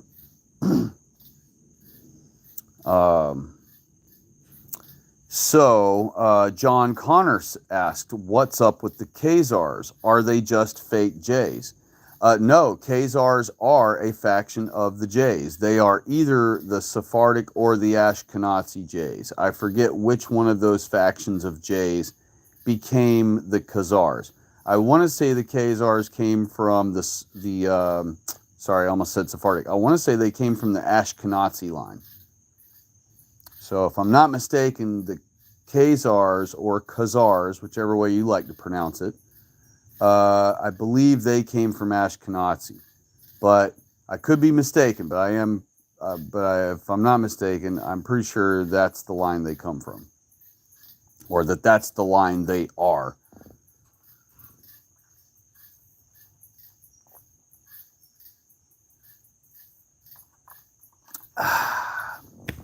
Old Mountain Dew's pretty good tonight.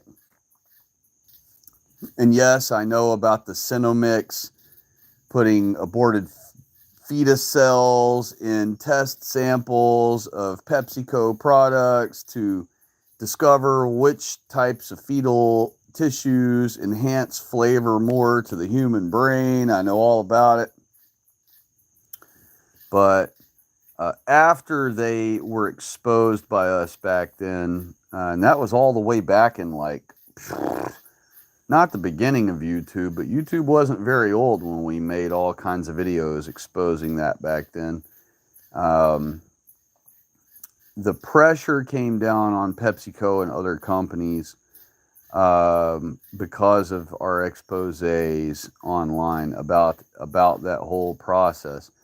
And so they had to completely overhaul how they were doing their taste sampling and all that stuff. And funny enough, PETA even got involved with them.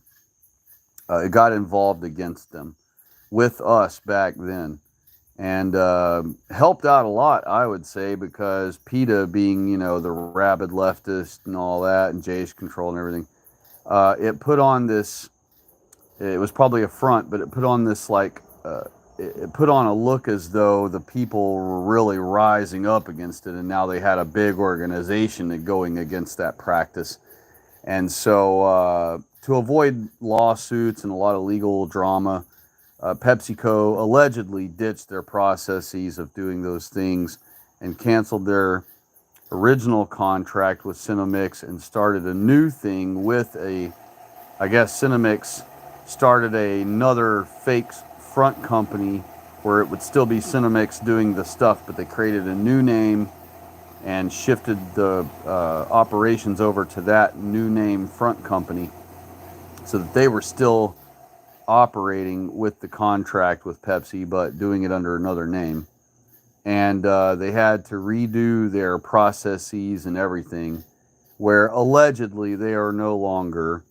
Of course, they could have just, started the whole process over again the exact same way, but allegedly they are not using aborted fetal tissue anymore to do taste test sampling with.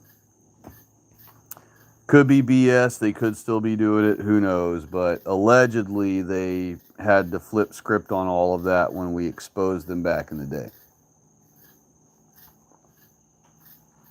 I had videos about that, and other people had way more videos about it than I had. But collectively, we exposed it pretty well. And gosh, that was a long time ago. But yeah, the old Mountain Dew, you know, even if it's got people in it, I can't help it. It still tastes pretty good. And personally, I don't think they really go to those type of exact extremes, like adding people tissue to all the Pepsi and all that stuff. Um, I've given explanations before in other subject matter of why I don't think they would do such things. But the bottom line is, when you come up with a decent flavor of something, or when you come up with something that people like, you don't need to add anything additional to it to make it more addictive or any of this crap like a lot of these companies are accused of, and like the tobacco companies were accused of back in the day. You don't have to do any such thing. When your product already sells itself on its own because of its acquired taste by others and sought after taste by others or whatever, your product's going to sell itself on its own. And you don't need to spend 1 red cent, and you wouldn't, as a business owner, spend 1 red cent that isn't necessary to sell your product. If your product sells itself, you're going to stop right there and let your product just sell itself and reap the benefits profit-wise. You're not going to say, oh, but I want to take billions of my dollars and invest into it to try to have this slight marginal increase in sales. No, you're not going to do that. You're going to just rock and roll with the way the product sells itself all its own. And the only money you would spend would perhaps be in advertising. Otherwise, there'd be no point in spending any money any other way, because you don't need to make something more addictive when your fan base of the product already buys it regularly because they enjoy it so much. So I don't buy that Pepsi and all these places spend millions of extra dollars to add some extra ingredient into their thing when everyone already enjoys the taste of it without this boogeyman, invisible, hidden, tasteless extra add-on that supposedly makes it more addictive. It's just not necessary, and they wouldn't spend the money on it. You know what I mean? I know a lot of business owners. I have been a business owner myself in the past, and I know that as a business owner, as a former business owner, and as a friend of many business owners, closely connected intimately with their businesses on the deepest of levels, I know that business owners do not spend 1 red penny that they do not have to spend. If the company maintains itself or can keep itself afloat without them investing more money in, that's how they roll.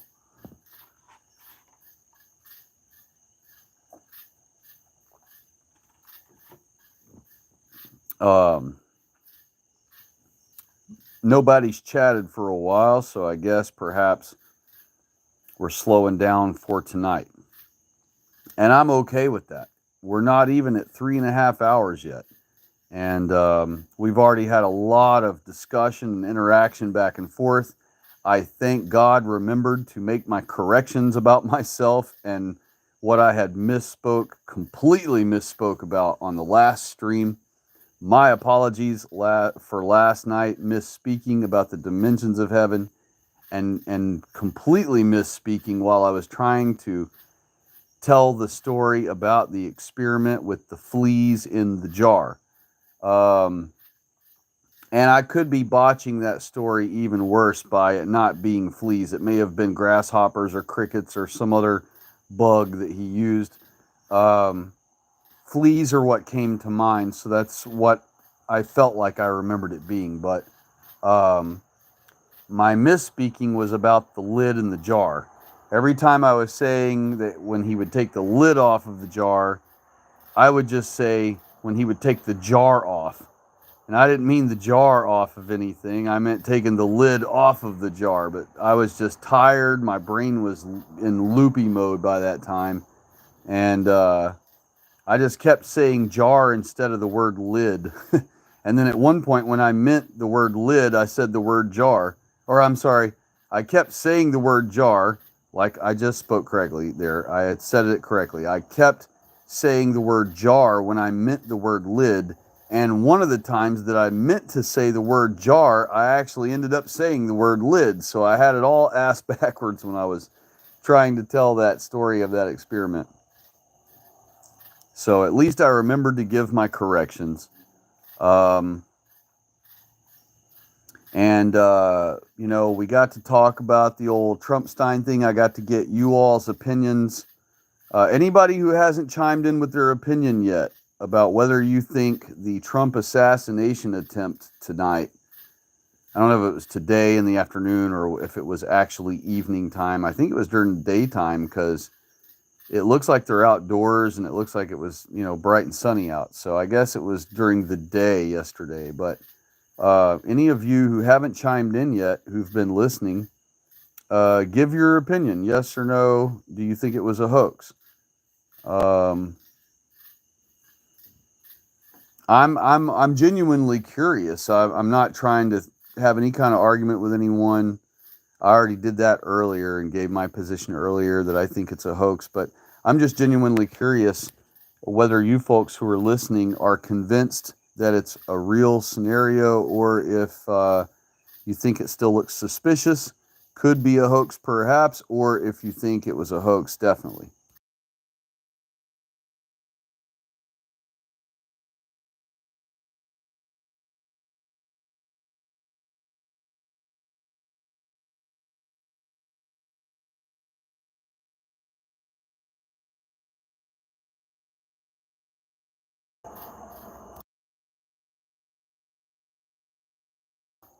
Oh yeah, also I never finished with the last comment Vorpus 23 had made. He put, "It doesn't snow where I live." Well, you must live pretty far south. Do you live in Southern California or Southern Texas or South Florida, perhaps?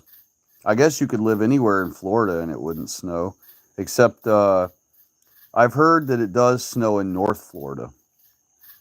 Um, when I lived in Florida, I lived not all the way in South Florida, but I lived far enough south in Florida that we didn't really ever have snow or anything like that. But I heard rumors that all the way up at the very top of the state, like up by the border of Alabama and Georgia and all of that, um, that it would snow up there once in a blue moon. And I'm sure it probably does because, I've been on I-10 driving across country before. I've been on I-10, which runs through Florida along the very north edge of Florida, along the top of it. I've been on that interstate with snow and ice and stuff before. So while it may not have been Florida, it was Texas. But I was driving on I-10 in a snowstorm and an ice storm in Texas, So it definitely, snow and ice, definitely at least reaches as far south as I-10 for sure. Below that, I don't know how far down it would really reach, but so perhaps you live in one of those states, either in Florida or South Texas or South California. And you don't have to dox yourself, though, location-wise, so I understand if you don't. Peter C. said, "Wow, Peter C.'s still here. God bless you. You've been here a long time, sir." And that's awesome. He said, "Does the way the Jays treat the Palestinians bother you? Should it matter to us when their victims aren't white? What is our moral obligation to non-whites who have not harmed us?" Wow, all really good questions, Peter. And I'll be glad to answer all of those. Let's cover them obviously one at a time, like we have to. To answer the first question, does the way the Jays treat the Palestinians bother me personally? Yes, absolutely. And I have multiple reasons for why, not just one. I'm not just bleeding heart, and that's why. I do have a bleeding heart, though, for any upright biped or animal being killed. And that includes animals who are slaughtered for our food. Um, I became a vegan for 2 years straight, back when I was still mildly cucked. Um, I was not a leftist or anything. I was based as far as some things, even based as far as my race on a lot of things and issues. And I knew about the war against Whitey. I had been noticing that since I was a teenager. I just hadn't truly accepted everything yet. And I didn't know about our identity yet, as far as our Christian identity yet. I knew we were Christians, but I didn't know Christian identity yet, as far as it belonging only to white people and that Adam and Eve only produced the white race and all those things. While I was in that state of life and that phase of learning still, I uh,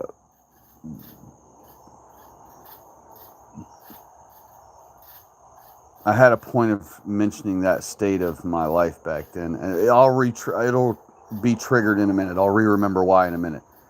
But to answer the question directly, again, let me just try to approach the answer another way, since I forgot my point.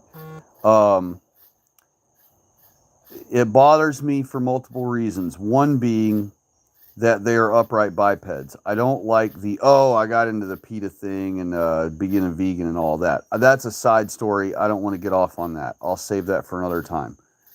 I want to just stick with the answers direct. So, bleeding heart for all of those people being attacked. I would not want to be bombed and shelled and missiled and shot at by 60 millimeter rounds and have tanks driving through my neighborhood after it's leveled all of our homes and killed all of my white people. And I know that Gaza is just them practicing for what they want to do to America.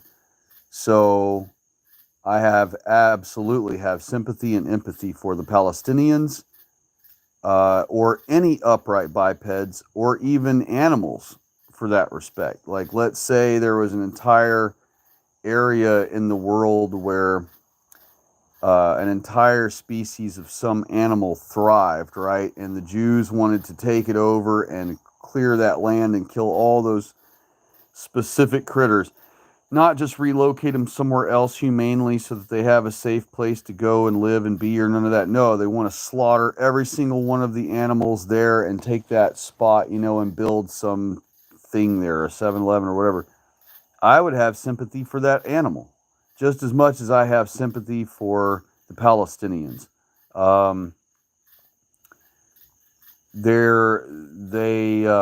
Jews have no right to be over there attacking those people, bombing those people, using our military, by the way. Our white men are who are shooting those Palestinians, missiling those Palestinians, bombing those Palestinians, droning those Palestinians.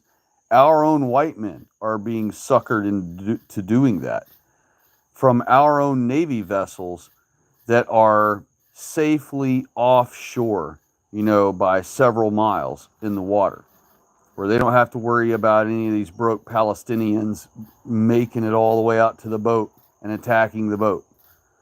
So we basically have snipers or really we have the Navy version of that, which they have these mega guns that, built onto the vessels, the ships themselves. And they're shooting these mega guns and mega missiles and mega rocket launcher things and whatever at the land from our Navy vessels.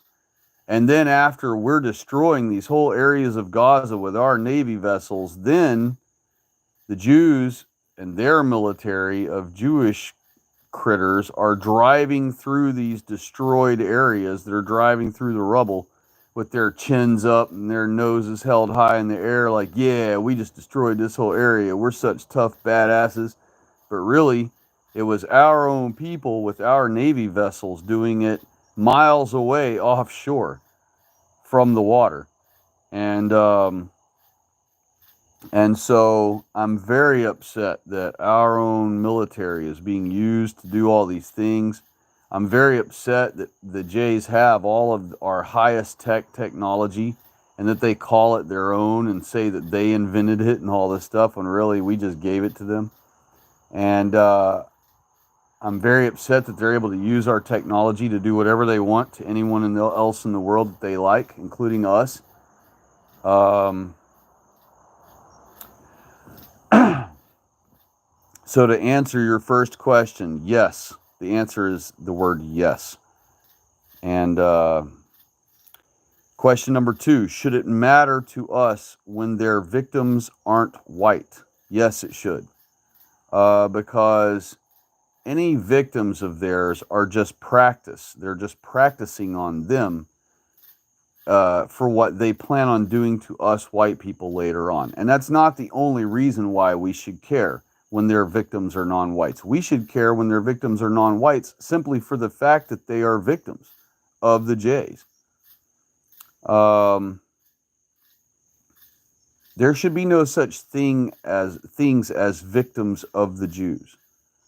And so if it requires white people, the gods of this world, the ones who God gave dominion over all the world and all that is in it, including the Jews, if it requires us, if it requires the level of white people to keep the Jews in check, which is exactly what our job is, then so be it. That is exactly what white people must do.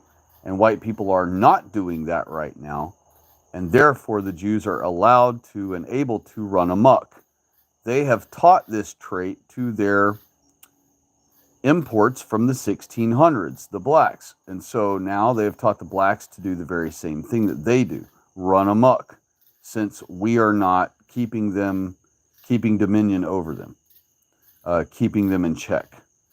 So, and this is why now you see the blacks doing any and everything they want to do, acting as heinous and vile and outlandish and crazy and ridiculous as they want to be, without any fear at all of consequences, because they know that their Jewish masters who brought them here have given them the full go ahead, the green light, full throttle, full speed ahead to do whatever you feel like doing, whatever comes to your mind, whatever makes you feel like this world is yours for the taking.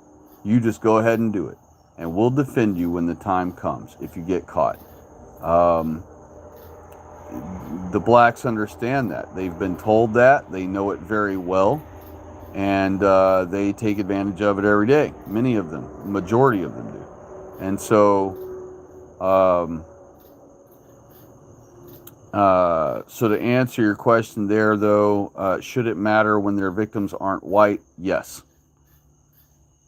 What is our moral obligation to non-whites who have not harmed us? As long as they do absolutely nothing to harm us, and that includes not living in our countries, okay? Chinese people living here in America, running a Chinese company or a Chinese restaurant here, minding their own business. They get up every day and they go to their China #1 walk or whatever, fast food Chinese restaurant. And they literally spend every waking hour just making Chinese food and ringing white people up for the Chinese food. You're probably expecting me to say that they are not a harm to us, but in fact, they are harming us. They are on our soil. They are taking money from white people, and it's coming out of white people's hands and going into the hands of non-whites. Our money is our pearls. Jesus Christ said it's not good to take from white people to give to non-whites. It's not good to take our blessings, our food from us and give to non-whites. Why is it bad for white people to patron some Chinese family making Chinese food all day and night, minding their own business in our country? Why is it bad to take money from white people and give to them when they're living in our country and obeying our laws and not harming, physically attacking any of our people, not living on welfare, allegedly? We don't have any way to prove that, but allegedly they aren't. Why, you ask? Well, because Giving our money to non-whites takes it out of white people's circulation. And there are hundreds of millions, there are billions, 2 billion in fact, plus Asians in the world. They outnumber white people now greatly. And so if we kept allowing more and more Chinese people to move here and start more and more Chinese restaurants, and more of our white people born keep buying more and more Chinese food off more and more of these Chinese families moving here, eventually there comes a flashpoint where there are more Chinese people here than there are white people. And they will realize that at some point and realize, hey, we don't have to abide by these white people anymore. In fact, we rule these white people. We feed them every day. If we cut them off tomorrow, they wouldn't know what to do with themselves. And we outnumber them in their own country now. So this is our country now. And everything would start being pressed to for English, you know. All the messages when you call somewhere, your bank or whatever, and the little automated answering thing comes on first to greet your phone call. It would be in some Asian language, you know, Chinese or whatever. And then out of nowhere, it would say, I press 2 for English. And then you would press 2. And then it would say everything in broken English from then on. So, you know, that's the kind of world you will find yourself in eventually if you cuck to or allow any non-whites to live in your country, even when they mind their own business and start their own thing. And it's allegedly do not get on any of our assistance programs and milk our people for any money. They still cause us harm for being in our country at all. Imagine if America consisted of 200 million Chinese, or let's say Japanese. Everybody's always so boogeyman. They always think of China and Chinese and shy-coms. The Cuckservatives are always so worried about. So to take all the boogeyman spookiness off the Chinese, let's say Japanese, right? Because Americans are cool with Japanese. They even like their cars and they kind of dig their car scene and all that over there. So we're going to use Japanese, even though they don't have numbers like that at all. But let's say that America, we woke up one day after cucking and cucking and cucking. We woke up one day and found ourselves in a country that has 200 million Japanese and only 80 million white people. Would you still be able to call the United States a white Christian country if 200 million out of 280 million people in the country were Japanese and only 80 million of the 280 million of the country were white people? The answer is no, because the numbers say otherwise. You can't have 200 million out of 280 million, basically 2/3 plus of the population of a country, be completely opposite of what you're declaring it is, and that be true and factual. You cannot say that 200 million Japanese in a 280 million populous country is anything other than Japanese.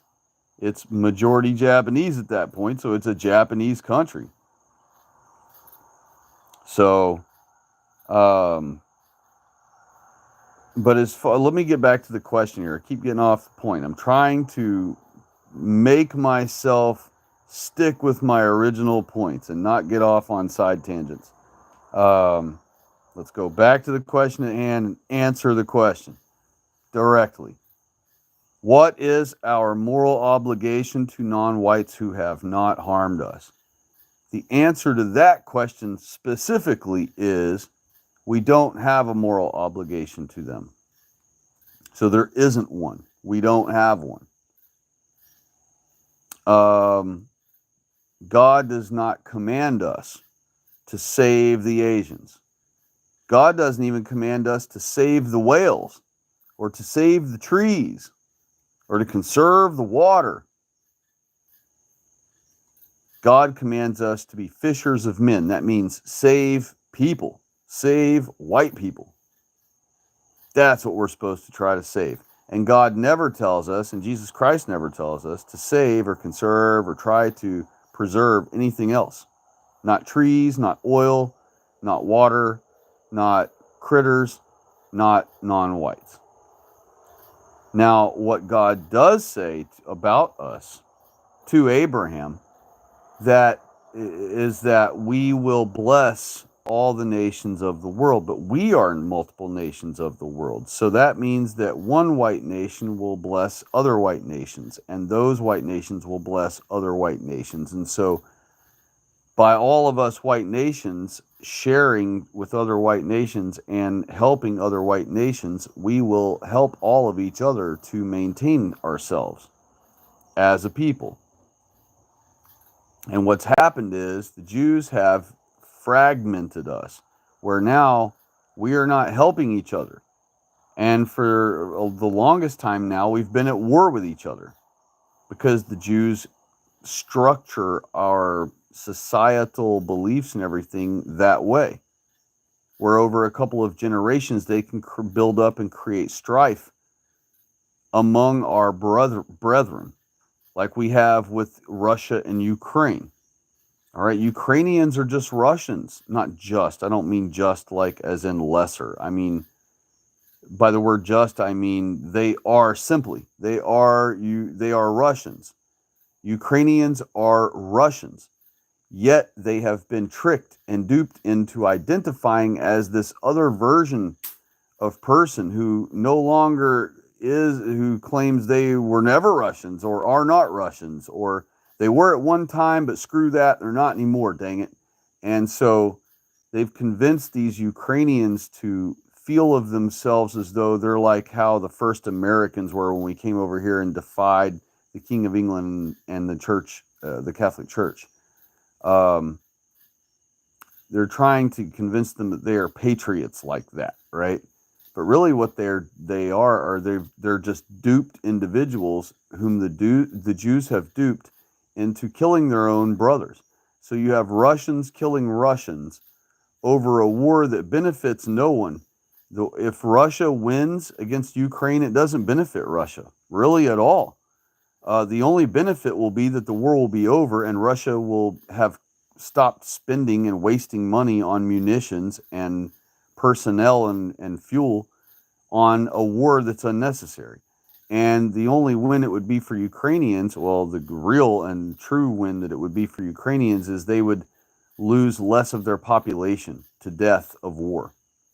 So, neither one, if let's say Ukraine won the war, well, they're not going to rule Russia afterward. So all they did was, quote, win their independence or whatever for now, for a time being, for a period of time until Russia decides to attack them again someday. And they'd have to defend their freedom all over again or their independence all over again, as if they've never won it before. And so Russia could just keep doing that over and over and over perpetually.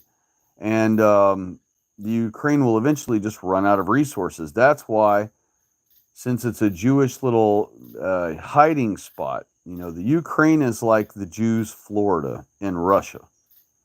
All right, that's what Ukraine is for the Jews in Russia. It's their version of Florida for Russia.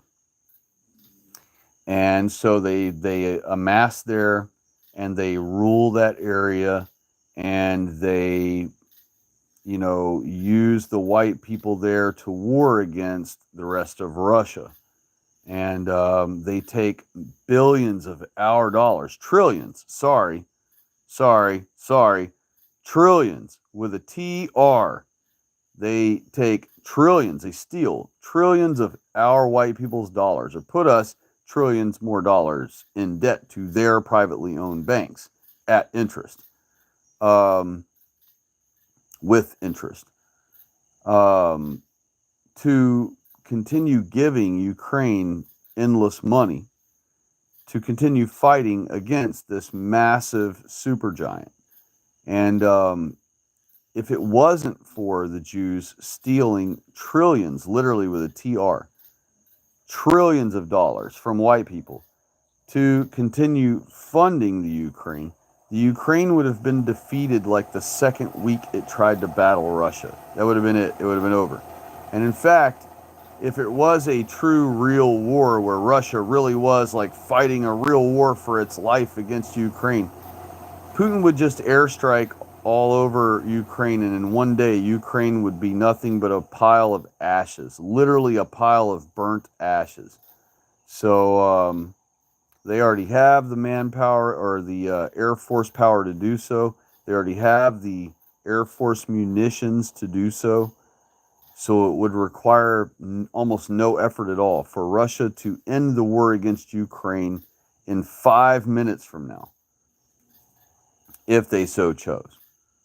But they don't, because they obey the Jays every step, and the Jays have told Russia, nope, you're going to just keep fighting a little bit at a time, and we're going to keep giving the Ukraine more and more money from America, and y'all are just going to keep up with this fake war, you know. And when white people die here and there, and y'all's kind kill each other off here and there, so be it, you know. And so there are leaders of Russia who shrug their shoulders, and leaders of Ukraine, both Russian white people, by the way, who shrug their shoulders as well and go, okay, for money and power and prestige in our white people governments given by the Jews. So, but to answer your question again directly, what is our moral obligation to non-whites who have not harmed us? 0.0. Aaron Jeeger has chimed in, y'all, our favorite non-white dissident. And he said to Peter C., the Jays are genetically Eastern Europeans who converted to Jayism to keep usury. They are white. We're just not afraid to throw other whites under the bus if it benefits them. They're just not afraid to throw other whites under the bus if it benefits them. Well, again, Jays do have a white descendant. That is Esau. Whom is Esau. But they are not fully white. So, depending on which faction you speak of, Sephardic or Ashkenazi, they both are descendants of a white man, but they are mongrels. So, the thing here about them being Eastern Europeans, well, to think that Eastern Europeans are this other weird race that are not white people is not true. And to think that since calling Jays Eastern Europeans makes them white people is also disingenuous, because mongrels cannot be white people. Okay, it doesn't matter if a mongrel has a white parent; they are not a white person, and no child they ever produce will ever be a white person, even if they mate with a white person. They are a mongrel, and the seed line was ruined with them at them. And the only way for that white person who mated with a non-white and produced them, in other words, their parent who is white, the only way their parent who is a real white person could continue on that white family's bloodline that they belong to is if they also mate with a white woman in their lifetime as well, and produce a white child or more with that white woman. That would continue their white family seed line. But there is no such thing as a mongrel white person. There's no such thing as that. So Eastern Europeans are white people, and Jews are not Eastern Europeans because they are not white people. So they are just Jews. And whichever type they are, Sephardic or Ashkenazi.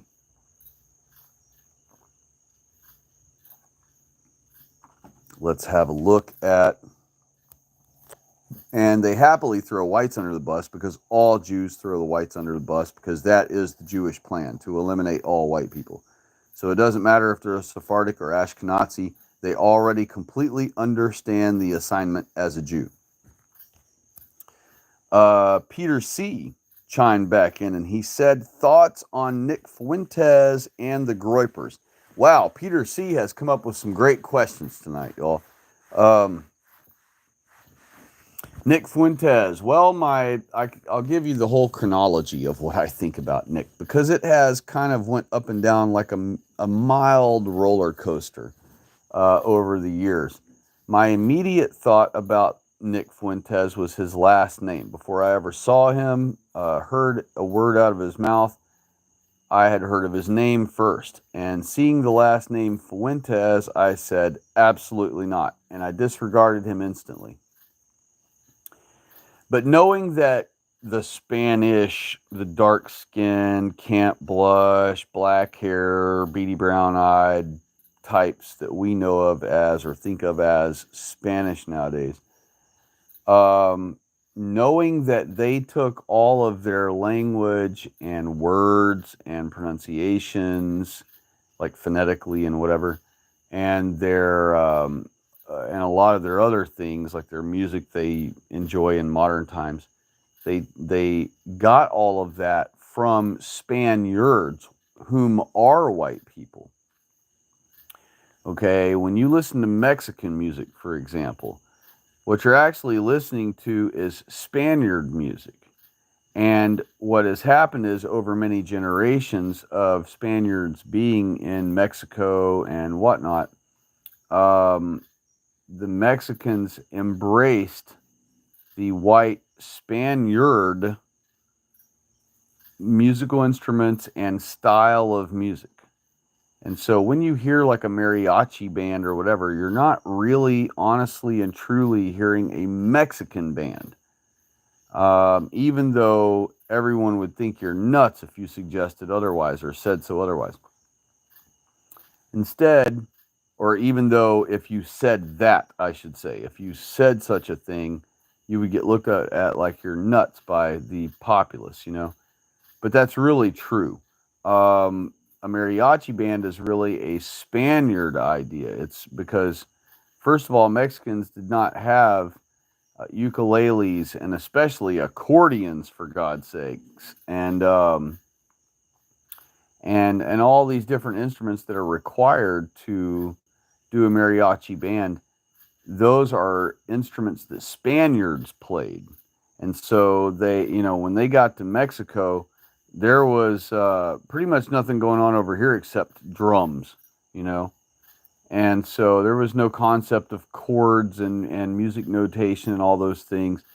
So when you hear these mariachi bands playing all their what you think of as Mexican music, just know that they're actually playing very intricate Spaniard music, you know, that they have perhaps modified slightly to their own taste, um, but really the whole thing of their music is Spaniard instruments, or even if the Spaniards didn't invent the instruments they play, their Spaniard instruments as far as the ones that Spaniards use to make their music, and Mexican music is Spaniard styled as well.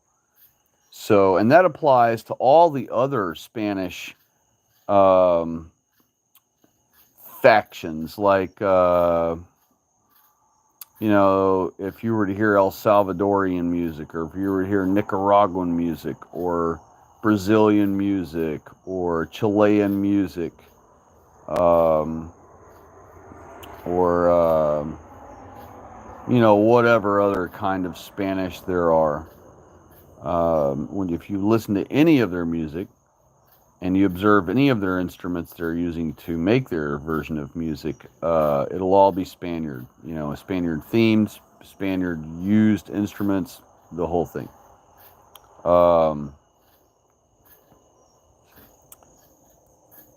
Let's see here. Let me get back to the question here. Golly, man, I get so off point. I apologize. I hope you higher IQ people can follow along as I get further and further off point, but I nail more and more points that I wanted to get across anyway. Because I don't mean to segue from point to point to point, but in my mind, I've already kind of stepped on the one point, and I'm working my way through others, but I realize that it does not on playback, when I'm listening to it played back to me, it does not play out that way in other people's minds. So I've got to slow my way of, instead of taking giant steps from thing to thing to thing, which in my mind, I have them all connected. I understand they're all connected. It all makes sense perfectly. And it all does as long as you can follow along. But for people who aren't able to follow along with those things because they don't have all the understandings, it perhaps either gets confusing or seems like just bizarre rambling that isn't coherent. But in fact, all of the things do connect. It just gets me off my point and off topic eventually from the original topic. I'm trying to break that habit. I apologize. Let me get back to the actual answer directly to the question. My initial thoughts on Fuentes were heck no. Then I listened to him. I read lots of Groyperism in the comments and chat sections. I participated for a while and felt them out. I got to a point where I said, okay, I'm not in full agreement with these, with him or his followers, but he does defend Christianity among white Christian or among white countries. I do not like that he pushes that Catholicism is Christianity, because he is Catholic. But so, at first I was like, no. Then I was, okay, I don't mind him so much because he, points out that white countries should be Christian. And he defends, the browning. He doesn't like the browning of America. He fights against that, defends white people against that. But then he goes into defending the existence of gays, and he hangs out with gays. And he's had other controversial things where he associates himself with them on his own time and all these things. All of that makes him an immediate no again.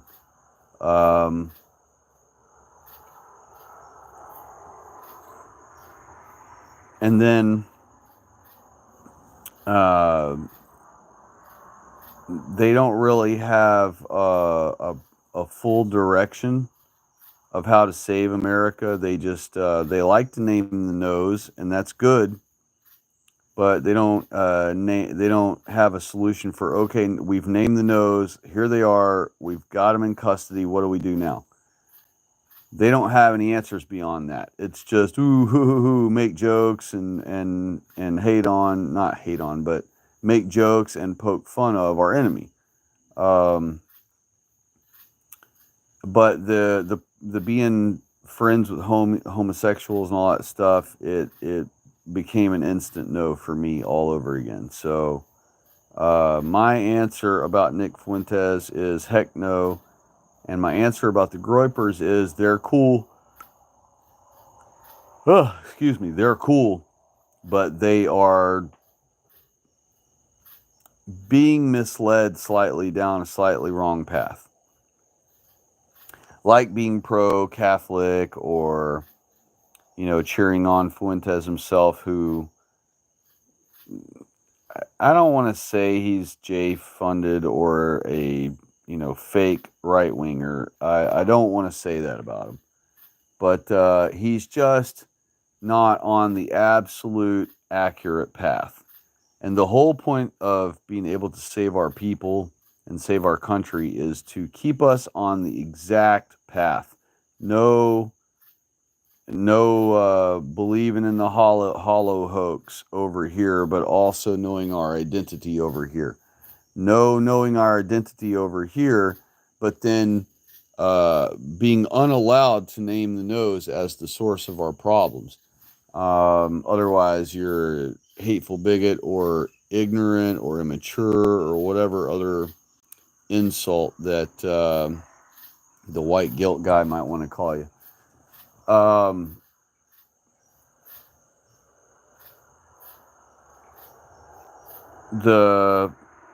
The Groypers are, they're based enough to understand, who the enemy is, but they don't really seem to go beyond that. They just, now they've got a lock on who the enemy is, And since they're accurate, that is the correct enemy, they just spend their time hovering around, what Jays are up to, or what Jays have said today, or where Jays have went today. Um, but I do give them props for a job well done when they do a job here and there that is really good. Like recently when they confronted Charlie Kirk after his interview and publicized event with this gay black dude. Um, People were wondering, is he going to disavow it? Is he going to go along with it? But he did well with that. He did not get suckered into participating with it or bowing to it even, or any of those things. So,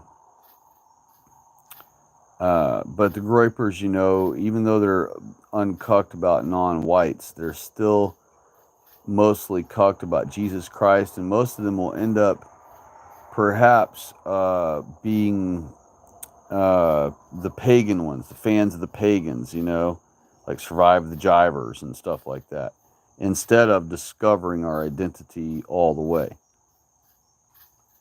A name that I have no idea how to pronounce is here. Svibjod,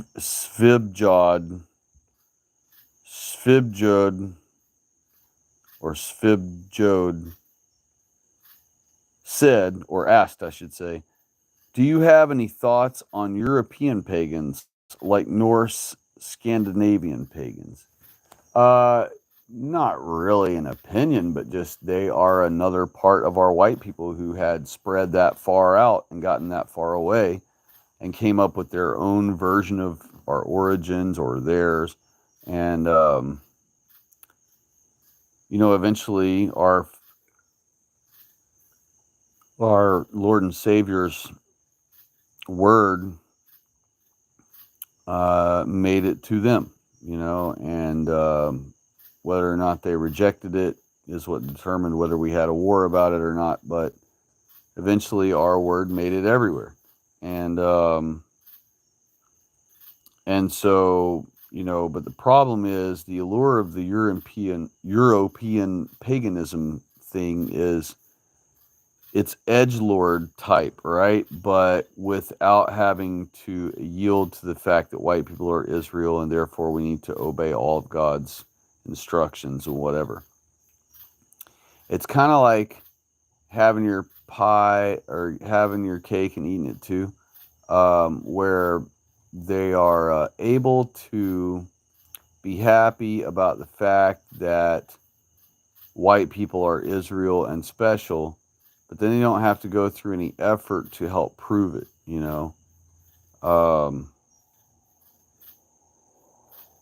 And so, but to go back to the pagan ones here, and what that does is that leads them further astray over time, and eventually they just end up being something like a pagan, where they're got their own idea about things and their own version of origin and all these things.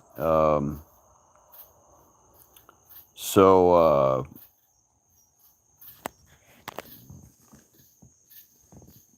as far as like Norse and Scandinavian and all that, to me, they're just another sect of white people who had wandered very far off, and the gospel was meant to reach them as well,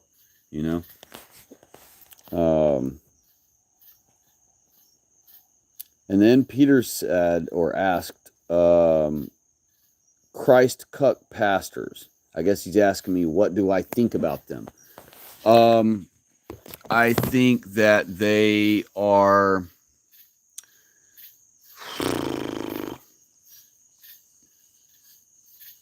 I think it depends based on the individual one. I think every single different Christ cuck pastor is a Christ cuck pastor for a different reason. I think some are Christ cuck pastors for money and maybe even fame in their mega city if they have a huge church in a big city. Um, like look at Joel Osteen. He's got a huge church in a huge city, and because of that, everyone knows him worldwide, or at least nationwide. He's like his own Donald Trump in some weird way. So, in that respect, about Christ cuck pastors,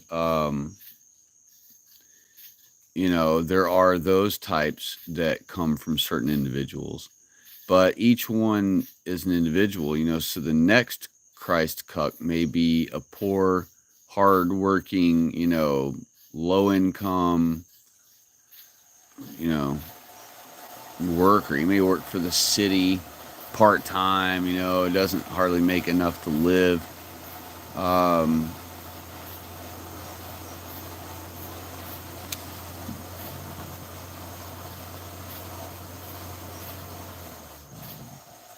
Those types, well, let me say just pastors in general that work for a living and do not toe the line and do not teach that Jays are Israel, do not tell their congregations to take every little pharmakia thing that comes out because of some spooky boogeyman illness.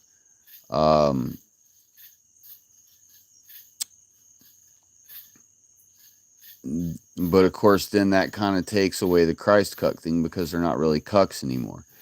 If they were that based, then they wouldn't be Christ cucks. So the cuck part really matters in your statement there, of course, and in your question there, and that is what you're asking about. And I'm kind of answering by talking about the wrong kind, not what you asked.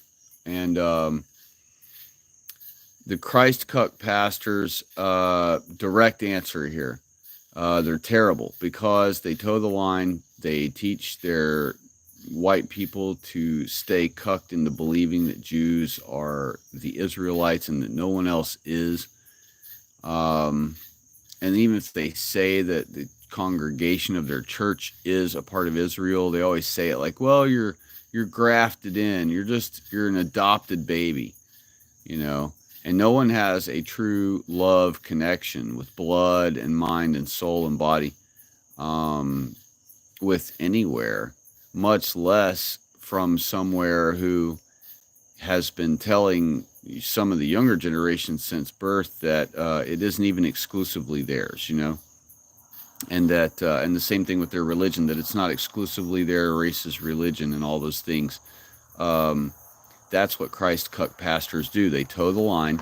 They teach white people to honor Jews as the only Israelites, and that if the church congregation themselves are Israelites also, that they're really just these grafted in adopted kids, and they're not really a part of Israel truly, like by race. When in fact our race only is Israel. And that includes all these scattered out white people like the Scandinavian and Norse tribes, But Christ cuck pastors, yeah, they are a detriment to our people.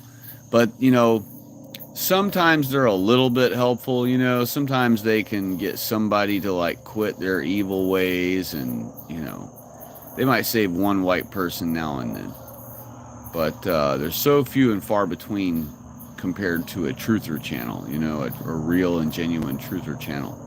So, but let me move on. He also asked Brother Nathaniel. I have no idea who Brother Nathaniel is.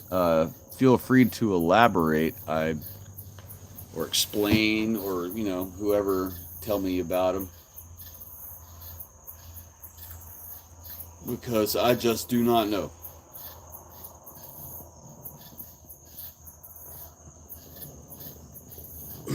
But as far as the Civnat Christ cuck pastors, yeah, they are definitely a detriment to our people.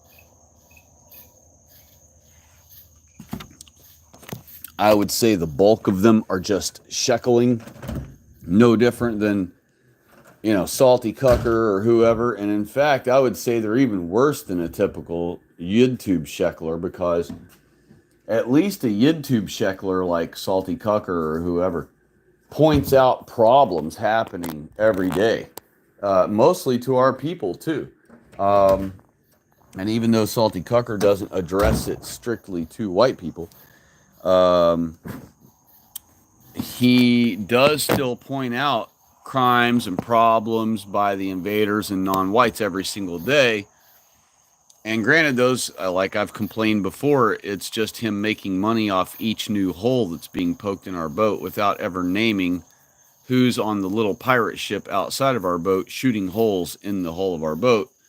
Um, he is still mildly helpful for our people, because he's basically kind of like a news, and like if you didn't want to be subscribed to any of the other news channels like CBS, NBC, ABC, but you would like to be informed still about the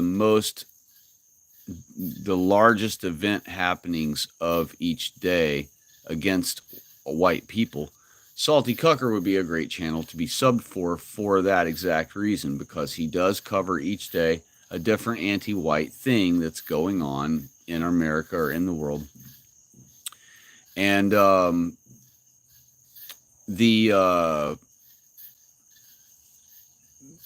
thing about it is, they want to make money, though. People like Salty Cucker, they want to make money. So they won't name the J. They want to sell you merch. They toe the line. They don't just freely speak, what needs to be spoken. And I lost my train of thought. What I was going to say about it. Gosh darn it. Man, I really need to get some rest before I do these streams and stuff. I've been up all day again. I've been up since like 4 or 5 this morning again today. So, well, actually, that's not true. I'm thinking of yesterday. Gosh, a day has already passed. Today, after the stream, when we ended, it was like, I don't know what time, 5 or something, maybe in the morning.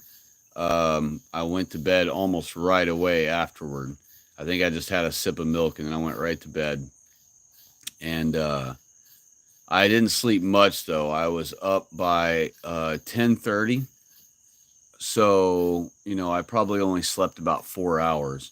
And then I've been up again all day since then. So I haven't really fully recovered from needing rest before last night's stream. So, like losing my train of thought when I'm telling some story or a point. But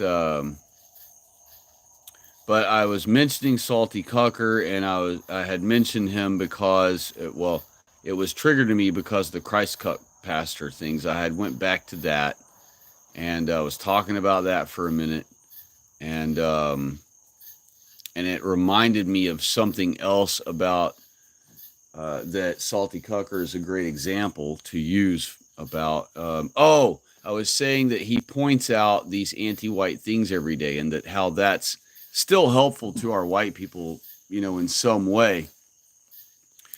But and by him, and the difference between him and a Christ Cuck pastor is that, and how he's even actually more helpful to our white people, I would say, than a Christ Cuck pastor is that at least he's showing white people problems every day that they need to be aware of and be warned about.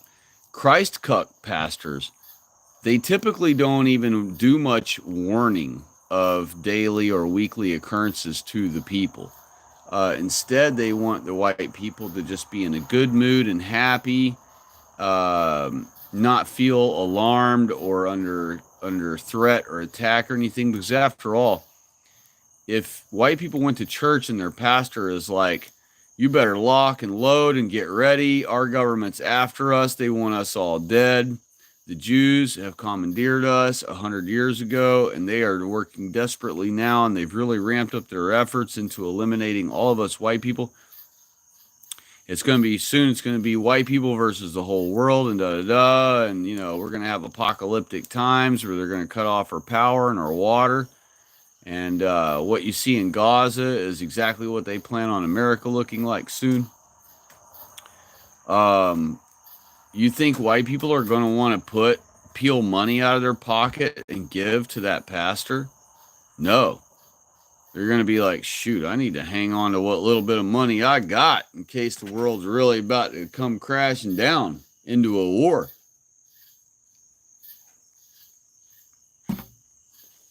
White people aren't eager to just donate money out if they think that they're going to be under threat soon in their whole livelihood and way of life and way of the world and everything is going to be under threat soon. They're not just going to start making it rain on no pastor, or anybody for that matter, not because they'd be upset at the pastor for giving them that information, but just because if they really believe that terrible scenario is coming, they're going to want to hang on to every smidgen of resources, including money, that they can.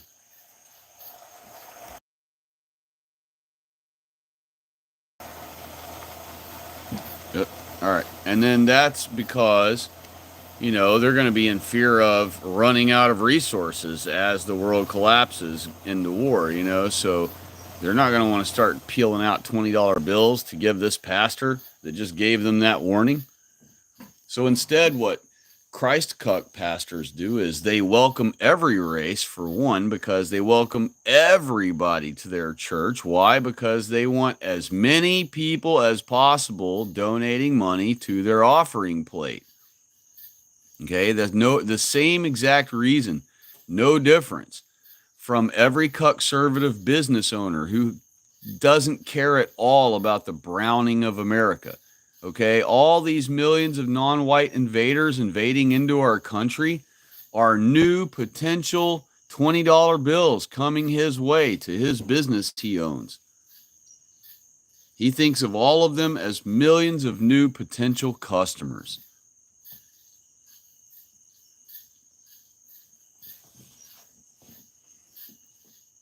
Likewise, a Christ cuck pastor looks at any upright biped that's willing to walk into his church and hand him a $20 bill as a potential customer. So they don't see color. Just like you hear the Cuckservatives say all the time, I don't see color. Well, guess what? A Christ cuck pastor really doesn't see color. They want any and all upright bipeds to come to their church as long as each upright biped is contributing to the offering plate. Now, if you found a cuckservative pastor or a Christ cuck pastor who, he's got kind of a small, sleepy church and he's, got about 50 white people he's grifting as a congregation, if all of a sudden 100 blacks, double the congregation of his white congregation, showed up there one day and said, hey, we want to start coming to church here, cuz, he would be like, he'd be hesitant of that.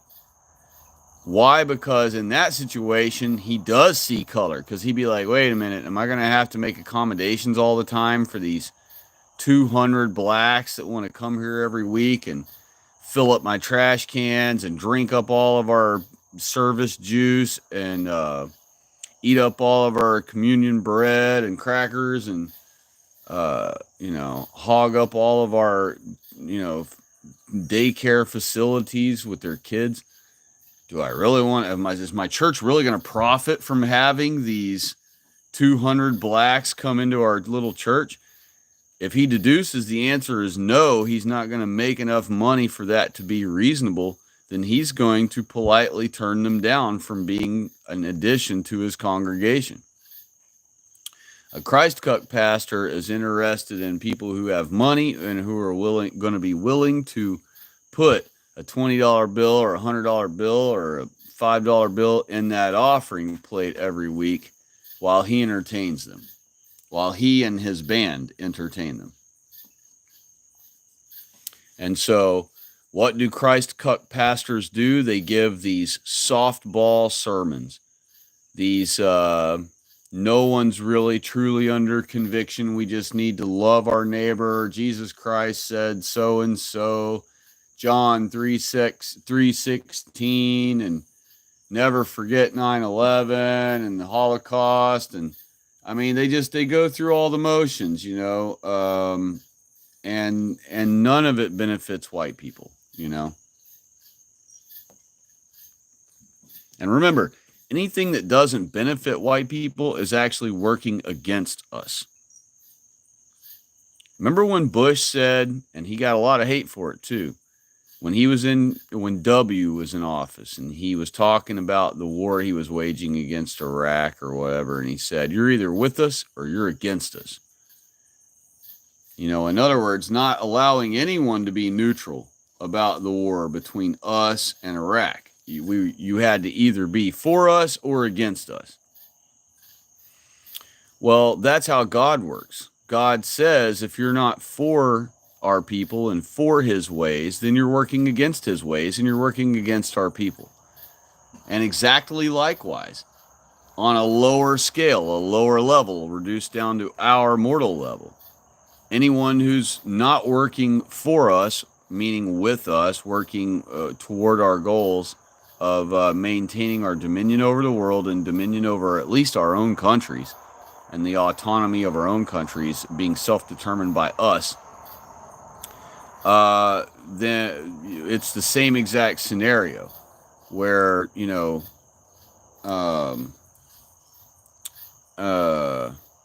man, I'm really tired tonight. Golly, I'm slipping, man. I'm sorry. Where likewise at our level, anyone who is not working toward white people's goals of our, maintaining our autonomy and sovereignty over our own nations and dominion over our own nations, dominion over our own people and over our own laws and our own children's curriculum and all those things, then they are working against us if they are not helping work with us toward our goal of maintaining our own livelihood. And that is why non-whites there's no such thing as non-whites being able to come here and help maintain white Christian America, because their very presence on our soil is a reduction of white Christian America. And even if they come here and go, yay, white people, every single day, they get up and they cheer white people on and they, stay off our welfare and they get a job somewhere, which they had to take from a white person, by the way, in order to have that job. If you're in an all-white country, then it wouldn't matter if they did all those things and went through all those motions and tried to be just as American as a white person is. They're still working against us because they're on our soil. The only way a non-white can be supporting white people properly is to be in their own country and then give us support from their own country. That is the only way a non-white is able to support white people correctly as a non-white, is to cheer our way of living on and our destiny and sovereignty and determination on from their own country. Peter C. said he's a Russian. I assume he's talking about Nathaniel listed above. He's a Russian Orthodox priest that speaks often about the Jays. I think I know who you're talking about. I think he has become kind of popular lately in YouTube shorts and stuff like that.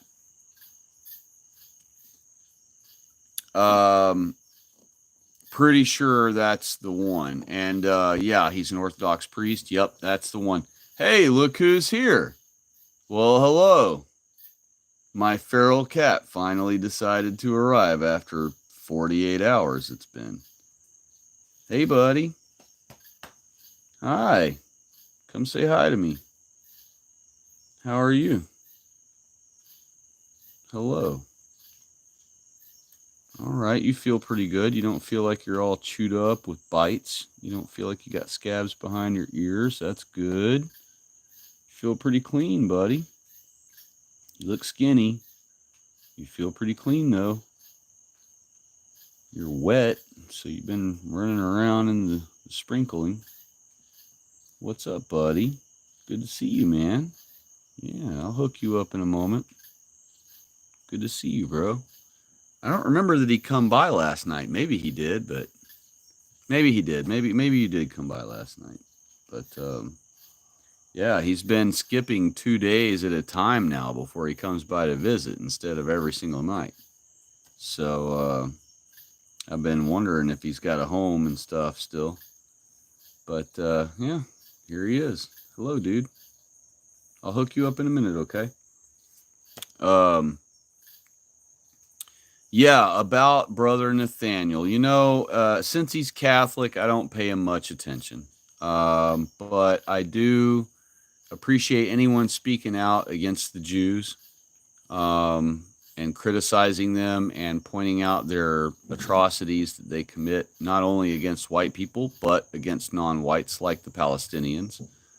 Um, and even the blacks. I point out their atrocities they've committed against the blacks. I've pointed out their atrocities that they used our white U.S. military to commit against the Puerto Rican women when they were testing birth control pills. Um, I'll call the Jays out about any atrocities they commit about any non-whites or any whites, and so any even if it's a Catholic priest in this particular circumstance, if they're calling out the Jews, I'm down with it. No different than I'm down with HT, with Handsome Truther. If he calls out the Jews, even if he's some weirdo guy on the side on his own time and whatever, I still support that part of his cause, calling out the Jews. And I had a point last night that I tried to get to, but I never got to, which I will do now because I was mentioning HT, is that the left always side with their own kind, even if they disagree with different things about other leftists, right?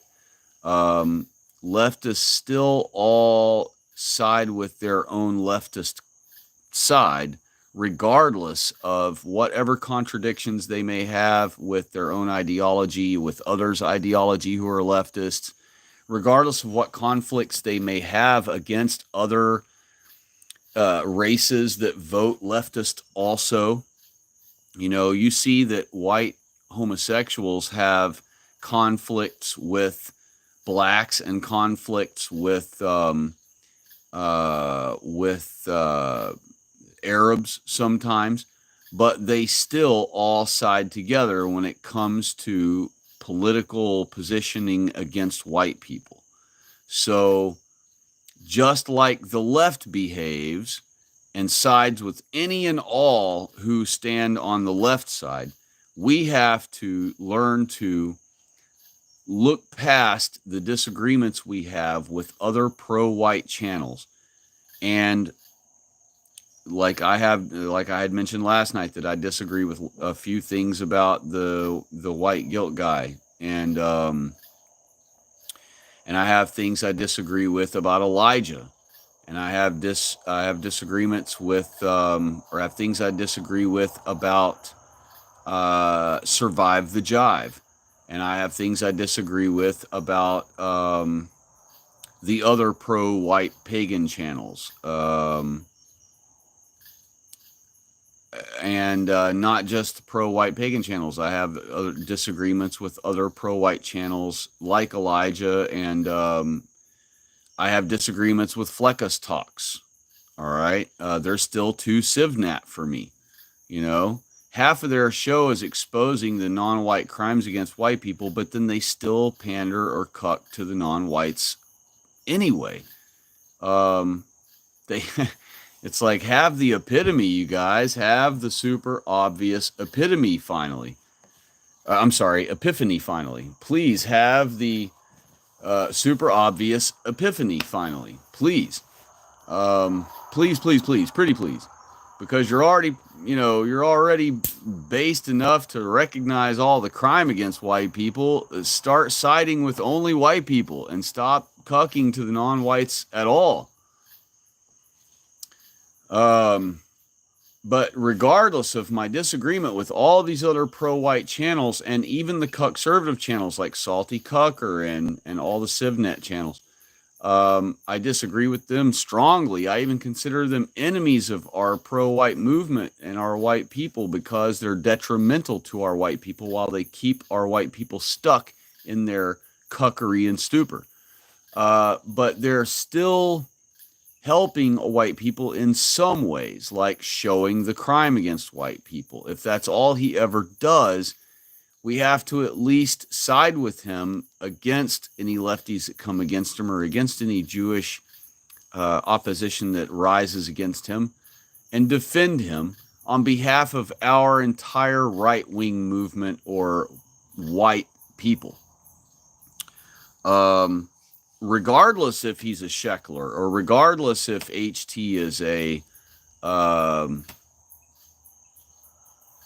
hate to say it, but into, teeny boppers, or whatever. Whatever his deal is on the side on his own time, separate from his efforts he gives against the Jews for white people, we have to just look past those things we don't like and disagree with about other pro-white channels and right-wing channels, and we have to go ahead and side with them when it comes to either them or siding with lefties and Jays and all those things. And this is why the way the Jays have positioned themselves with having all their leftist minions of our children and stuff work against them suddenly or pretend to be against them suddenly is quite clever of them, because generations from now, people will look up the lefties and they'll see all the atrocities the lefties were committing against white people. Aborting a baby Jesus in the street in front of Trump Tower and all these sickening things they ever did, right? And then they'll see that eventually they warred with the Jews, right?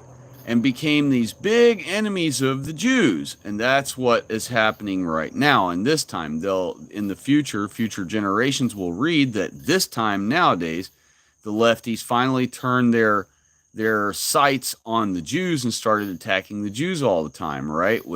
Politically and whatever. And what that will do is that will dupe the future generations into believing that all of the leftist atrocities and sicko homosexual stuff and all that crap was never Jewish controlled and was never Jewish created and was never Jewish dictated all along.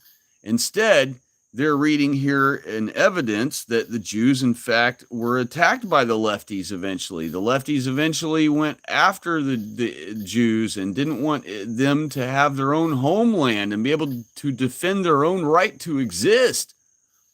And so surely it couldn't have been the Jews in charge of the leftist whacknuts for all those generations of the mid to late 1900s and early 2000s that you're reading about in history as a child in the future 3 generations from now. You're reading that the leftists went after the Jews. So that proves right there, surely, to a baby truther in the future, that would prove that the Jews surely could not have been the orchestrators of the entire leftist movement. Because after all, the leftists ended up being against the Jews, ended up being against Israel. But really and truly, the Jews were the funders and creators and dictators and puppeteers of the entire leftist movement, even the part of the leftist movement that's allegedly, and the time frame of the leftist movement in time, that is now allegedly against the Jews. They even puppeteer every moment of that against themselves. Controlled opposition is one of their primary tools. And it is what dupes white people into believing that the Jews are victims and that the Jews surely aren't the ones in charge of all of this rabid leftism and anti-whiteism and anti-Americaism. Because after all, they're being victimized by the leftists too. So, quite slick of them. Yes, they are not smarter than white people, but in many ways, when it comes to deception and lies and being vindictive and all those things, they are more clever than white people at those kind of things. I will admit that. When it comes to evil and deception and manipulation, they do have the upper hand on white people, because White people are bound by our morals and by God's laws being written on our heart.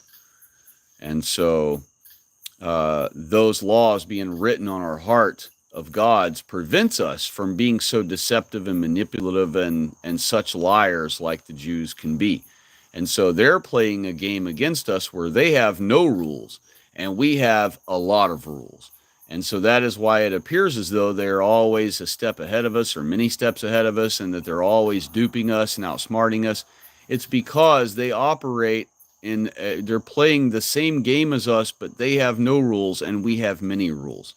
So with all of our restrictions and with them having no restrictions, it allows them to stay many steps ahead of us. And it allows them to keep duping our people over and over again. They basically use the laws written on our hearts. They use God's laws written on our hearts to keep us in a state of being behind them, you know. And so that is why they always appear to be smarter than us when really, in fact, they are not on a one-on-one individual basis. Ace C has chimed in, or has visited and has chimed in. Hello to you. God bless you, brother. And he said, hello, brother. What's your opinion on what's coming in regard to our Father's judgment, as in the apocalyptic finale you just spoke of? I really appreciate all you do for Israelites. Jesus is King. God bless you, sir, for your kind visit and comment. And to address your question as best I can, let me reread it here just to make sure I thoroughly answer it directly and correctly. The question is, what's your opinion on what's coming in regard to our Father's judgment? Well, that's a little bit vague of a question for me to give you what I would feel is a specific answer.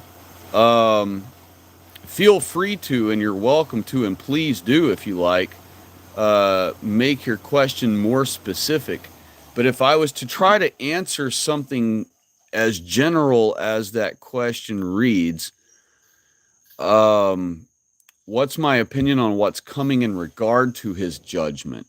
I guess my answer to that would be exactly what's written in Revelation. 215 years from now, on some appointed moment in time, we don't know the month, nor the day, nor the hour, God's judgment will finally arrive. And on that day when the arrival comes of it, judgment is not exactly like people probably imagine. Judgment comes by everyone on earth who their name is not written in the book of life. Judgment comes by them all being killed the moment Christ arrives. When Jesus Christ returns to earth, when he comes through the dome and he is in the sky above the earth, his brightness will be so great. His whiteness, the brightness of his whiteness will be so white. He will be so white. His skin will be so white and so bright. And it says in our Bible that the brightness of his coming, in other words, the brightness of his appearance before us, will be so extreme and intense that it will kill everyone on earth instantly whose name is not already written in the book of life before Christ arrived.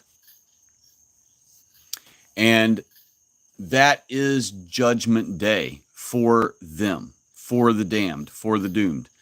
Now, people who know their Bible really well and know Revelation really well would immediately go, aha, you're wrong, because there comes the second resurrection, and then God ends up raining fire down over them and killing them permanently. And that is true, and they would be correct, but they would just have been jumping the gun on me, is all, because the judgment came when Christ arrived. The judgment actually even came before Christ arrived. The judgment is whether or not their name is written in the book of life before it is closed. Okay? So judgment actually comes before Christ's arrival. Imagine that. Y'all absorb that who are listening in right now. Judgment comes before Christ even arrives here. And I just explained why. Because anyone who is going to be saved will have their name written in the book of life before it is closed. And John the Revelator said that Jesus Christ told him in vision, and he saw in vision through Jesus Christ giving him this vision, he saw with his own eyes that God said to shut the book up. And that is it. Once the book was shut, anyone whose name was not therein is damned for eternal death. And so before Christ arrives to smite all of the damned from the earth and recall all of the saved from the earth, the judgment will have already happened. The book will be closed. Judgment will be over with already. And so, knowing that, when we return in heaven with Jesus Christ and God, and we who are saved are already inside heaven, and heaven returns onto this earth, it bursts through the dome and lands on earth, basically at the Florida-Georgia line somewhere. The bodies of the earth that have been littering the earth like dung, whom are the damned, will be reanimated suddenly, as though they had never been killed at all. They won't even know that they had ever fallen to the ground dead. But within moments of time, looking around, noticing that millions and millions of people are missing, and that it all happens to be the happy, grateful Christian white people who are missing. It won't take long for all the damned to realize that they have that the saved have been harnessed up, have been harvested, and that they have been left behind for eternal damnation and doom. And so within moments of time, as they all one at a time and in groups figure this out, worldwide panic will start, greater and more so than the world has ever seen. And that will allow Satan to suddenly have all the world's non-whites and all the world's damned wicked whites who were alive at the moment when Christ arrived 1,000 years before. He will be able to harness the anger of all of those people who are in upright bipeds who are alive at that moment. And he will rally them all together to attack heaven. And so they will attack heaven, and then God will freeze them all in their tracks. And God will force all of them to their knees, and they will all be forced to declare out of their mouths involuntarily that they were wrong, and that Jesus Christ is indeed the Son of God. And they will have to apologize for their sin out loud with their mouths, and then at that point God will rain fire and brimstone down upon them, and they will be devoured by fire and consumed as the fire forms a lake of fire underneath their feet, and as it rises up their legs, it will consume the entire populace of them. And the smoke of their torment shall be the only thing that is left over, and it shall ascend forever and ever. And because of this circumstance,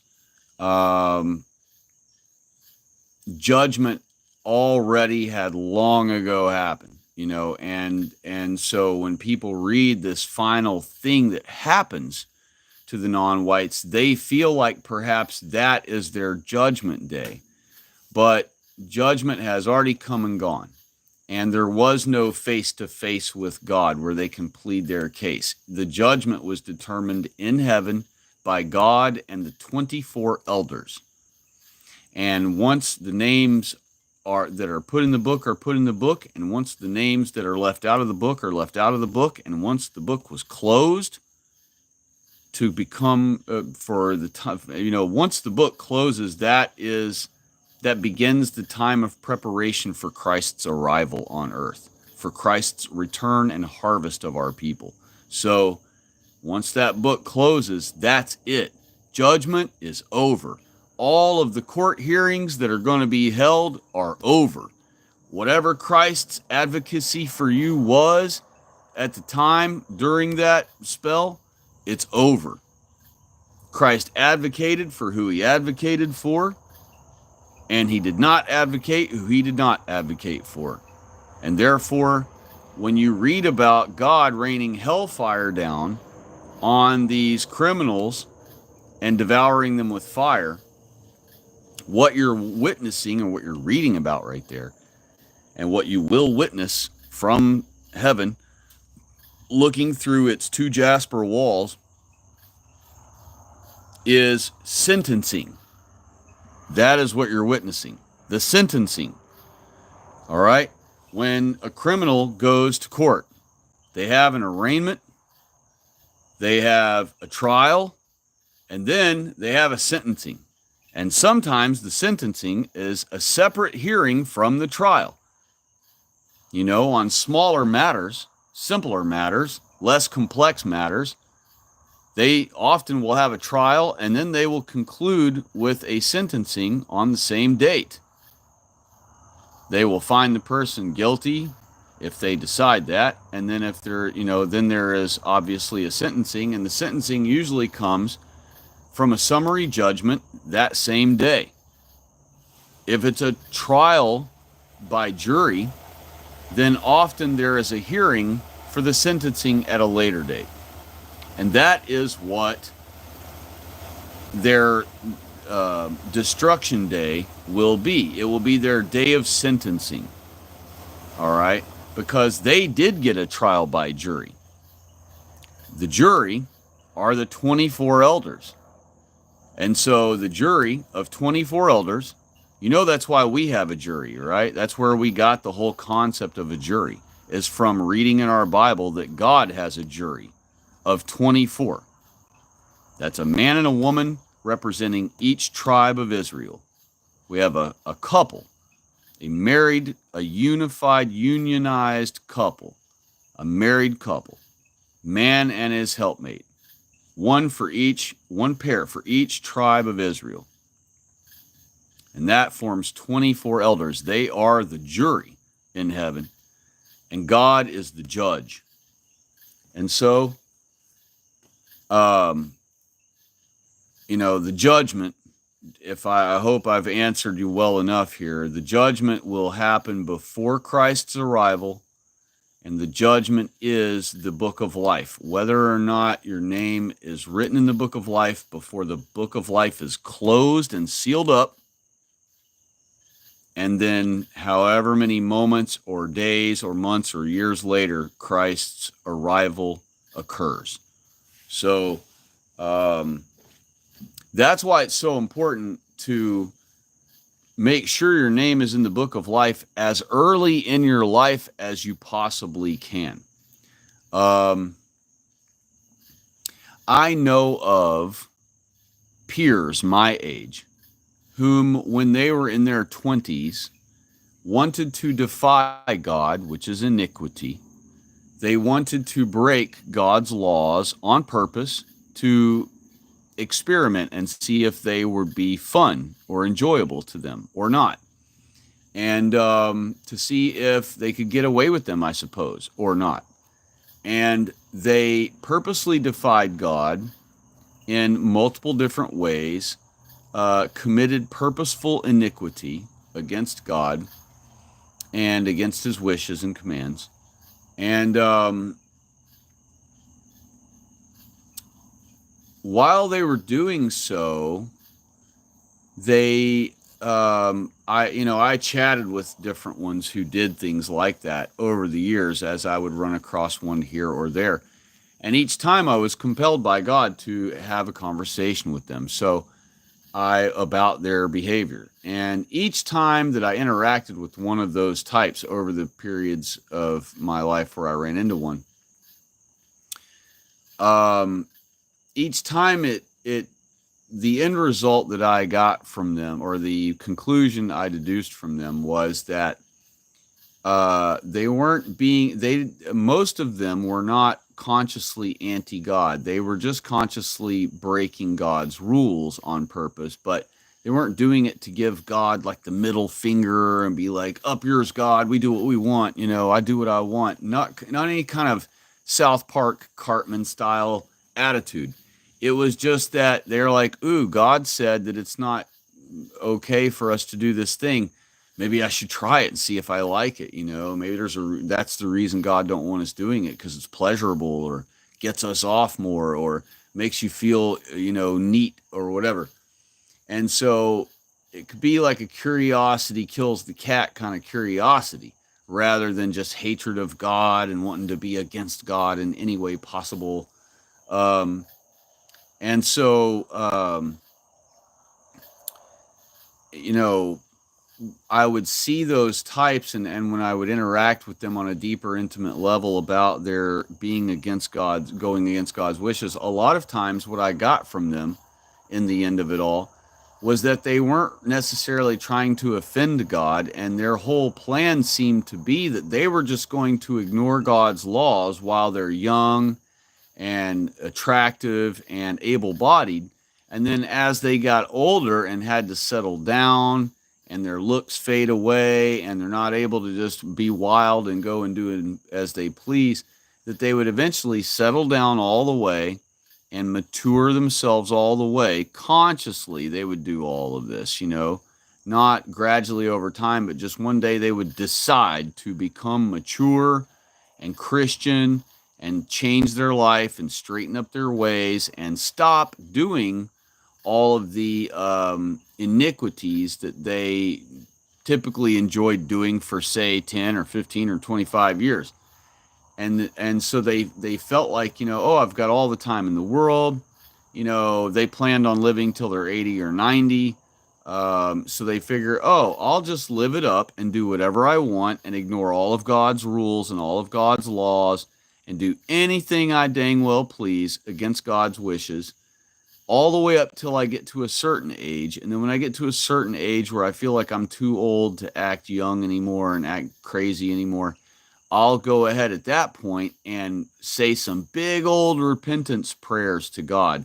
I might even have to, pray to him multiple times to satisfy my own self to thinking that I repented of my sin. But they have it all planned out where they're going to commit iniquity for as long as they please up to a certain point in their life. And then at some point they will change their mind on purpose, because they will have decided that that time in their life is the appointed time to, quote, grow up and completely overhaul their behavior and start praying and then do their repentance for their youth that they enjoyed and lived up. And then from then on, they'll act humble. And from then on, they'll obey God's laws. And from then on, they'll make sure they don't commit any type of abomination. But what they don't realize is you don't get to outsmart God like that, okay? If you try to pull a stunt like that thinking, oh, I'm just going to live how I want until I get to about the age of 65, or if I start feeling unhealthy and unable bodied or whatever before that, maybe say 60 or whatever, if I start being, affected medically or physically or mentally somehow, then I'll go ahead and straighten up early. But if everything goes smooth, I'm going to wait till retirement age or 65 or something like that. And then I'm going to repent of all the things I've done on purpose against God's wishes in my past. And God will forgive me of all those things, allegedly. And then I will just, from then on, I'll spend my last old people years not offending God. Because after all, it won't be able to anyway, for the most part.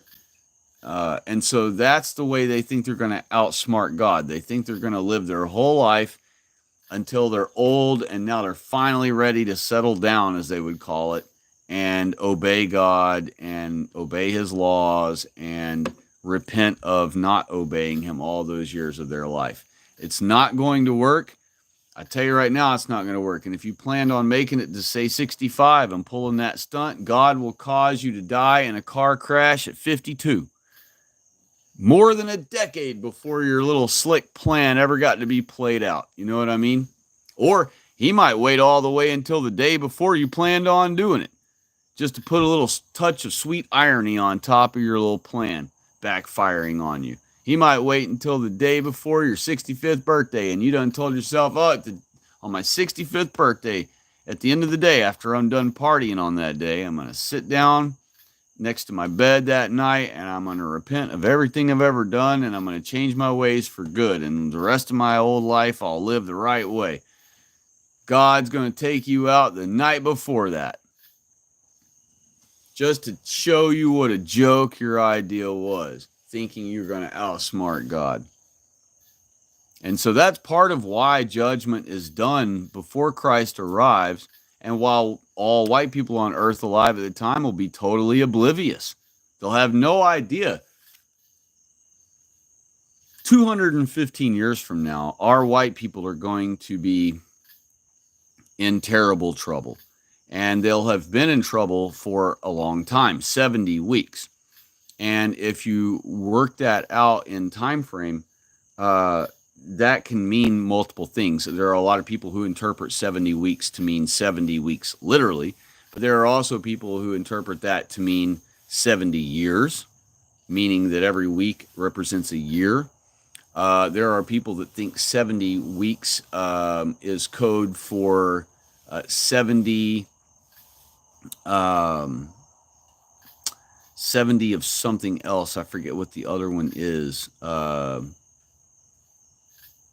It's not months, not years, not decades. Scores. They think it means 70 scores, right? And scores are 20 years. So that would mean 70 scores would be 140 years.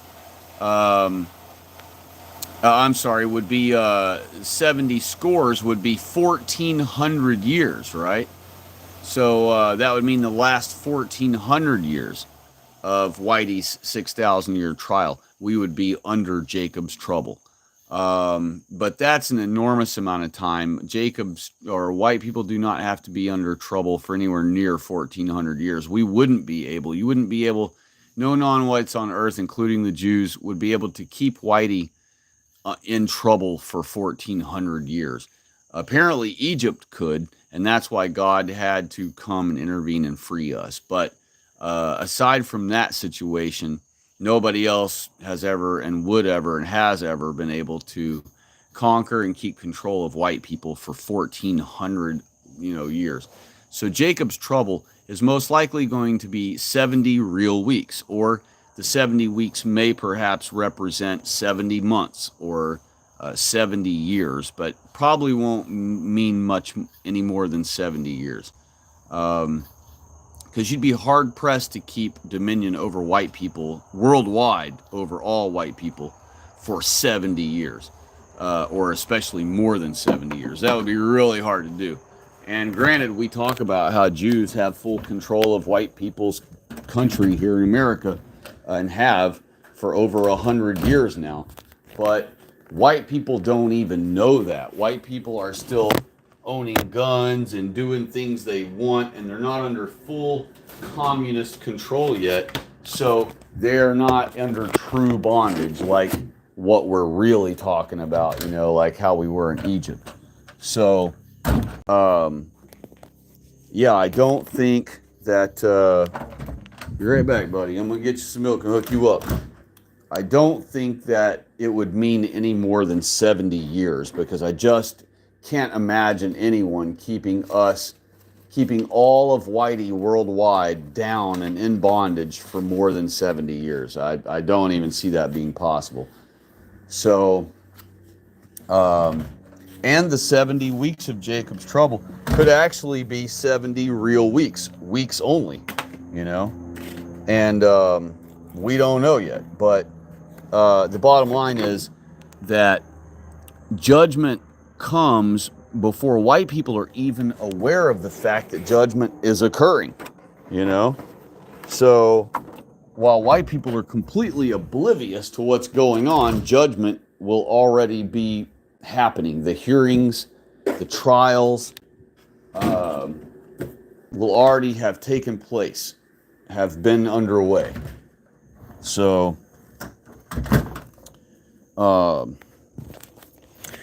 my goodness, boy, we got some beetles out here tonight. I wish the little possum was around.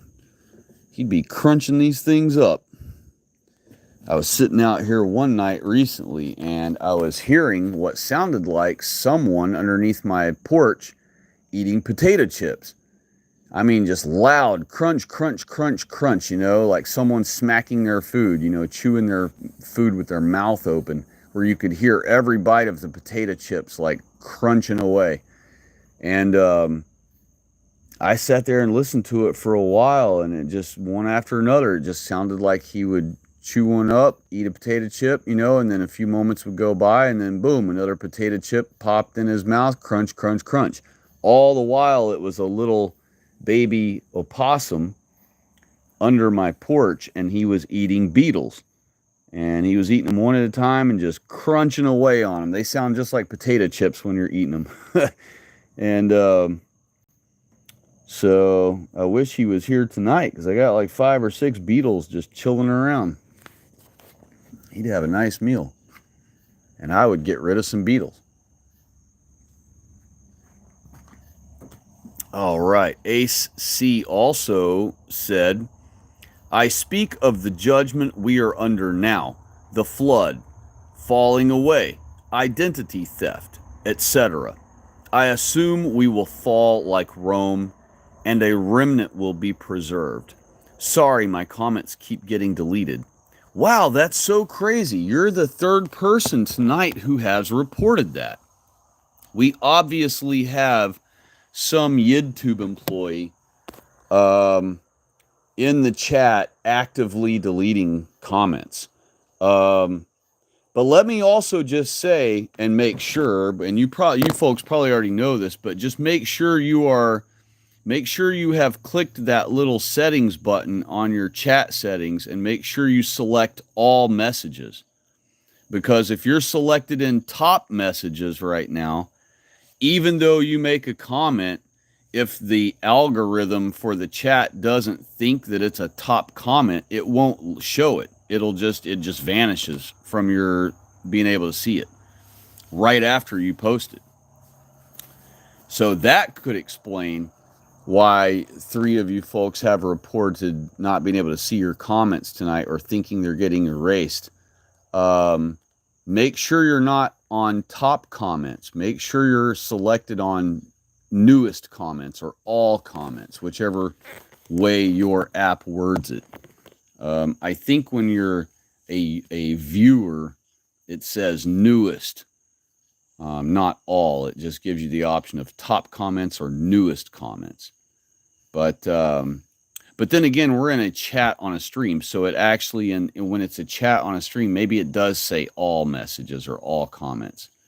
But yeah, just make sure you're on that, you know, so that you can see everything you've ever commented. Because if you're selected on top comments only, you will not see a whole bunch of your comments that you make. And I have no idea how the algorithm for the chat function determines what is a top comment and what isn't, because after all, no one can give any kind of feedback about anybody else's comment. It's not like any of these things have a thumbs up, thumbs down feature on them, so that the algorithm could then say, okay, this is the most viewed comment, or this is the most liked comment. Every comment in a chat is exactly the same.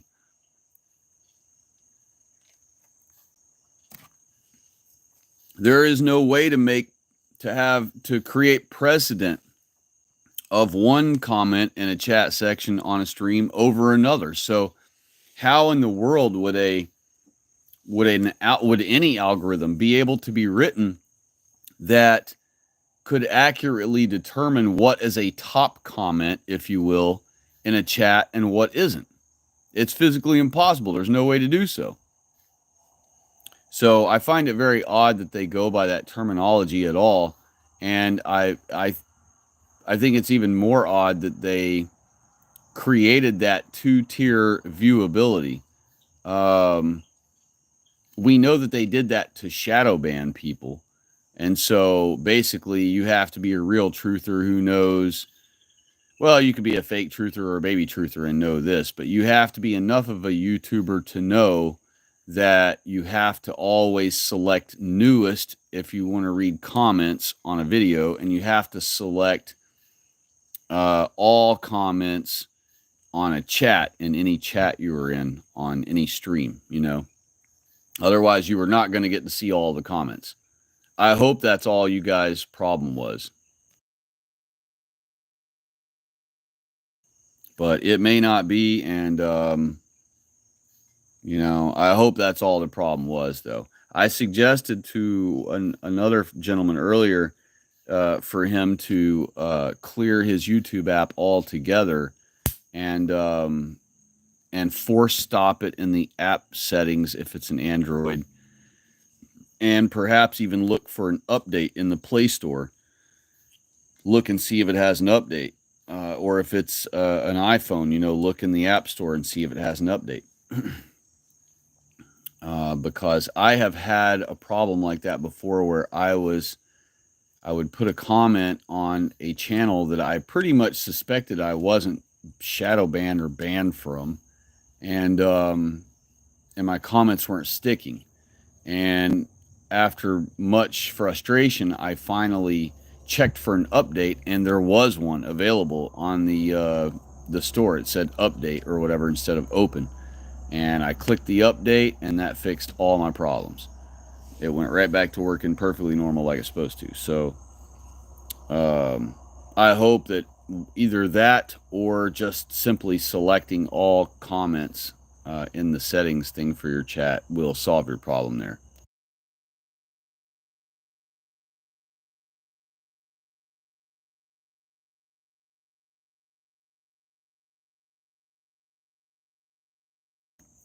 And funny enough, I actually didn't answer your question on your second thing here because I got off on the side tangent about the comments getting deleted. So, oh, there it is. So, um, you were clarifying. I speak of the judgment we are under right now. Okay. And looking at your question again about what's my opinion regarding our judgment we are under now,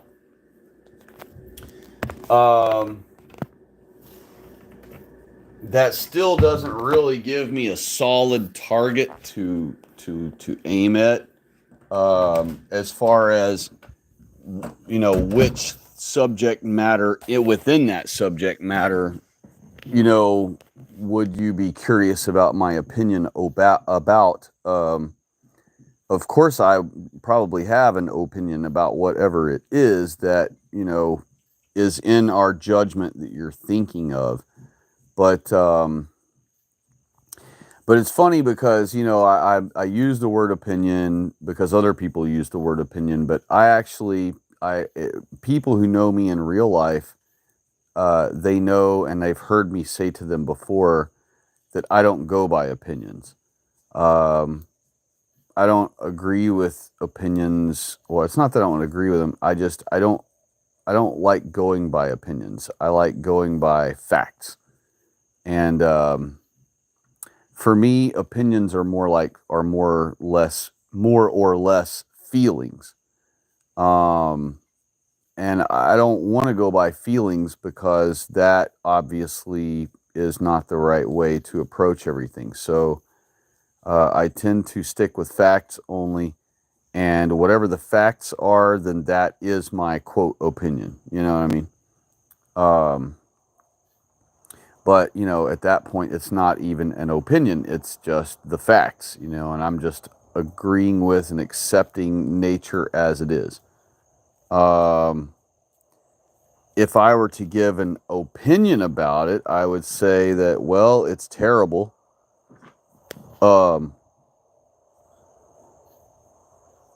I would say that I wish it wasn't having to happen to our people. Um, I would say um, that I wish our people would have learned their lesson long ago, so that we wouldn't have lost so many more thousands or millions of our white people. Um,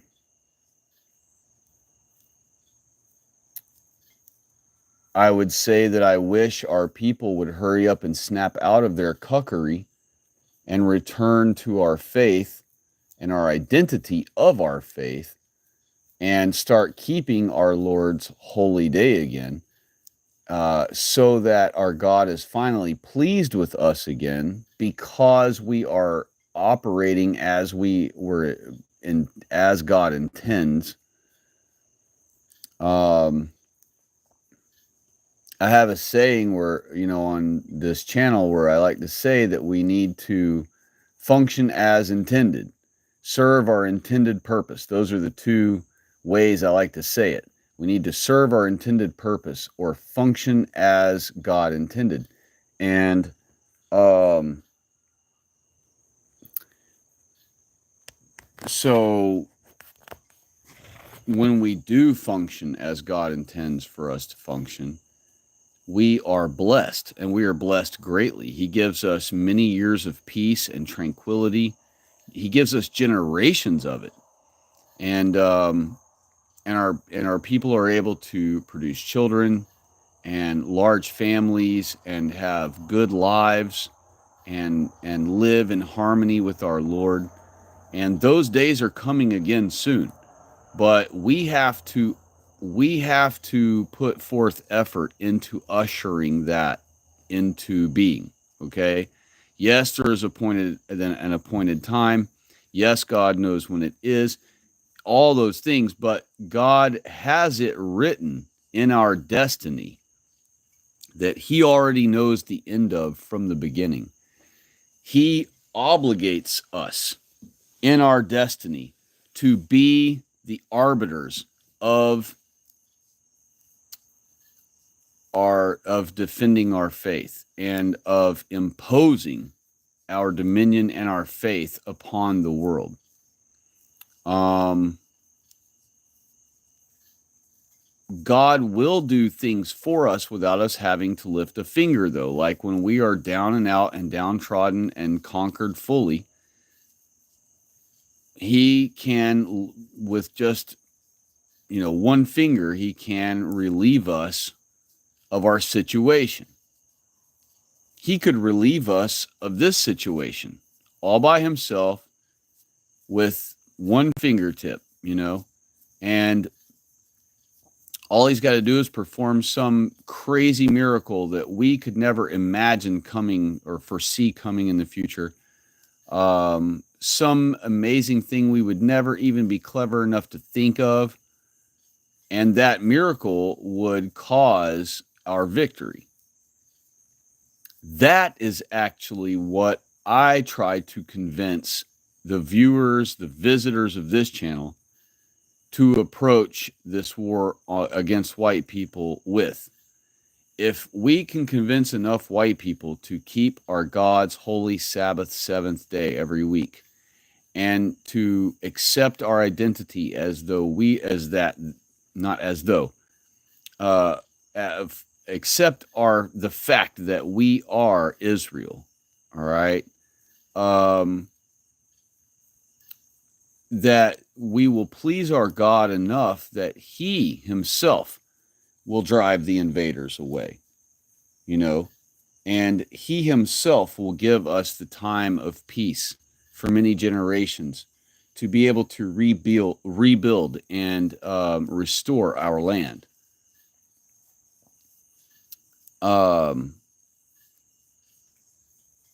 We have to be the ones who kick it off. We have to be the ones to start this war, defending our dominion and position that God gave us. God does not want us to be just sloth with our feet up. He wants us to make a conscious effort to defend our faith and to please him. Now, we could do it one of two ways. We could try to fight against the non-whites without pleasing our God and without keeping his Sabbath and all these things, and we will lose. Or we could simply approach the war against white people God's way. Return to honoring his day so that he is finally pleased with us again.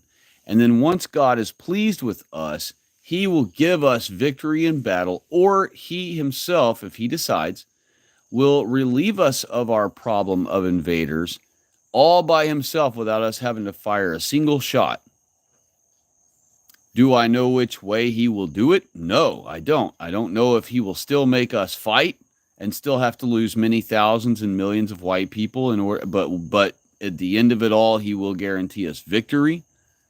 Or if he will be pleased enough with us where he decides, you know what, I'll take care of this whole thing. You've made me so happy.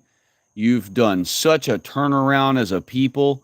You've impressed me so much with your repentance that I'm not even going to make you go through the struggle of the war and physical battle of ridding yourself of these invaders. I'm just going to take care of all of it for you right now. Let me just do that real quick for you. That's what he did to Egypt. You know, he didn't make us fight them. He just simply, not simply, what he did instead was he performed epic miracles. And that last epic miracle really woke up the Pharaoh. And so that was it. We were freed. And even though the Pharaoh changed his mind later and tried to come after us and renege on the whole thing, it was potent enough at the time that it made him be convinced that, yes, I've got to free these people. Their God is so powerful that, you know, I have to do it. And all it took was that short amount of time of him freeing us, and then it took a while before he changed his mind. And in that time, we were able to escape far enough ahead and get a far enough head start that they weren't able to catch us in time later on when they decided to chase us down. And God knew and timed all of that way so that we would survive. And he did so without us having to battle anyone. We did not have to lift a finger in war. God can do the same thing again for us. So my approach to winning this war against white people is convince enough of our white people to please our God enough where he decides to finally help us win the war against us. Any other way we try to win without God and without honoring his Sabbath, we will fail. And that's the bottom line.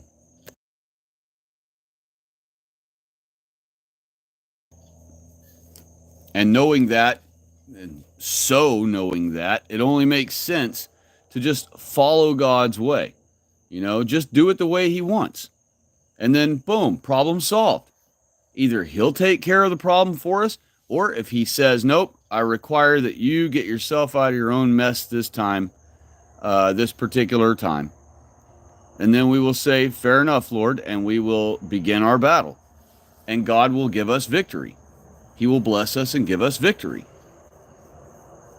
You know, God did not give the Israelites the land of Canaan. He made them go fight for it.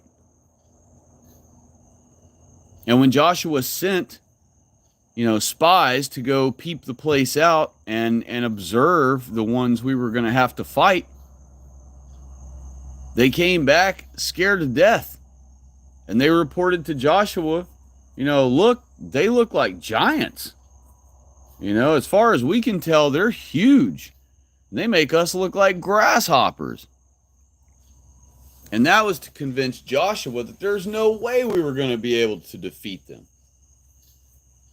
You know, but, and the Bible doesn't record this, but I'm suggesting anyway, even though the Bible doesn't record this, and I declare that it's not anti-biblical for me to suggest this. I declare that that report from those Israelites of our people who were spies, whom he sent into the land of Canaan to observe the enemy, the Canaanites.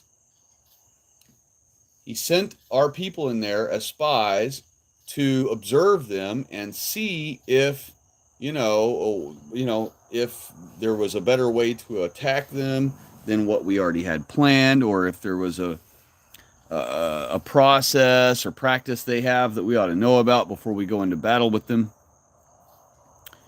Those spies came back and reported that, they were giants and that make us look like grasshoppers and all this stuff. I declare that that report was most likely not true. Okay? And that doesn't mean that that part of the Bible is a lie. It means that that person in the Bible told a lie to Joshua.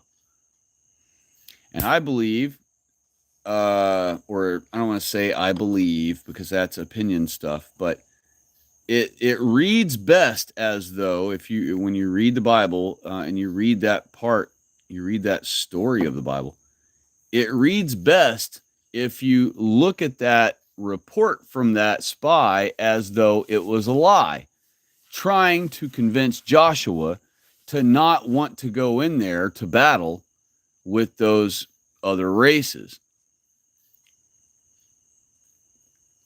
That statement, he said, makes perfect sense if you understand that he was lying to Joshua to try to dupe our leader into not telling our men, okay, we got it, let's march forward and go and let's do the attack. If the spies did not want war with those people, of course they're going to come back and report something like that. Oh, they're huge. They make us look like grasshoppers. They're so much bigger than we are. Have you ever seen massive Jews? Even one ever in your life that makes white people look like a grasshopper? Have you ever seen any blacks that make white people look like a grasshopper? Not really. And that's even if you were talk about some super tall black like Shaquille O'Neal or whatever. They still don't make white people look like grasshoppers. You know what I mean? They aren't real like mega massive giants, 30 or 40 or 50 foot tall or any mess like that. So my position is that it reads best as though it was a lie that he was telling Joshua, so that Joshua would be discouraged from sending all of them into battle. But Joshua was moved by God to attack anyway, to move in anyway. And so he did. But, in that same spirit, we have people who report all the time things incorrectly to make us feel as though there's no hope for us to win. You know what I mean? And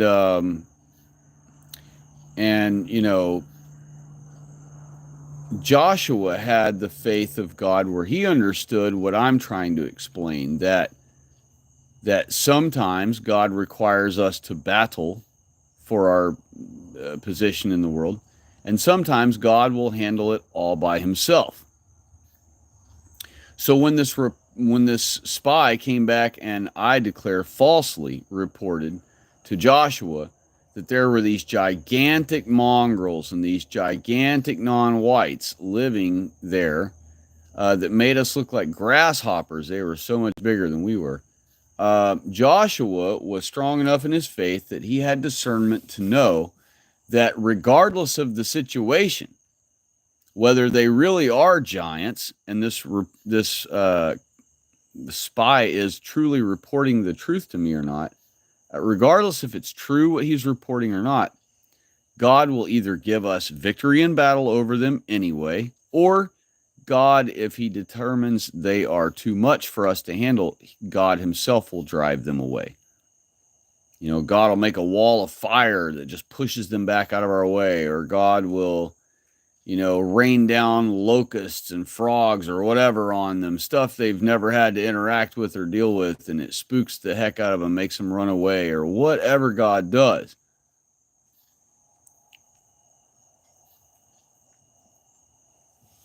It'll be a miracle. It'll be something white people could never have done, and it will be effective, and it will cause the change right away.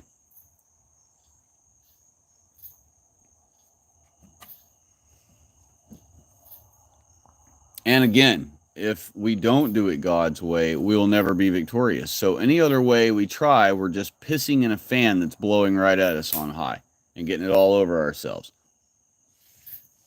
It's pointless. It's a waste of time. You're not going to commando or Rambo gung-ho your way out of the non-white invasion or the conquering of white people, especially from your own home with your gun collection and your stored food in jars. You're not going anywhere and conquering the Jews. It's not happening.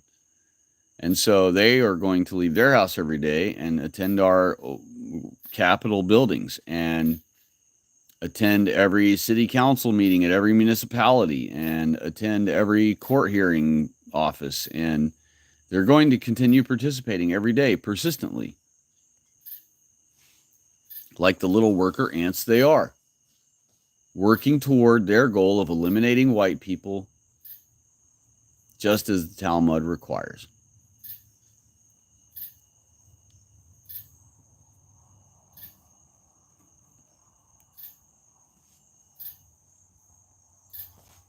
And knowing all of that, and going back to your question here and your clarification of your question, saying, I speak of the judgment we are under now. What we are under right now is a curse.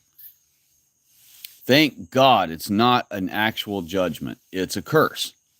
God curses us when we disobey him, especially if the disobeying is disregarding his Sabbath and miscegenation. And those are the two things, or idolatry, period, of non-whites.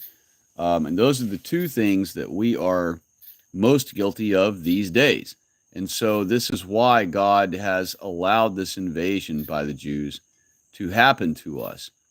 But if we get enough white people where God decides that white people as a whole, generally speaking, have repented to him enough that he isn't even going to make us fight our way out of this mess and give us blessings along the way to do so, like he did with Joshua and our people back then in the land of Canaan to conquer it, at least he will take care of it all by himself.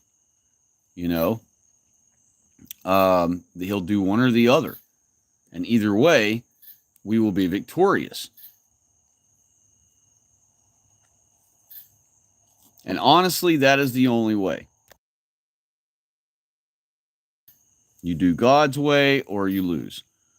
If we keep trying to ignore Sabbath, we're going to lose. If we try to be pagans and go back to our cucked pagan roots, we will lose. If we try to convince the non-whites of the world to sing Kumbaya with us because we don't blame them based on their birth, like the White Guilt Channel demands, then we will lose. We will only win by doing things God's way. What are God's way? His 10 commandments. What is his fourth commandment? Honor his holy seventh-day Sabbath, the seventh day of every week.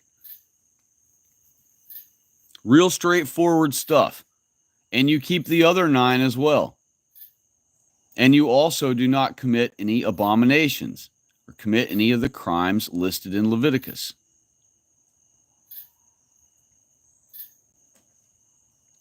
I mean, it's really common sense.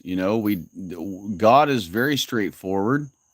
He doesn't ask a whole lot of us. He asks us to stay in our own lane and not idolize any of those other kinds, to be separate from them and pay them no attention. And he warns us to pay no attention, literally those words, pay no attention to Jewish myths in Titus 1:14. And he tells us how to please him and how to sustain our livelihood. He also teaches us our history in his word, so that we understand our origins physically. But yeah, I mean, that's the basic gist of it all, is that, you know, God's word, our instruction manual, the white man's holy Bible, God is giving us our set of boundaries that we are not to exceed. And he did not give us a ridiculous amount of things we're not allowed to do. It's just that evil has created a ridiculous amount of things and ideas and concepts to try to offend God. God did not create all those crazy, stupid concepts. He did create evil, though, and he allowed evil to have free agency. And so, so evil having free agency has come up with many, many, countless ways to offend God, ways to offend God's people. And so it makes it appear as though God has created umpteen bajillion laws that we have to follow. But that is not the case. God is very straightforward with us, and he only gave us, a reasonable amount of boundaries that are very easy to follow, that take no hardcore effort to follow. I mean, he doesn't really ask a whole lot of us.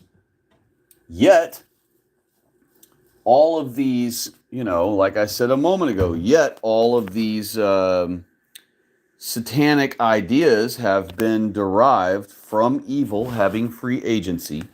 And because there are so many things that they have created to... I'm sorry, buddy. Because they have created so many ideas to offend God and defile our people and offend our people and ruin our people, that is what gives the appearance that God has a ton of laws that we have to obey. But really, that's just not the case. God is, very straightforward with us. The Bible is written in a mysterious and artistic form to confuse the non-whites of the world from being able to understand our word. And it says so in the Bible. It says that our scriptures are written basically in code, so that only white people have the understanding and intelligence enough to comprehend it. You got to understand that God knew that scriptures were going to be banned by the Jews. And so he made sure that the way his word was articulated onto paper was done so in a manner that only we based, awake white people can understand it, truly understand it. You know what I mean? And so when people read the Bible and they're like, wow, why does it have, why is it worded so thick and so heavily and with so much like a figurative speech here and there written in throughout it?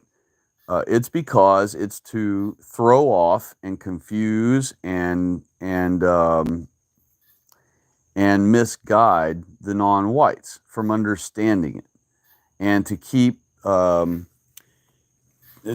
white people being able to have access to it and have access to the understandings of God's expectations for us, even when we are suddenly find ourselves conquered by, a group, not all white people, but groups of our white people over the generations have been conquered by either the Huns or the whoever, some other non-white faction.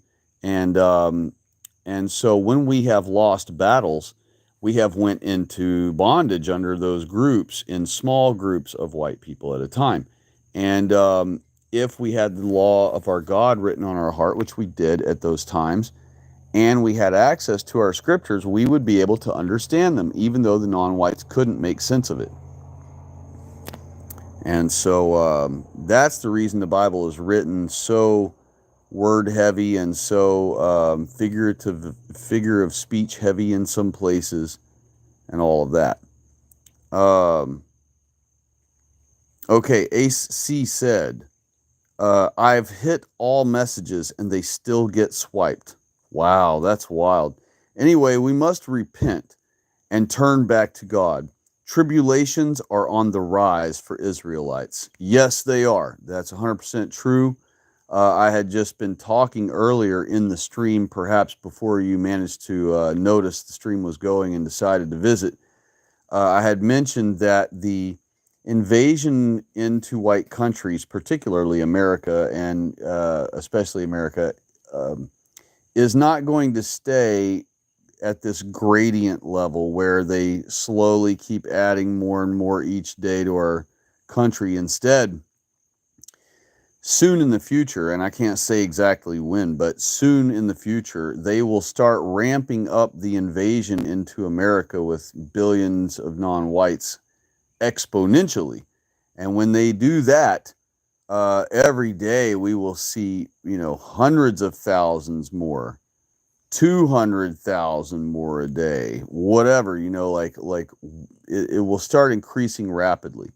And as that happens, non-whites are going to become more and more and more emboldened to attack our people and attack our women and attack our children all they wish. Look how brazen they already are. We had some Indian or Pakistani or whatever the heck he was at a children's park or a swimming pool or something just yesterday or the day before, and he groped like every white child there. He fingered or tried to finger every little white girl. He probably tried to grab the wiener of every little white boy. He tried to kiss and have sex with multiple little white kids, little white girls probably, and but they were all white children that he was targeting. Of course, he's not arrested for a hate crime. He's not being charged with a hate crime. He'll probably just be released. He's probably already been released. They probably apologized to him and bought him a house to live in. But the bottom line is, just when we think that white people are as low as we could possibly be brought down to, we don't even know the half of it. And I keep stressing to our visitors here at this channel that, white people are in for a horrible ride. I mean, things are going to get way worse than they are now. To the point where a lot of white people are going to, realize, dang, we probably ought to flee America and go somewhere else. But the problem is the Jews are trying to situate everywhere else of whitey world, all the other white countries, to where they're under invasion at the same time. And all the other whitey countries have already been cucked out of their guns.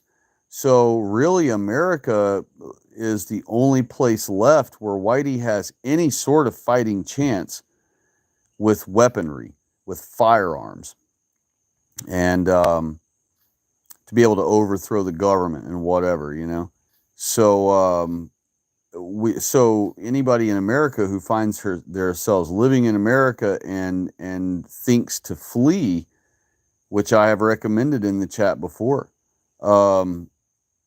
just they also have to weigh the fact that, dang it, I'm going to have to flee to this other white country that is also being invaded, just as bad as America is ratio wise, per capita wise, and over there I'm not even going to have a firearm. And so then that makes most Americans go, F that, I guess I got to stay here, and put up with all the ruin that happens to people in America here. And that is probably the path I will take as well. I will probably stay put in America, regardless of how bad it gets and how low our people are brought. Because of the gun thing mostly, I don't want to have to move to some other white country where there already are no guns anymore. They don't exist for you to even find one to buy, even on a black market. Um, and that basically leaves America as the only place. America is the only place where white people are armed. And even though I say to y'all all the time that we're not going to commando and Rambo our way out of this with our guns, which I still stand by that, it's totally true. Um, on an individual basis, as one random non-white attacks, you in public while you're just minding your own business at the grocery store or getting gas or whatever, at least in that instance, having a firearm, you can save your own self. Whereas if you move to any other white country that is also being invaded, with all these non-whites, if you are attacked while over there by a random one or two or five of them, and you have no access to firearms, so you won't have a firearm, well, now you're going to have to just duke it out with them all. And your chances of survival, become greatly less rapidly when you put yourself in a situation like that. So I don't plan on leaving America for the most part, not because I think that we could use our guns to overthrow our government, but because I want us to be able to have a weapon to fend off, as individuals, to be able to fend off random non-white attackers. So, um, yeah, we have lots and lots of way worse tribulations headed our way. And I hope that my prayer is that white people will finally have the super obvious epiphany, like I had spoke about earlier about something else. I hope that white people have the super obvious epiphany finally that, we've got to do things God's way. We have to keep all 10 of God's commandments, and we have to not commit abominable acts like idolatry, and which leads to bestiality, or aka miscegenation, if you will. Um, and we cannot allow our country to accept homosexuality and homosexuals, which we are right now. Every church, every government building has a faggot flag flying above it, saying, love or peace or whatever. And God that is an abominable, not redeemable. It means Christ isn't coming for your group. Sin. And so both of them are true and some of the worst of sins in God's eyes. And so they're not only sins, but they're two of the worst sins that you could ever imagine in God's sight.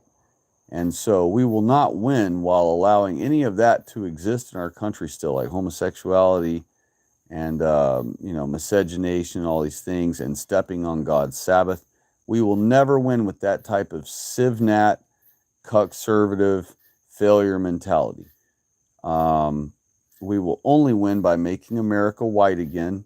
So that's why MAWA, or MAWA, however you want to pronounce it, is much greater of an entity or existence, and will be, than MAGA. Civnat, third world cucked MAGA isn't crap compared to MAWA. Making America white again fixes all of our problems. All these holes in the boat are instantly sealed. All of the accusations and attacks on white people and invasion of millions and millions of non-whites into our country, it all vanishes in an instant. If we just start keeping God's way as a whole body of white people. Now, of course, God isn't going to demand that every single white person, follows his way, or he's going to destroy that whole generation of white people.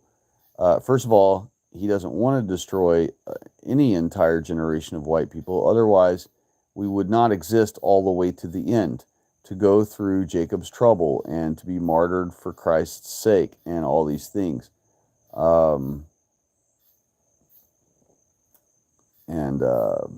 So let me, and there was another thing there. God commands, let's see, did I skip one? No, I didn't. God's commands are all that matters. That's right. The Constitution is idolatry. We, the people, who are we without him? Yeah, the Constitution, that's kind of a touchy subject for a lot of people on our side. I have greatly offended white people before on our side when I discussed the Constitution and some of the reality of it. But I'll save that rant for another night. I don't want to get off on a tangent of that necessarily, but to address your first statement there, yes, God's 10 Commandments and his moral laws that are not a part of the 10 Commandments but are still very much valid. They all need to be honored, and if they are not, then we have to find someone who will. And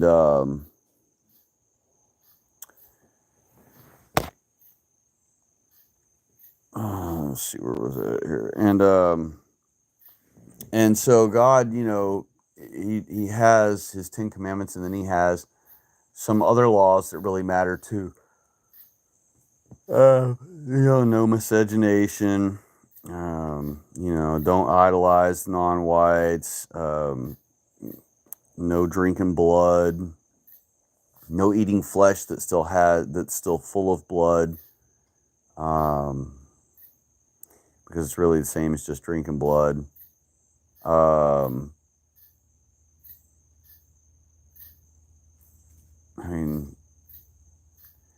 There are a good number of them, but they're all like common sense stuff. You know what I mean? They're not overly complicated. They're straightforward. They're based in observable fact.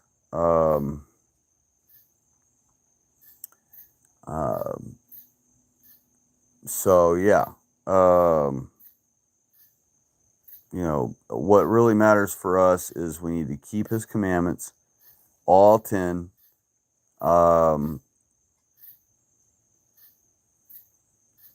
Be careful and do things right.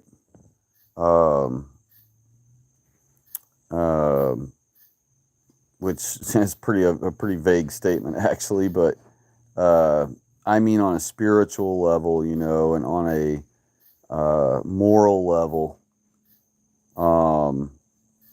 And then concerning the Constitution being idolatry, it certainly can be.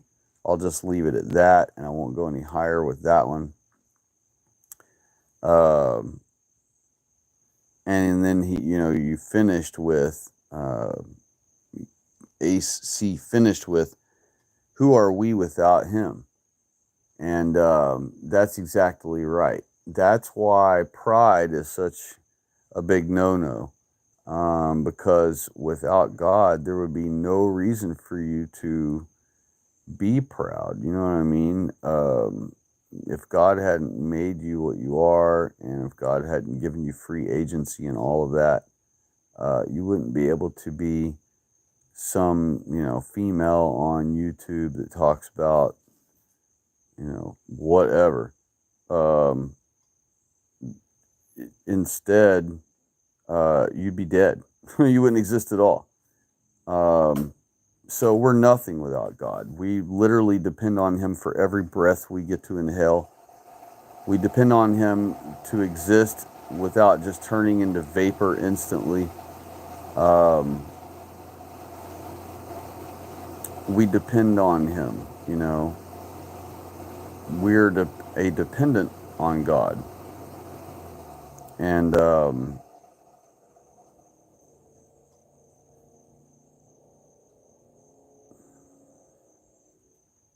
it's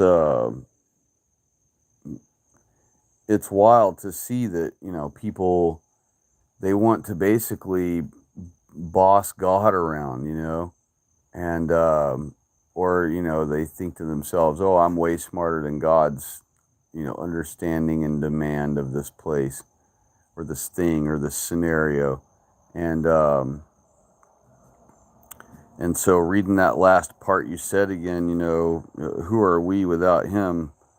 um it's so true. It's you know, without God, we can't really do anything. We weren't going to be able to save ourselves from Egypt. Um, all of the dominion we have over the world is because God gave it to us, by the way. White people perhaps would never have dominated the entire earth. I mean, we may have on habitable land where upright bipeds live and everything. Sure, we may have conquered all of that.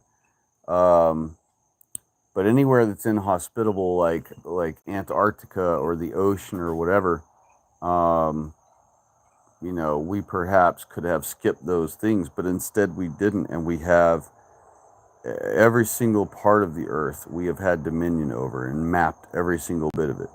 So you know, that just further proves who's who in the Holy Bible, because um, uh, it just, well, it speaks for itself. But anyway, oh, look who showed up. Deborah showed up, y'all. Deborah McGee. And she said hello to everyone. And Ace had said hello to her. God bless you, dear. And God bless you to you, Ace, since I may not have said that yet, in case I didn't. I hope you had a wonderful Sabbath. I hope both of you and everyone else that listen in at any point during this stream tonight had a wonderful Sabbath. Um, And for any of you who didn't catch this, since y'all are just chiming in or just joining in the last hour or so, I did make corrections earlier in this stream about when I completely and utterly misspoke greatly about the dimensions of heaven last night on the stream. I started saying feet instead of miles. I said 1,500 foot per side instead of 375 miles per side as the dimensions of heaven. Um, I had it all messed up. I don't know how I misspoke so many times in one quick thing like that so badly. But to make my correction, heaven is not a 1,500 foot or 1,500 mile per side structure. It is a perfect cube or thereof, or perfectly thereof a cube, whether it's a perfect cube or it's practically so. Um, it's a 300, it has 375 miles of length per side. So heaven is 375 miles long, it is 375 miles wide, and it is 375 miles high. And so that is the dimensions of heaven, and it has 220 foot high walls. So those are the dimensions of heaven, not 1,500 feet or 1,500 miles per side or any other mess I said.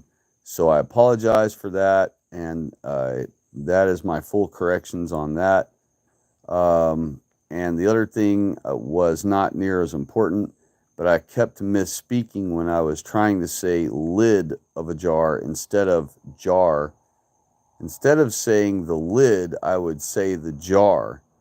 And I don't know. I'm sure it's a nothing burger, but it just irritated me that I had misspoke like that. And I figured someone would have already told me in the comment section and corrected me, but no one did. So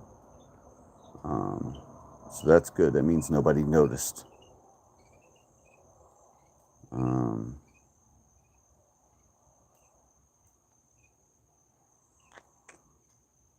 Let's see here. Oh, yeah, I need to scroll back down. Okay, here we go. Deb said to Ace, thank you, and she prays it all as well. And Ace C said, I couldn't make it without Jesus. He's my strength. We are living in trying times.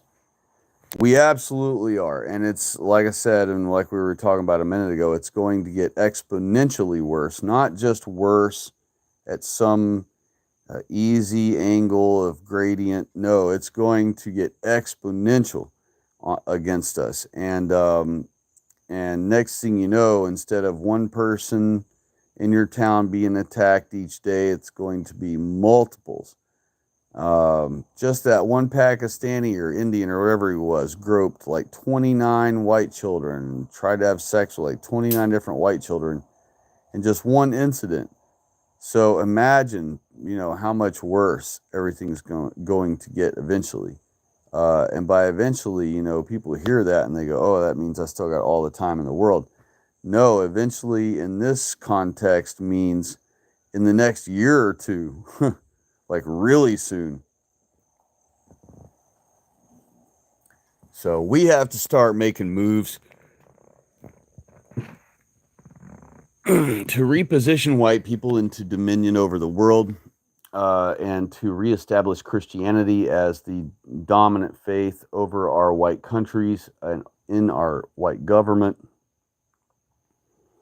And I've already given some solutions that we could try on other streams, so I will skip that. But just wanted to hop on here and get some ideas from you folks, whether you think the Trump assassination was a hoax or not.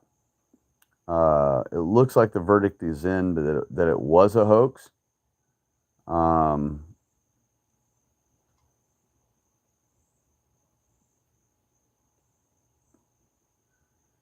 And I guess that's true, and I hope it is.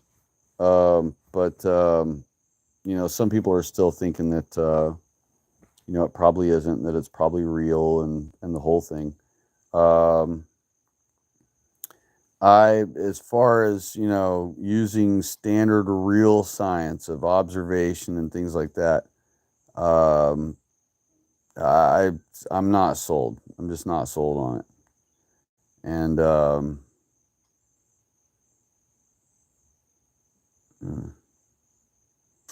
but I understand that some people are going to think it's real. I realize all the normies will think it's real. I mean, I'm surprised they aren't up in arms all over the place tonight, throwing a fit. But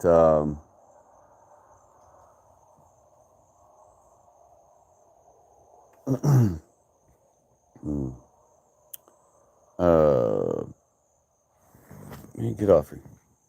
But yes, without Christ, I mean, we would all be so lost. We wouldn't know which way is up, which way is down. I mean, just look at the ones who don't have Christ. Look at how bad they are. They are so cucked. I mean, they're literally like homosexuals. That's like as low as you could ever defile yourself, is to be a homosexual. And they happily champion that. That's how far gone they are. And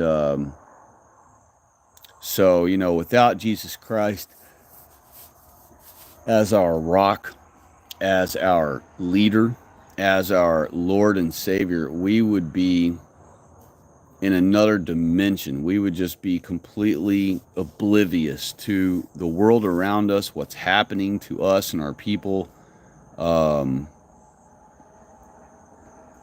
We'd be messed up in so many ways, so many countless ways. And thankfully, Christ unifies us as a white people into one homogenous group. And all we have to do is get rid of the multiculturalism from, say, the Seventh-day Adventist Church, then take it over and then rename it and claim it as our own. We'll do away with the Ellen White literature that the church kind of thrives off of. But yeah, I mean, it's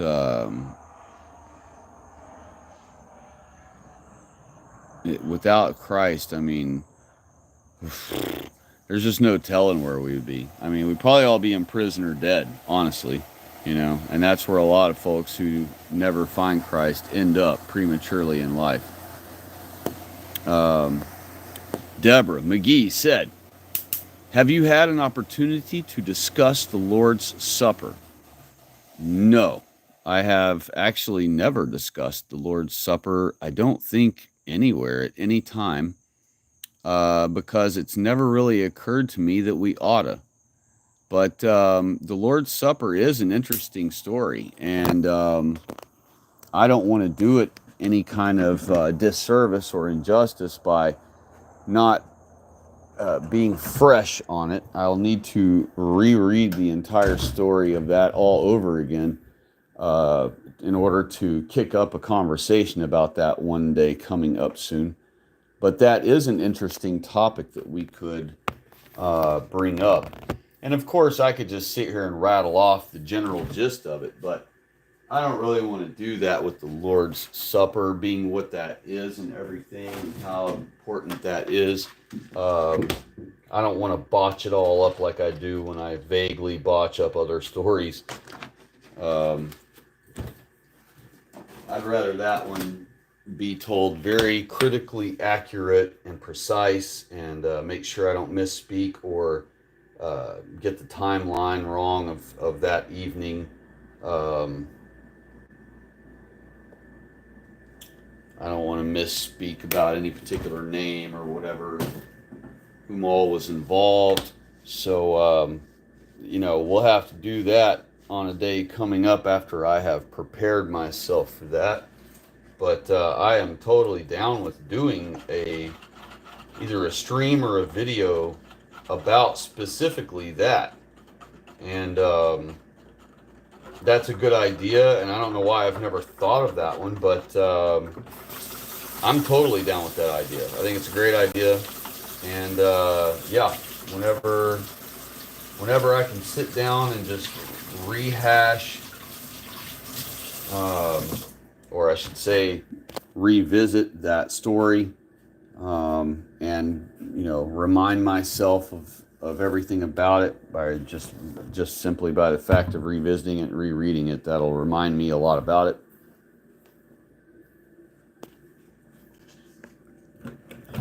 Enough to where I'll be able to just freestyle with it like I normally do, and I won't botch it up so bad or at all, hopefully. So yeah, I'm totally down with doing that coming up soon.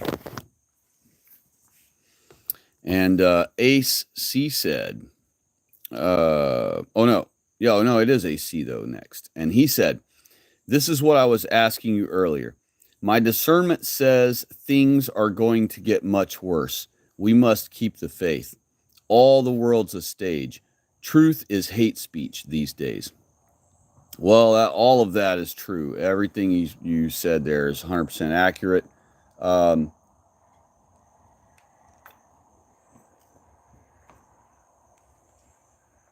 You're a good little kitty, aren't you? Mm-hmm. And I'm glad I finally got around to actually answering your question the way you were, the way you were looking for an answer about. Yes, it seems that you understand what's going on as well, and understand that we have way worse times coming. If we would have told Trump supporters 6 years ago that our country was going to get enormously worse, we were only 2 years into Trump. They were happy and on cloud nine that they still had 2 more years of Trump to go, and they would have never believed us. They would have thought we were completely nuts. But now look at us, way worse than we were 6 years ago.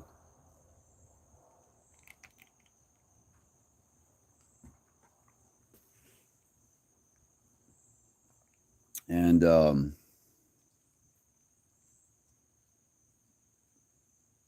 it's a shame. It's unfortunate. But things are going to get so much worse eventually and soon that right now, this time frame with us just chatting here right now, talking everything, this exact time frame of July 2024, we'll be thinking about this time as the good old days in the future. That's how bad our world's going to get.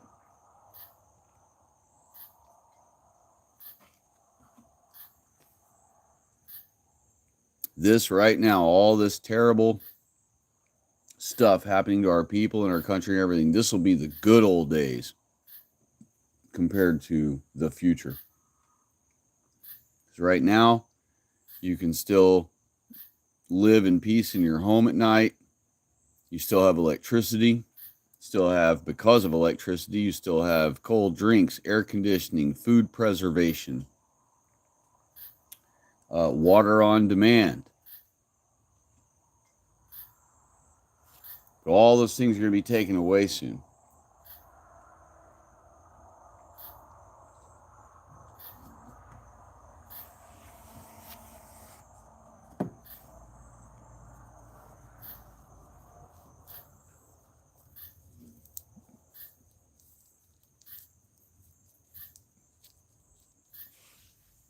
Who knows when that time will actually come, but honestly, the sooner the better. You know, I am an accelerationist, but it's because I know that every hour, every minute, every day that we wait to kick this war off, to defend our faith and our people and our country and restore it, every day and every month and every moment that we wait is another 1,000 invaders, another 10,000 invaders, another 100,000 invaders, another 1.5 million invaders that we are going to have to not only pay for until the war kicks off, but contend with once the war finally does.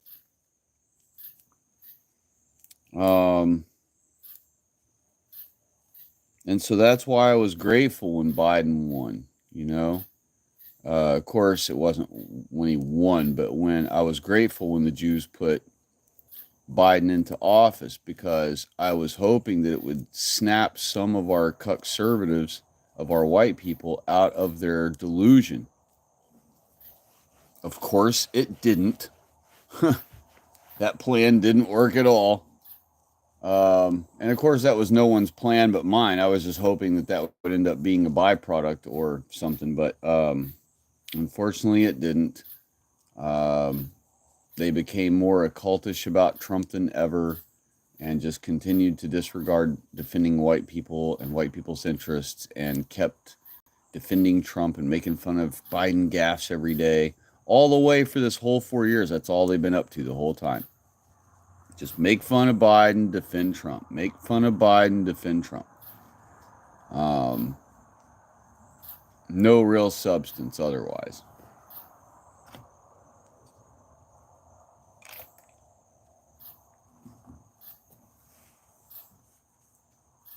That's why I figured that they would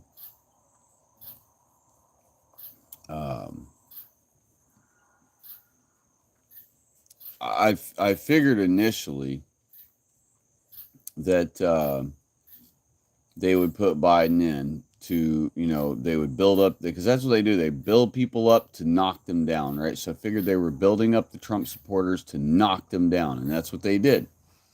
Now they've been building up the left, right? And but the left is their ultimate goal, and their ultimate end goal is leftism and all that. So sometimes they build them up to knock them down, but sometimes they don't end up knocking them down. Sometimes they build them up and leave them up. And so it looked as though for a while now that they were going to leave them up and bring Biden, you know, they were going to keep Biden in office and eventually make it Kamala, because they'll have him step down after he's officially made president. And then they'll have their black retarded female as the ruler over all of us white people like they want. Um, but now with this Trump assassination attempt hoax tonight or yesterday, um, it's honestly has kind of kicked my mind, my thought, my prediction back the other way. Like, well, maybe they are going to put Trump in because now Trump's going to have all kinds of sympathy and all that crap. So maybe they're planning on putting Trump back in so that white people will kick their feet up again for another 4 years and not defend themselves and not defend their faith and not fight against anti-white stuff because they don't. You know, the anti-white war continues on unabated when Trump is in power. And so, you know, now with this assassination attempt hoax yesterday, um, it's starting to look like perhaps they're going to put him back. You know, what do you think, Deborah? What do you think, Ace? Do you two think that the Trump assassination attempt was a hoax, or do you think it was 100% a real attempt by some crazed leftist or whatever? What say you?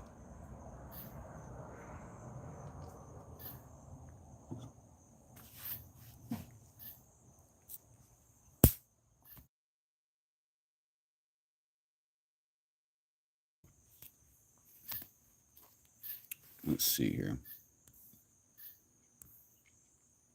Deborah McGee agreed with Ace C about all the world being a stage and other things he had listed.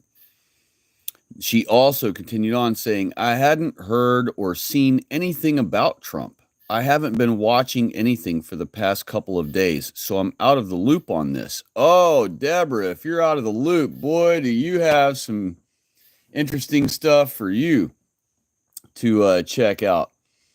So, yesterday at the end of the day, basically last night, the news exploded all over the world that during a Trump rally, a sharpshooter attempted to assassinate him with a headshot and shot his ear, missed his face and missed his head, put 2 scratch marks across his face that are supposedly bullets skimming past his cheek. And one of them supposedly went right through his ear and put a giant bullet hole right through his ear. And he was rushed off of the stage with all of his bodyguards. And the reason I declare it's a hoax is for multiple reasons. One is one that someone else in the chat brought up, which was that he did not cover the wound with his hand. He touched it, he put his hand on it, saw there was blood there, and then just put his hand back down and turned his wounded head toward the cameras the whole time they're escorting him off the stage. Now, you know, if you get shot in the head, or you get shot in the leg, or you get shot in the arm, or you get shot in the ribs, or you get shot in the chest, the only thing you're going to do, the first and only thing you're going to do with your hands is put them over the gunshot wound and cover it, not just to try to prevent pain, but also in hopes of preventing blood loss. And any amount of blood loss you could try to help slow down or prevent with your hand, you do naturally and instinctively. So that's one piece of evidence that the entire time he just kept his wound facing the crowd, facing the cameras, and neither he or any of his staff put their hand over the wound to try to slow the bleeding. You know that if it was a real thing that really happened, if he didn't put his hand over the wound, one of his bodyguards, while they're rushing him away, would have put his hand over the wound, or would have took something and put in his hand and put over the wound, you know, to try to slow the bleeding.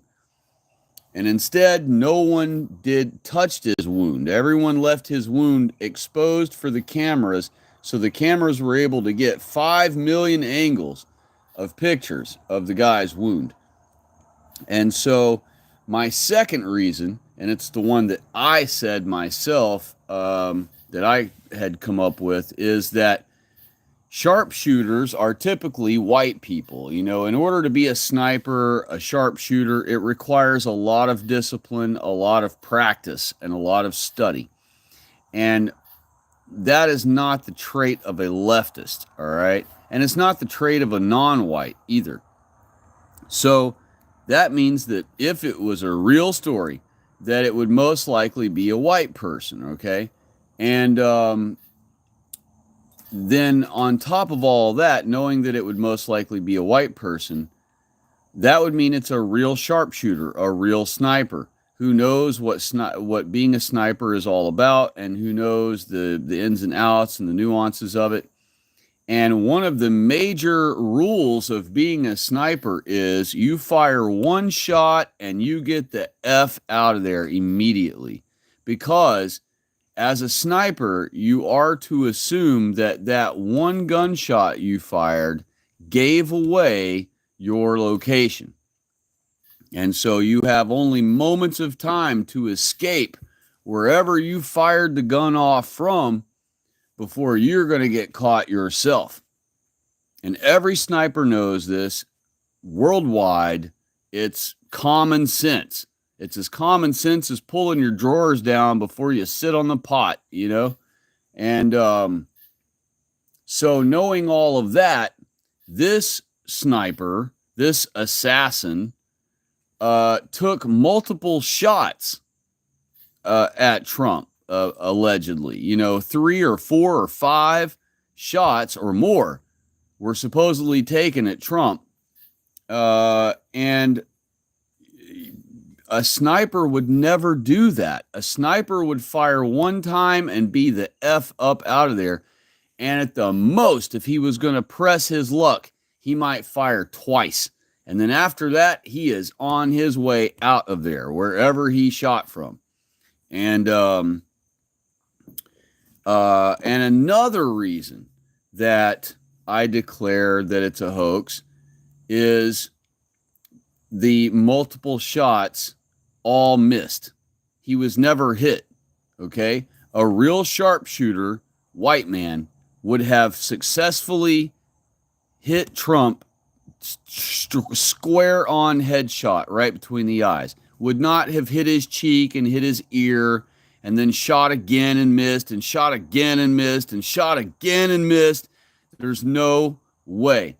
He would have taken one shot and it would have went. It would have been a headshot right between the eyes. Bang, successful.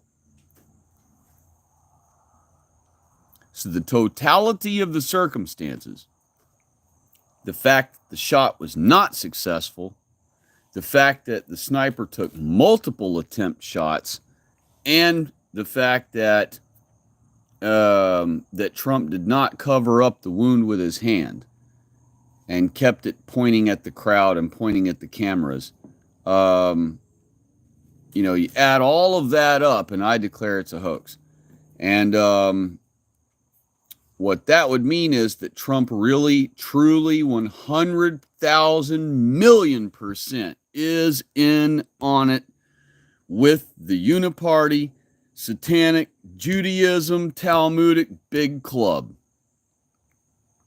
And that he has never been on our side, he never thought to be on our side, and that he has literally just been playing an actor's role the entire time from the moment he came down the elevator. And if that's true, then all of our Trump supporting white people are totally doomed, because they are going to keep supporting him all this time, while it's now blatantly 1,000% obvious if this ends up being a hoax. Now, of course, we're never going to have a definitive answer if it truly is or not. This is going to remain a mystery that no authority is ever going to be able to come out and conclusively say that, hey, look, this was a hoax for certain. We've proven it because of this and this and this. We've got confessions from these people, and they were not coerced into doing so. You know, that's never going to happen. So this assassination attempt yesterday is is going to remain a mystery of whether or not it was a hoax for probably ever. But for us who are in the know, if we can see enough evidence to know for a fact that it isn't a hoax, then that also tells us for a fact that Trump was playing a part, wearing fake prosthetic blood, pretended and acted and faked the whole thing out, and therefore he is doing nothing but having a good old time grifting the balls out of white people all the way to the slaughterhouse. And that he's not worried, and that he's not fighting off the lefties or any of that, that he's an actual lefty like he always was, completely duping the right-wing side of America, white people.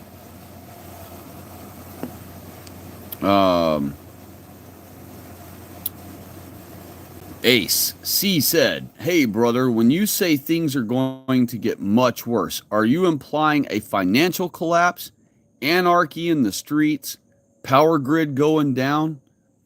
Yes, I am saying that it's going to be all of those things, but I cannot say that they're all going to happen at the same time, or that they're all going to happen coming up very, very soon. I just know that all of those things will obviously be a part of their attacks against us. Their goal is what you see them doing to Gaza right now. That is what they plan to do to America. They are practicing in Gaza right now for what they intend to do to America. They intend on your neighborhood looking like Gaza. And so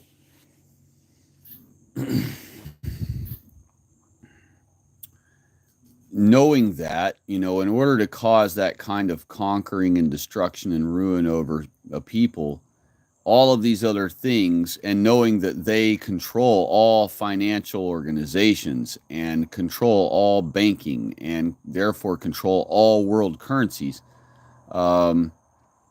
they have the ability to do so, they have the drive to do so, and they are instructed to do so by their own leadership and their own book that they follow, the Talmud. So knowing all of that, you add it all up, they definitely will be doing so someday in the future. I just cannot say when,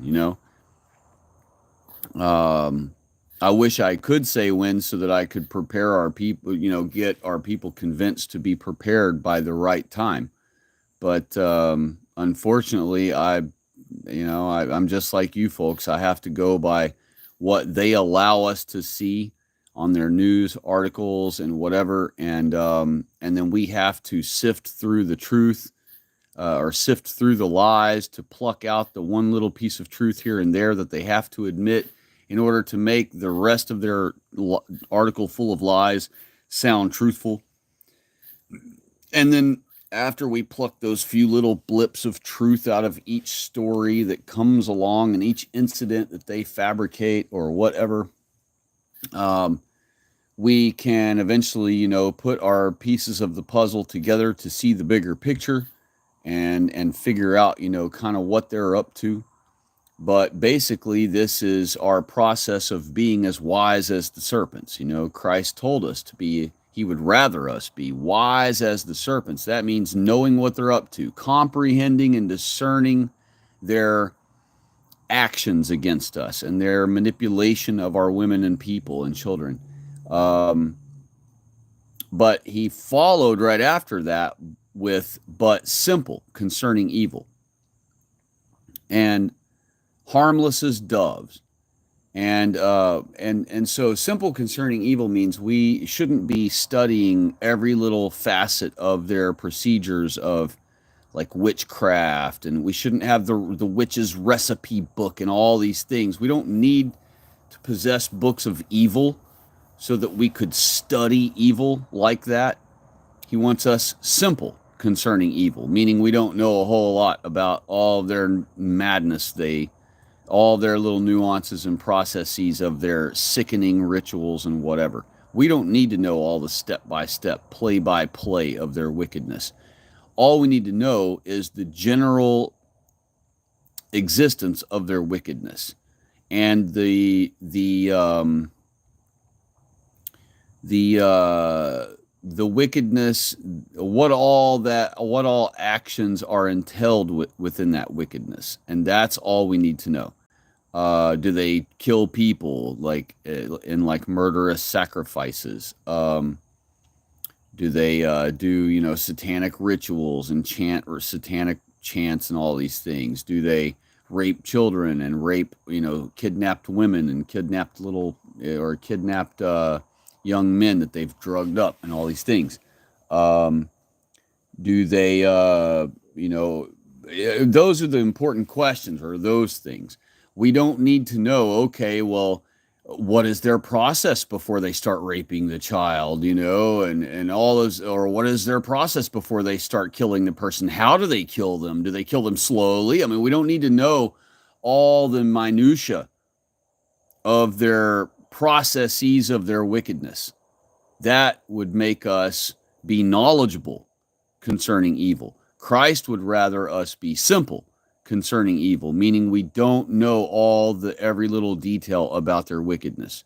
Just that all we need to know is that they do perform wickedness, and that it's heinous, and that it needs to be ridded from our people and our country. That's all he wants us to know, and about evil. And then harmless as doves means he doesn't want us going around just militantly killing anyone that we oppose. He wants us to, in appearance to the Jews, appear to be harmless to them. And the reason he was telling his people back then to appear as harmless as doves to the Jews is because if you rose up against the Jews back then, if you tried to rile up a group of people against the Jews already had full control over all of our people. So even if you could rise up a small faction of our people, they could rally all the rest of the world's white people against you. And at the same time, they also had the Roman Empire, not wrapped around their finger, I wouldn't say, but they had the Roman Empire kind of allowing them to police their own selves. They allowed them to have enforce their own religious laws upon our people, while it was a Roman Empire. And as long as whatever they did not offend the Roman law, they were able to have free reign over us Israelites. And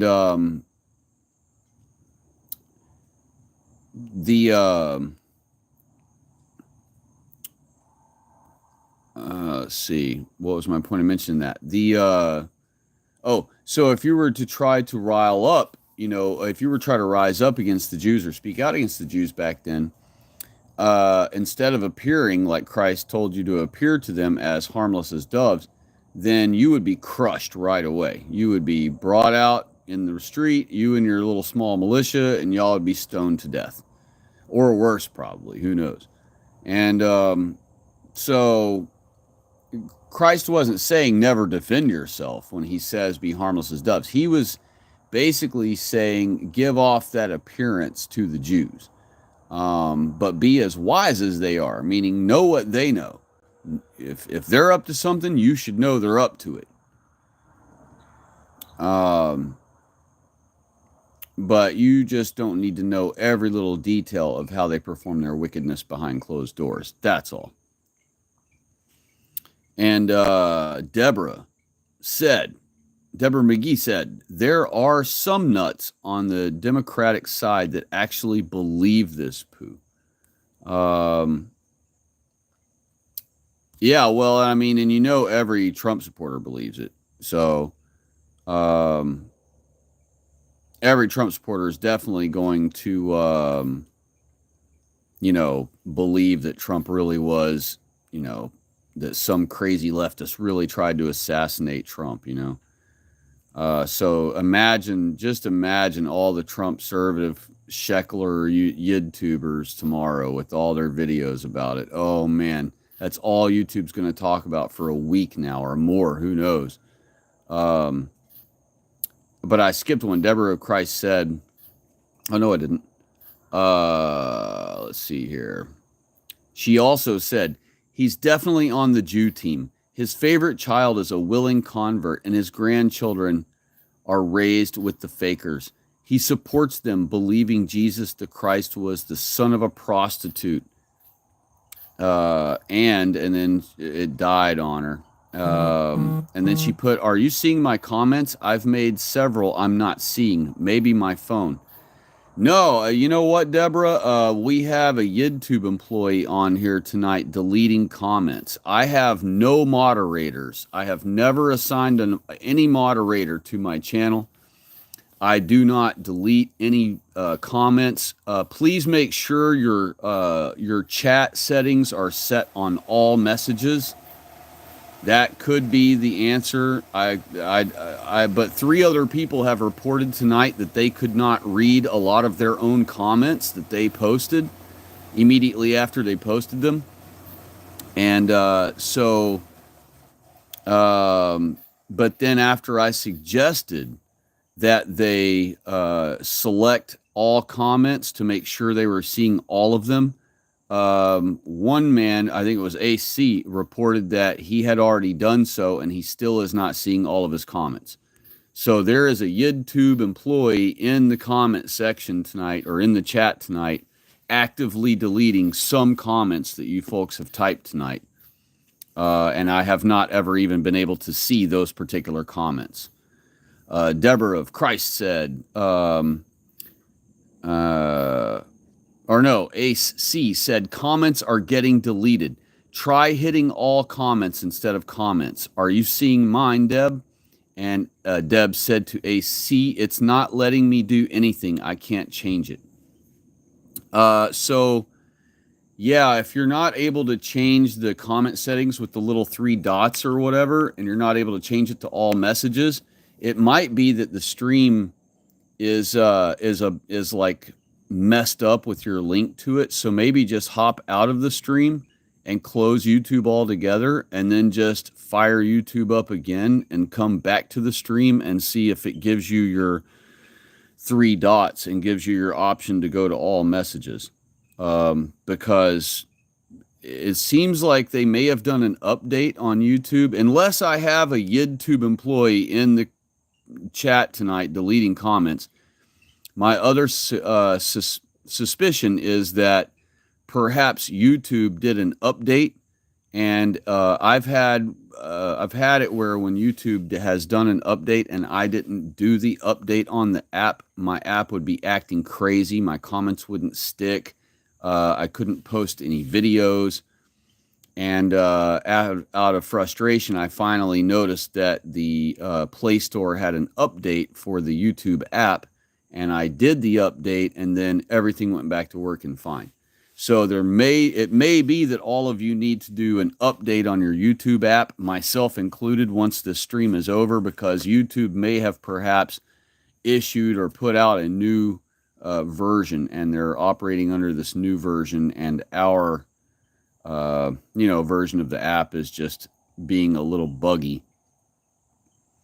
But I am reading anything I'm reading. I'm obviously seeing. So, and I've read every comment that I'm seeing. So whatever all is in my chat, that's what I'm reading. I haven't skipped a single thing so far. And then Deb said she was wondering if Ace C was asking if she can see my comments or his. Or actually, he was asking either her or me if we can see his comments. Obviously, I can see some of your comments, the ones I'm reading. And so he was probably asking Deborah. But gosh, we're almost at 7 hours. I thought I was going to cut this one off early tonight, but I got my second wind in me about, 2.5 hours ago, I guess. And even though I am very tired, I I don't know. It's like my body knows that I get to sleep in today and sleep as long as I want to recover. So it seems like a couple 3 hours ago, I got a second wind in me, and even though I still feel tired, my brain kind of woke up enough to keep rolling. And Ace C said, all my past 3 comments have been deleted. Man, I don't know what I could do on my end to cause anything different. When I type, whoops, sorry about that. I hit a wrong button. I was just kind of scanning around on the buttons here to see if there's anything else I could do, but there is nothing else. I have a chat settings thing, but when I hit it, it just gives me the option of, you know what? Let me type, or it has 2 options here. One of the options says community moderation. Let me click on it and just see what it offers me. Okay, it says live chat, switch on or off. It's on. Participant mode. Anyone is what is selected. That means anyone can participate. Message delay is set to none, and there's a little clock symbol next to it, meaning that, you know, you could delay messages, you know, put a slow timer on or whatever. But I have it set to none. For this channel, it says blocked words. Let me go in here. Okay, there are none, because I would have to type in each word that I want blocked, and so there are no blocked words. Community defaults. There is only one option, and it has a box you can check, and it says hold potentially inappropriate chat messages for review, and I do not have that box checked. So literally I have, and that is every single option there is available for me on my end, and I have no restrictions on any single thing. So very next comment I see after Ace put that comment is, are you not seeing what I've written about Trump? And Deborah of Christ said, go up 1 comment above Ace C. Do you see that comment? I see a comment that you put saying me or stay white. So here is the order list I have visible to me. I'm going to scroll back up a little bit so I can give you all kind of a chronology here. So I have Deborah of Christ talking to Ace C saying, it's not letting me do anything. I can't change it. The next message I can see is Ace C asking, are you seeing my comments? You've skipped over several of them. Deborah of Christ said, me or stay white. Ace C said, all my past 3 comments have been deleted. Ace C then said, are you not seeing what I've written about Trump? Deborah of Christ said, go up 1 comment above Ace C. Do you see that comment? And Ace C said, no, Deb. And that is exactly all I can see from where I started reading. I'm going to scroll up further here and see if I really did skip something of yours. No, I read each thing that you wrote, that I can see anyway.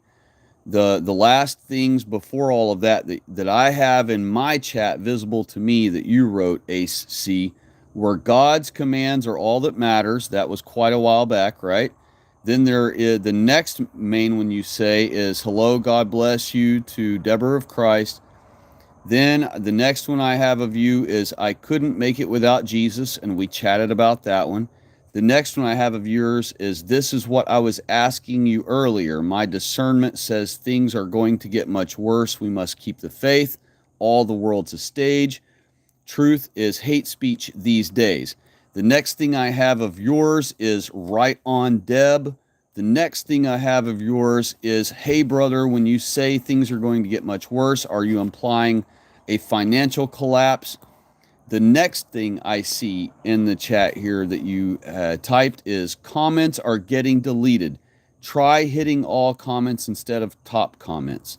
The next thing I have from you, Ace C, is, are you seeing my comments? You've skipped over several of them. And then the next one I have of yours is all my past 3 comments have been deleted, and so on, which I had already covered earlier. So, yes, apparently, whatever 3 comments you made about Trump, they just disappeared into the ether. I can't tell you where they went. They never hit my chat for me to be able to see it. So, yeah, we apparently have a Yiddy Diddler employee on here tonight, or YidTube employee on here tonight. And so the last comments I have here in the chat are all my past 3 comments have been deleted. Ace again saying, "Are you not seeing what I've written about Trump?" Deb of Christ saying, "Go up 1 comment above Ace C. Do you see that comment?"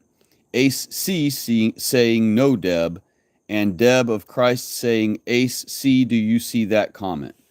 That's all I have in my chat as most recent. So anything else that's been typed, I do not see. I now see Ace C just typed one that says, "No, Deb, I don't. Do you see mine? I just rewrote it." Well, I don't see it either, so I imagine Deb doesn't see it either. So somebody is actively, hyperactively in the chat right now, deleting, I guess, anything written about Trump, as far as I can tell. Because how interesting is it that all these other simpleton ones like "No, Deb" and "Can you see that comment," those are all simple chat, and they're not mentioning Trump or any kind of like thing politically. And sure enough, they come through no problem. So I just got a Deb of Christ message, and it says, "We are for sure having someone deleting comments. Bastard." And then Ace C said, "I rebuke these Jews in the name of Jesus Christ." As do I. I rebuke all Jews in the name of Jesus Christ, based on their birth. No white guilt guy.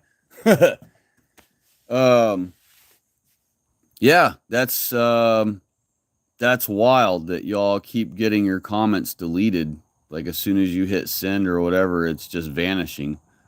Because I don't even see any comment pop up on the chat and then disappear quickly. Like it just does not ever appear. So, yeah, there is definitely someone actively yeeting our chat. T was hit by a P to force fake support. Yeah, that's what I'm wondering. Is this whole thing a hoax? And then, of course, the Yiddy diddlers, if they plan on putting Trump back in office, they of course want to make it appear as though Trump won, right? Because they need they need people to believe that elections are still real, so that they can continue their election hoaxes, every 4 years, every 2 years, and so on. So, knowing all of that, of course they would put a hoax on to make it look like, oh, Trump was going to lose. We were beating Trump. He was going to lose, but then that darn assassination attempt gained him all kinds of more popularity and support. And so it ended up making him pull ahead in the polls enough that he won. And then that explains to every Trump supporter, plain as day, in their mind, that Trump won the election, right? And that means elections are real. And that Trump may not have won the election had it not been for this assassination attempt. But because that happened, and because of all of his support of the American patriots, he won the election, meaning elections are still a real thing that are not a hoax, and that you might as well trust it and go every 2 years and participate with it in order to, hope that you get your guys in office. Really, all the election is used for by the Jews, other than to keep white people duped into thinking that their vote matters, is they use it for a real census. A lot of white folks may not notice, but a lot of white folks that are anti-government, but are still people who are willing to vote,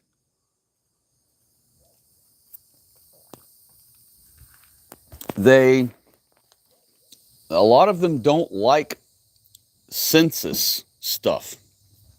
They think that that's the government trying to figure out, where white people live and what they're up to and da da da.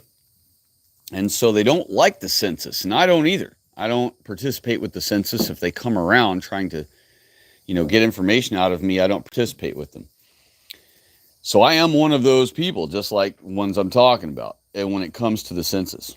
And so what the Jews do with voting is they have an algorithm they use, and they determine how many white people still live in the country based on the voting.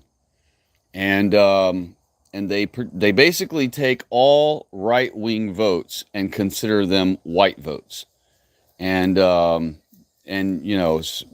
they assume that all right wing votes are a representation of a white person who exists in the country. And so they use that, knowing that a lot of white people will not give information to the Census Bureau. They use the voting results as their determination of, okay, we still have 800,000 whites living in this county of Missouri or whatever. And then based on the understanding of how many white people live in each area, that allows the Jews to determine where they're going to send more blacks, where they're going to just start putting like anti-white rhetoric, and things like that, where they're going to move some blacks to start ruining certain areas, who they're going to try to take more tax money from, because look, this area is concentrated heavily with white people nowadays because they've white flighted over to this area, so let's charge this area a bunch of extra tax money and give it away to the blacks in town.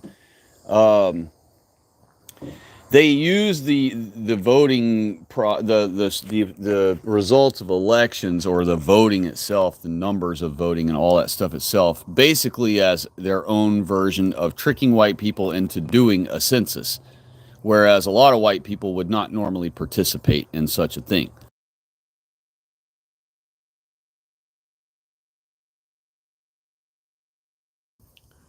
All right. Um,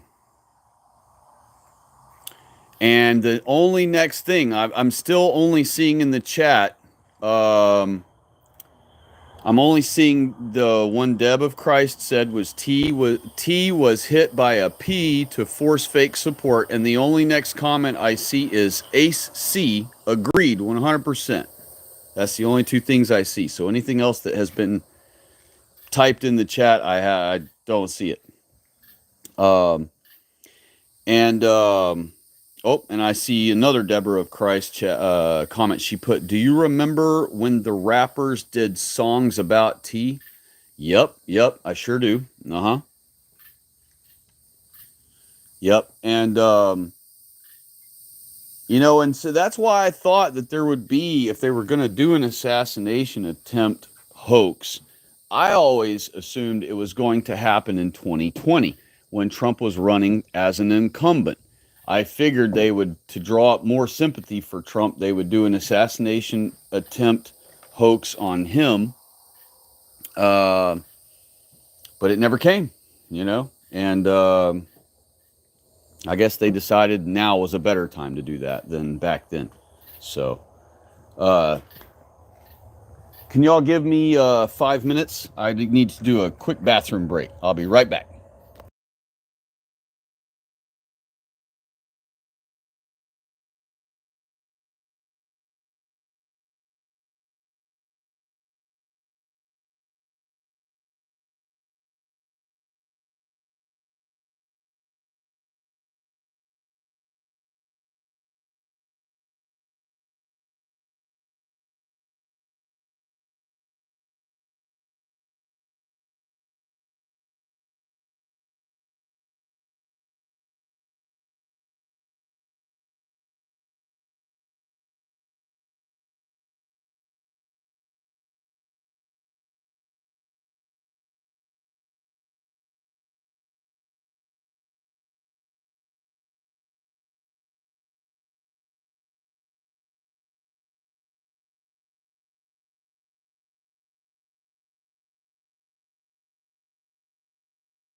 All right. Thank y'all very much for that. I appreciate y'all's patience. It's hard to go this many hours and not take a quick bathroom break once in a blue moon, you know? So, appreciate y'all giving me a moment there to not start getting stressed out or anything. You only hold it for so long and it starts, your brain starts going wonky on you. So, I definitely needed to get myself back to normal levels here. All right. Let's see what all is going on in the chat while I get my hands dried off. Okay, Deborah of Christ commented again, and she said, PA people fussing with I. So I guess she's talking about, I think maybe you're talking about like Palestinians messing with Israel, or I don't know. Maybe I'm misunderstanding that, which I very well could be. Deborah of Christ also said, this is the worst I've seen in a chat with having comments deleted. Must be a real pressing issue for them to be so sensitive about it. That's what I'm saying. I mean, what's funny is, last night, the chat, nobody really complained about any chat missing. I don't recall anybody complaining about that last night. Maybe somebody did, and I'm just having a brain fart. Maybe we really did discuss that last night. Maybe someone actually did mention that and we talked about it, and I'm just forgetting it right now. But I know that the stream before that, which was a Sabbath stream, Sabbath or two ago, there was almost no chatting happening the whole night. And I just assumed it was because I had ran everyone off from having from kind of scolding people in the beginning early on in the chat about not participating as much as they really ought to and things for our pro-white channels all over YouTube. I figured I might have offended a lot of people, made some people upset, and they just didn't want to chat that night because of it. Sometimes people clam up when you make them mad or whatever. And but it very well could have been that a lot of people were chatting or trying to, and it was just being deleted, without me even seeing any of it. So I don't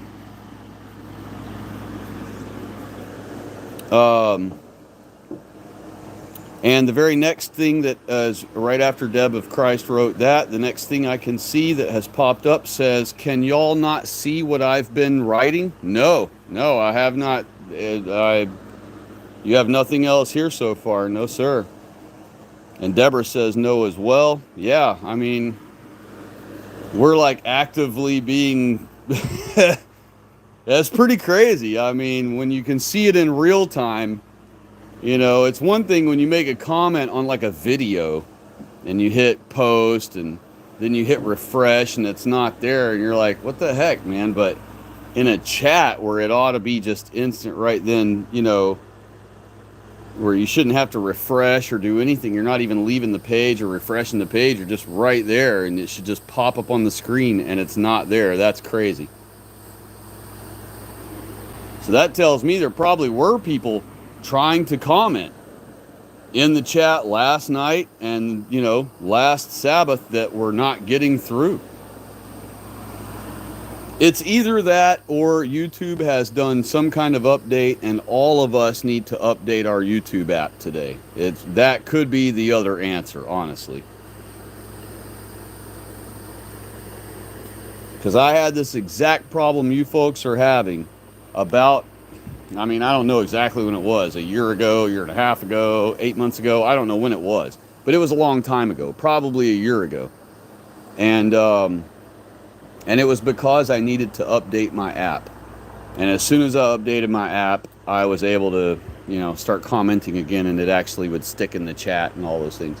I'm not saying that's definitely the problem, though. We very well could just have a YouTube employee deleting y'all's comments actively.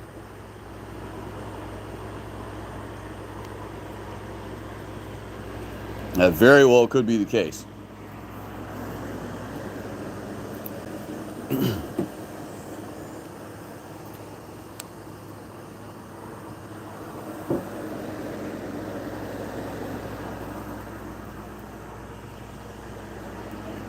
All right, howdy, neighbor.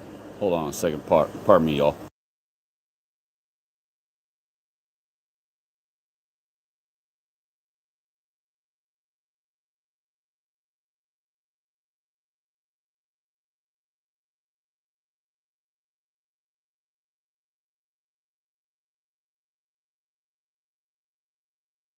Buddy. All right. I don't actually have immediate neighbors, but I have people that live nearby me.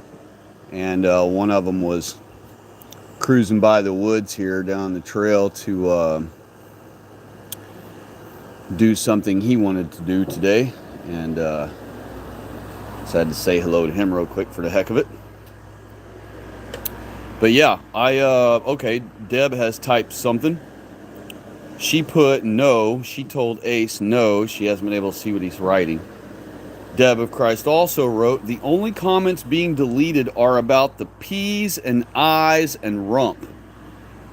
Yeah, so I don't know what you've been trying to type, Ace, but perhaps try to retype it without using any of their actual word, like their names. Like, don't use Trump's name and don't use the Yiddy Diddlers, official words, names they use or any of that. And just see if maybe it comes through. Because that's crazy that when you put things like, can y'all not see what I've been writing? Well, we see that. But then anything deep message, real comment you're trying to put, it just isn't here.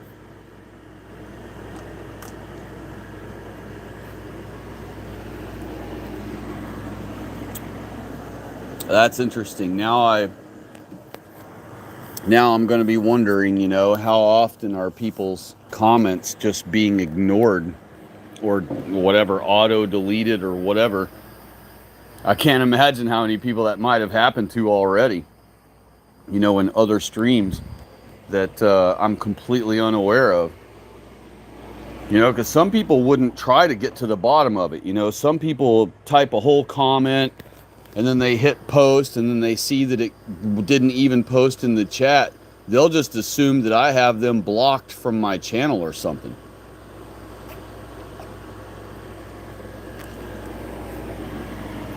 And then in theory, they would just be like, oh, this prick's got me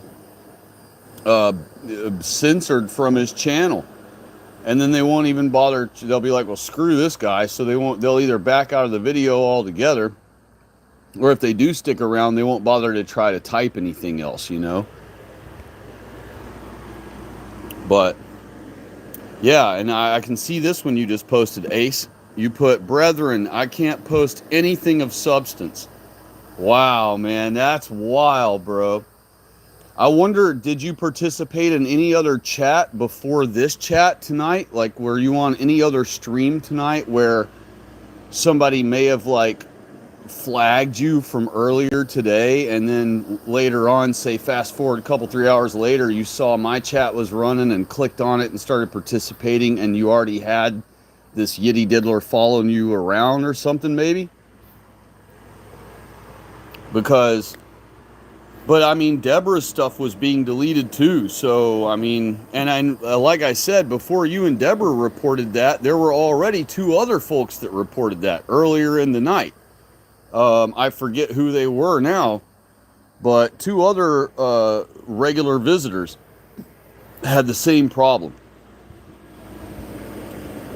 So it's definitely one of two things. Either everyone's going to need to update their YouTube app because YouTube just implemented a new version of their OS or whatever you want to call that, of their program there, of their website.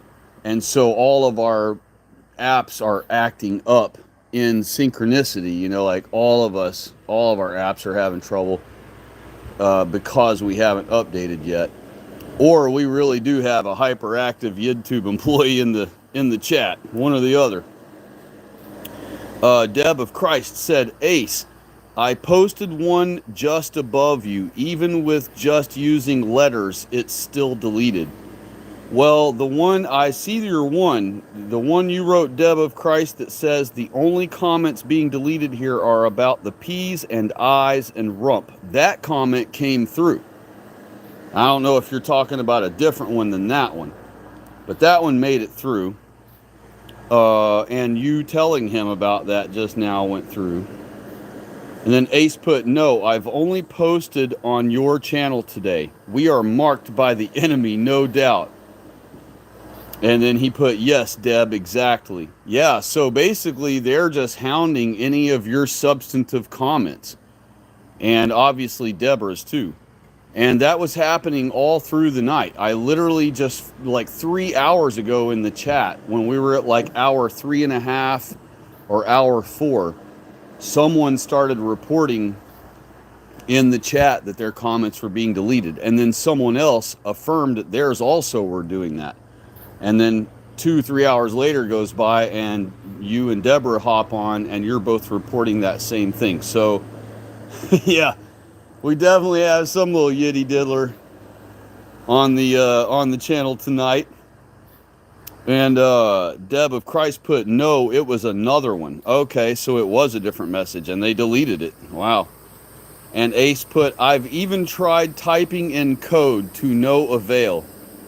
Deb of Christ put, yes, codes aren't working. Wow. I don't know what to say. I mean, I'm like, just like y'all, I'm just a user on here, so I don't have, beyond what I told y'all about earlier in the chat settings, I have no other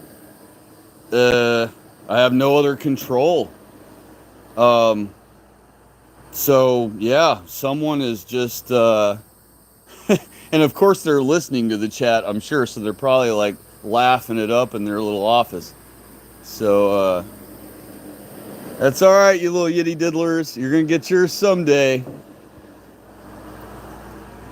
Laugh it up now while you can. Deb of Christ said, I've had at least 15 comments deleted. Man, that is crazy. That is crazy.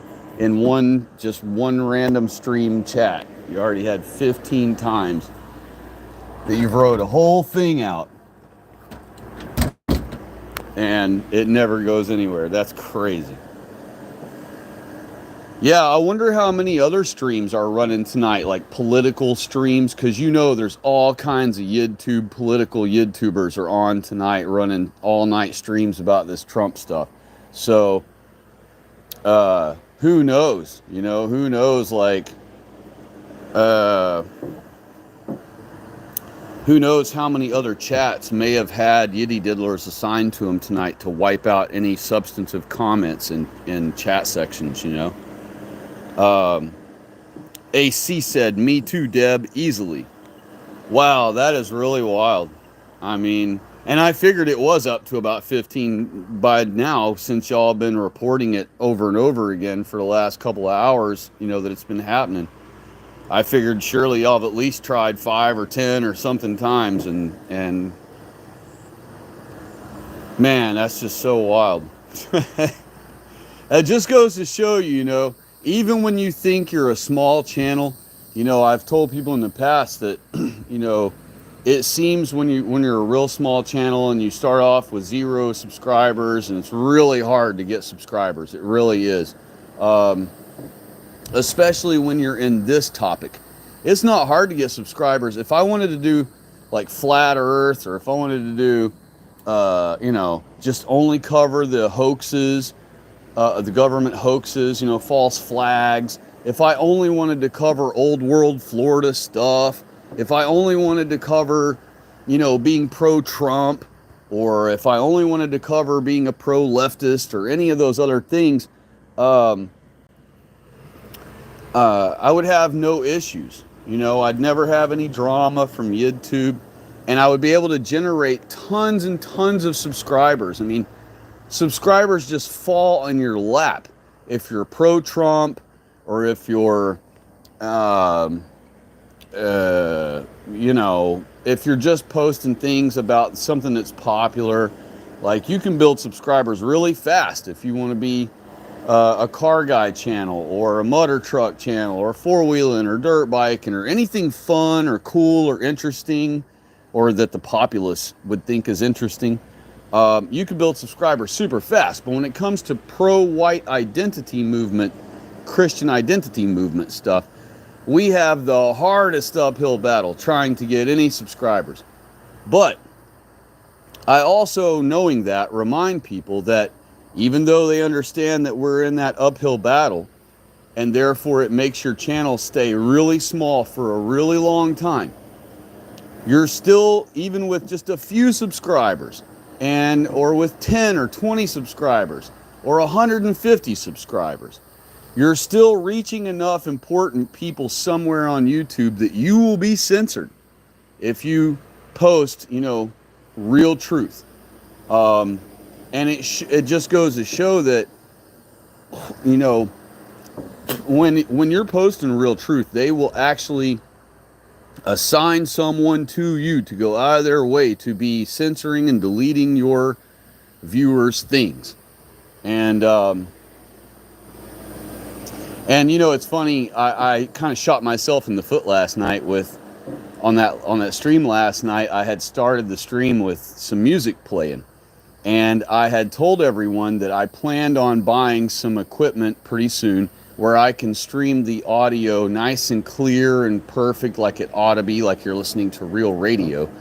And that way I can kind of I think I'm just going to start doing like my streams more like a radio podcast kind of thing. I don't want to call it a podcast, but more like a radio station stream where I'll play like, a cool tune, and then I'll talk for a certain segment about a subject, and I might, chit chat with y'all in the chat about it and stuff, and then I'll end that segment or that subject matter, play some music, maybe 1 or 2 or 3 songs to give y'all a break from my voice for a while, and then boom, come on with another subject that's happening in the news or happening to our people or whatever.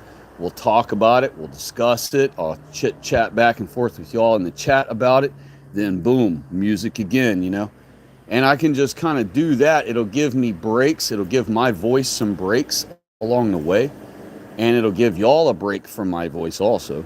And it'll just give us it'll be a way for us to kind of set a mood through the night, If it's an exploratory kind of night, we've got some stuff to hash out, a hoax or whatever like we had tonight.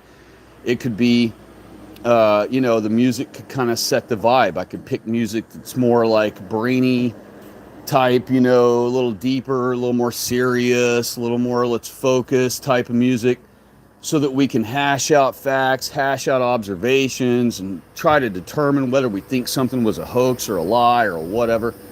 And then on nights when it's kind of celebratory stuff, I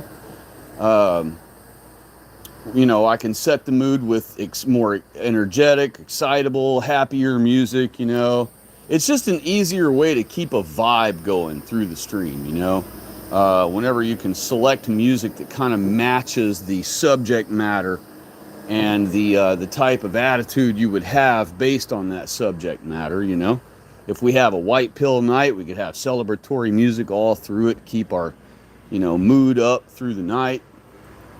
But my point of saying all that was, I shot myself in the foot because last night I was talking about how I will probably go ahead and buy some equipment so that I can do it that way, and play some music and properly and all those things. But that I liked using my phone, right, as the device that I use to stream, and that I didn't mind running the music through the microphone of the telephone, of the cell phone, right? Because the lo-fi of the music, how it kills the fidelity of the music down to just a super compressed, cruddy sound when it comes through the internet, keeps me from getting copyright strikes. And for years that worked. If I played music, I could play pretty much any song I wanted as long as it was playing through my phone's microphone. And as long as it was playing through my phone's microphone instead of actually being piped to, with a real proper audio channel where it sounds loud and vivid and correct and everything, I wouldn't get copyright strikes. I could play pretty much whatever I wanted.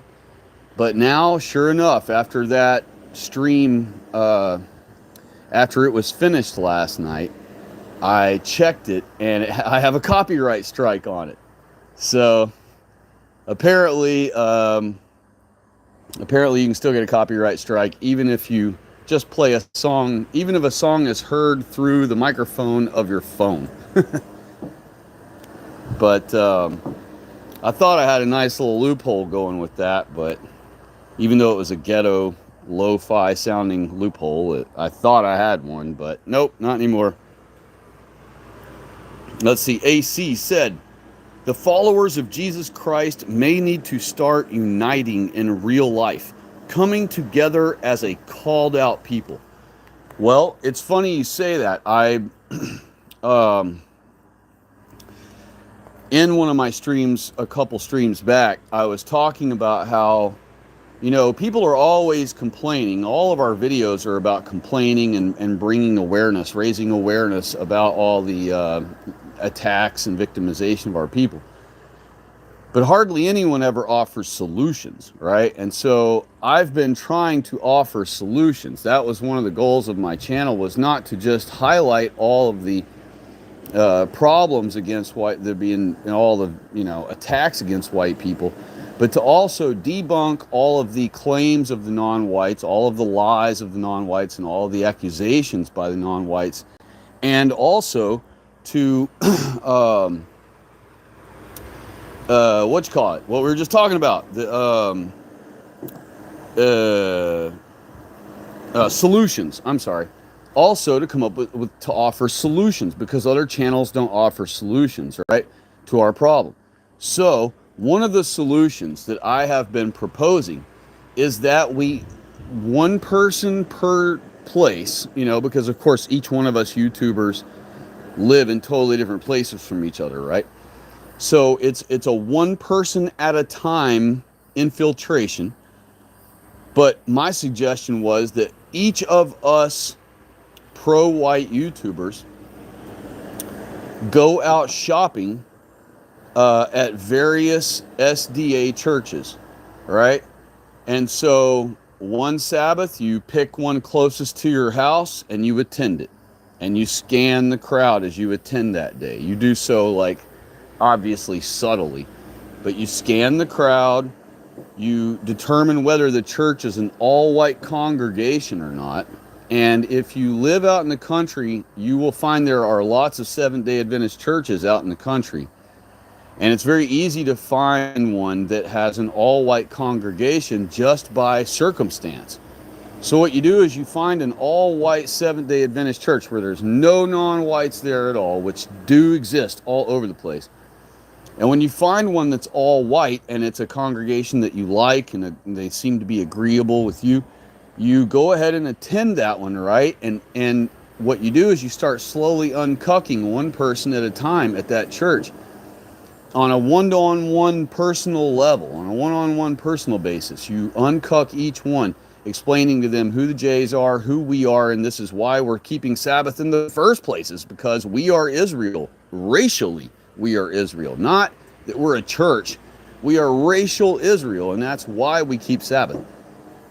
And then if each of us go out and infiltrate one whole entire church branch each, and let's say there's 300 of us that go and do that, that ends up being 300 churches that get infiltrated of the Seventh-day Adventist Church that we end up infiltrating and commandeering, taking over, right?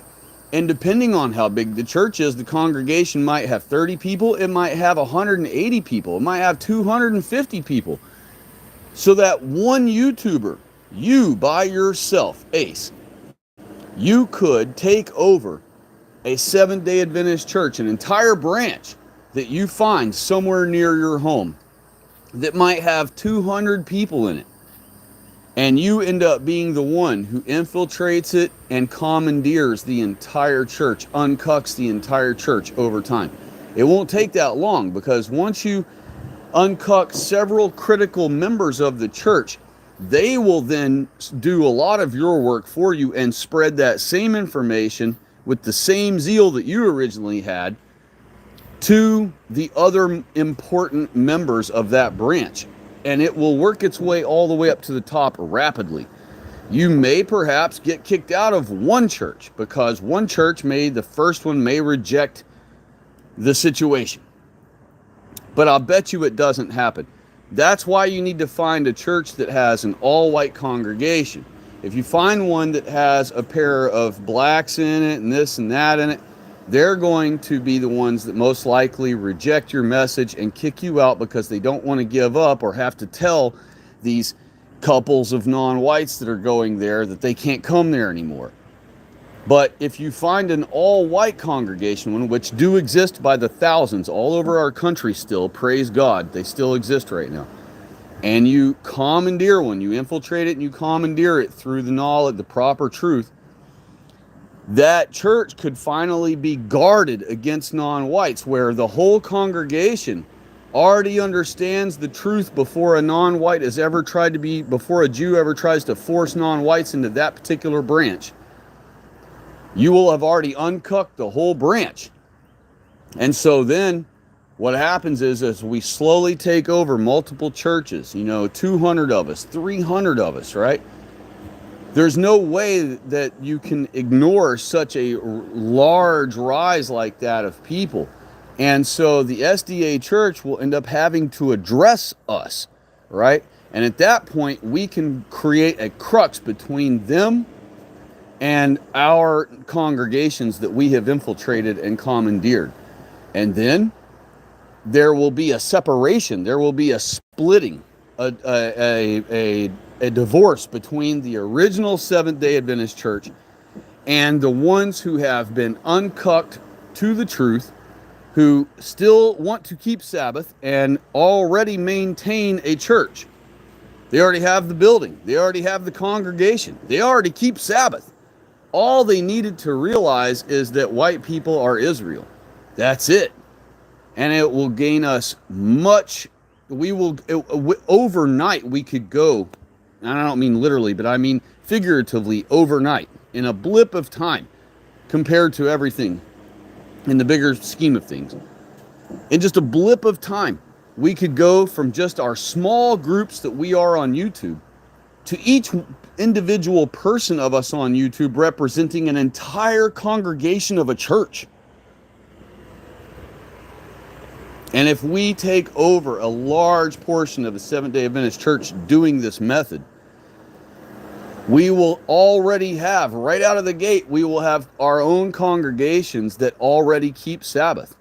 We're already winning just because we're keeping Sabbath. And then all we have to do is guard the church from allowing Jews to convince us or dupe us into cucking non-whites into our church. That's it.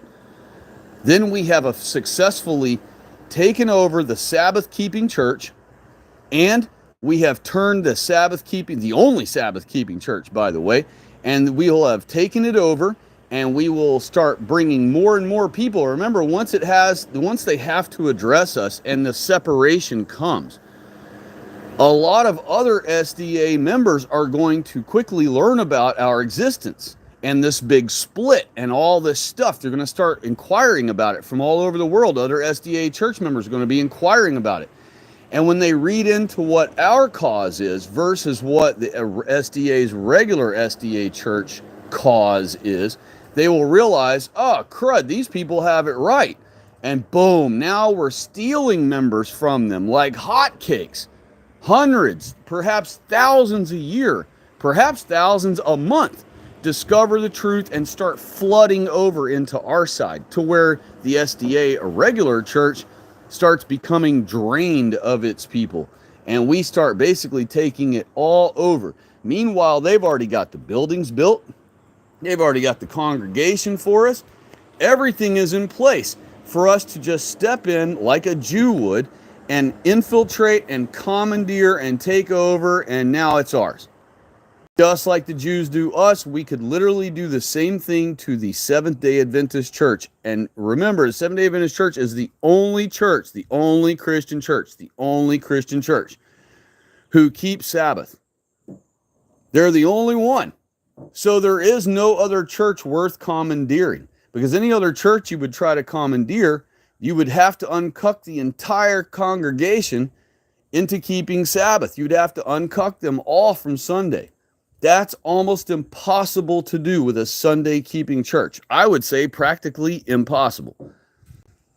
But the Seventh-day Adventist Church, the only church that keeps God's holy seventh Sabbath day, the only Christian church on the face of this entire earth that honors all 10 of God's commandments. Every Sunday keeping church you've ever known of keeps God's 9 commandments. Only the Seventh-day Adventist Church and the Church of Israel, Missouri, who are on Rumble as the Church of Israel, Missouri. They are the one true church of this country left anywhere in the world. They are Sabbath-keeping, pro-white only Christian church. So if you ever feel you need to tithe to a church, you ever feel that you don't have a church as a pro-white Sabbath keeper, you do have a church. It's known as Church of Israel, Missouri. And they are on Rumble under that name.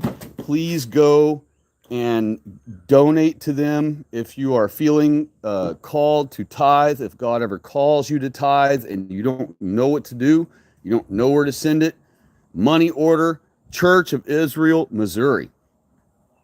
And they will put you on a newsletter list, and they will send you a lovely booklet, a large and very nicely made booklet with all of our faith in it, all of our explanations of our faith in it. Every quarter, I think they send one out, every 3 months. And it's called The Watchman.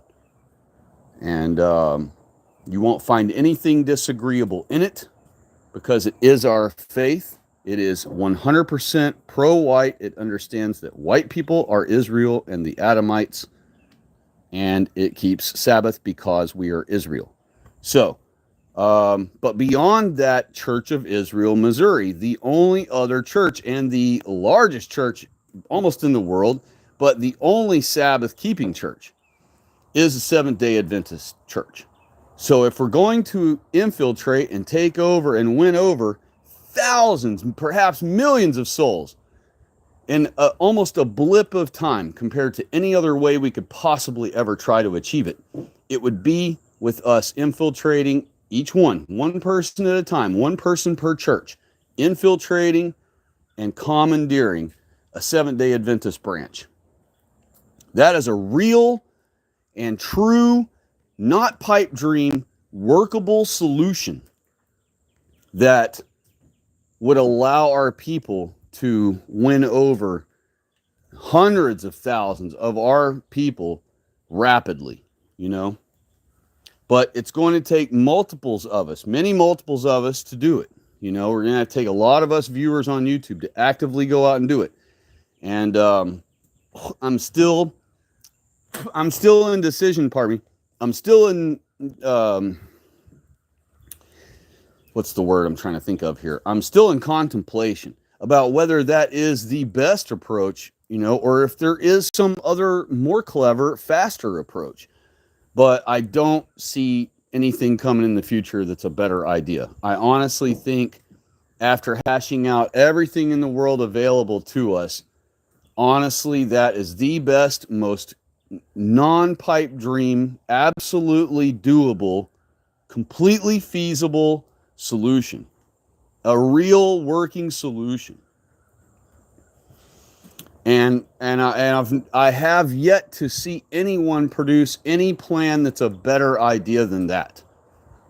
I declare so far my plan of infiltrating and commandeering the Seventh-day Adventist Church is the way forward for white people to win enough white people souls back to our God's holy Sabbath day. Because remember, they're all Sabbath keepers already. So all we need to do with them is get them to understand that the reason they keep Sabbath is because they are racially Israel. And once they realize they are racially Israel, then we can get them to understand that the Jews are not racially Israel. Then we can get them to start understanding that they have to cut their funding from Israel. And we can sever ties with the SDA and the Yiddy diddlers. We can sever ties, get that umbilical cord cut in half. And then we start pumping up our own people, explaining to them, look, we are Israel. That's why we cut them off, because they're imposters. Then we can start showing them why they've been imposters and what they've been up to and how they've been destroying millions of our people and how they've been using the millions of non-white invaders that they themselves, as their own race, forced onto our country against our will. And then we can start pointing fingers. We can start laying blame where it belongs. We can start revealing all the truth to our people that they are unaware of. Like the Jews are who owned the blacks and brought them here and owned them while they were here, all while using white men's made up names that they renamed themselves, knowing that generations later they could blame all of their atrocities of owning blacks on white people because they used white people names. So they knew generations later in the future that people who were interested in figuring out who the slave owners were of blacks, they go back and look through the names and they see John Adams, Jerry Smith, Rich Johnson. And what are they going to assume? Oh, white men were owning these blacks. That's who. But no, their real names were Kiem Goldblatt and Schlong-Nose Silverstein, But they had changed their names to John Adams, Richard Johnson. So that generations in the future, people who didn't know any better, will automatically deduce and blame white people for what they were doing. They know how to do this. They've been doing this for generations after generations on top of generations. They've been doing this since before Christ came along as a man, walking on earth as a man. So they have a lot of practice. It's not like they're super geniuses. They're just doing something they've been doing for 2,000 years. And what they do is, as a certain race of people figured them out, well, they have to move on to some other race. They try to demonize them, try to get the world to hate them, but if it doesn't work, then they just move on to some other sucker race. And they've done that 109 times with 109 different people, or 109 different groups of people. But with each one of those groups of people, they kept re-infiltrating them and trying to subvert them over and over and over again, and kept getting caught and kept getting kicked out. So out of that 109 different provinces and countries of people where they were trying to ruin, they got kicked out of those places a total of 1,031 times from those 109 nations. So think of how much persistence that takes to be kicked out of 109 places over 1,000 times. That's an average of 10 times per place. Think of how much persistence that takes to be kicked out of somewhere and then you sneak back in. And they catch you and go, what the heck are you doing in here again? Man, get out of here. And they kick you out again. Right? So now you've been kicked out twice. And then you sneak your way back in and they're like, dude, are you really in here again for real? Dude, get out of here. Get out of here. And they escort you out again, kick you out again. And then a third time you infiltrate. What are you doing here, bro? We keep kicking you out, man. Ain't we kicked you out of here twice already? And imagine that process happening over and over, all the way till 10 times. And then you move on somewhere else and you do it 10 times to another group. I mean, think of the persistence that requires. That's the kind of persistence, the kind of nonstop persistence that we need among our people when defending ourselves from accusations. And the thing is, we need to stop being on the defense as much. We need to be on the offense, okay? That's the thing that all white people are scared to do. Oh, that makes you a hateful, evil, racist bigot. Oh, well, You're already called an evil, hateful, racist bigot so that they can grift you out of your money all the time, even when you're as polite as you possibly can be. So why not be called all the exact same things, only you win the situation?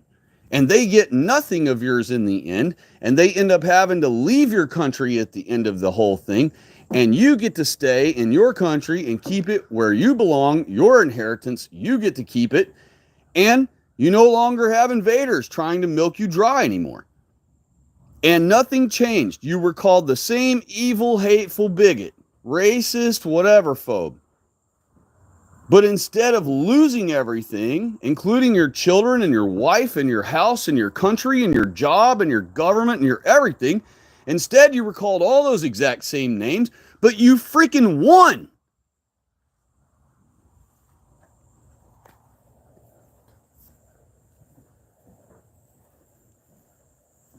We need that persistence that the enemy has. And if we generate that among ourselves, if we can force that kind of gumption out of ourselves, I realize it's much easier for them because they get up each day and call each other. Hey, you going to be there? Hey, you on the way? Hey, I'm coming. Are you on the way? Hey, are you getting ready? Hey, well, I'll see you there. Oh, they're always encouraging each other to be there every day. That's their whole existence. They exist. That's what brings them camaraderie and brotherhood, is their war against us. They're meeting up every day to talk about how to screw over the white man more, how to conquer the white country more. That is their camaraderie. That is their happiness. That's what gives them their sense of people and brotherhood. You and I don't have that. You know, we are completely separated from each other as far as, you know, how people and white people operate. They operate as complete individuals. And so what makes one person, a white person, have joy in the morning and have purpose and meaning for getting up does not give the next white person meaning and purpose for getting up. They all have one lockstep thing that gives them purpose and meaning for getting up every day. And that's the war against Whitey. Whitey has no such unifying purpose. We have to generate a unifying purpose for our people. You know? And, I haven't looked in the chat for a while. I kind of gave up on it a little bit because I thought y'all was going to be stuck forever. But look at here, all of a sudden a bunch of chat has come in. Let's have a look. Wow.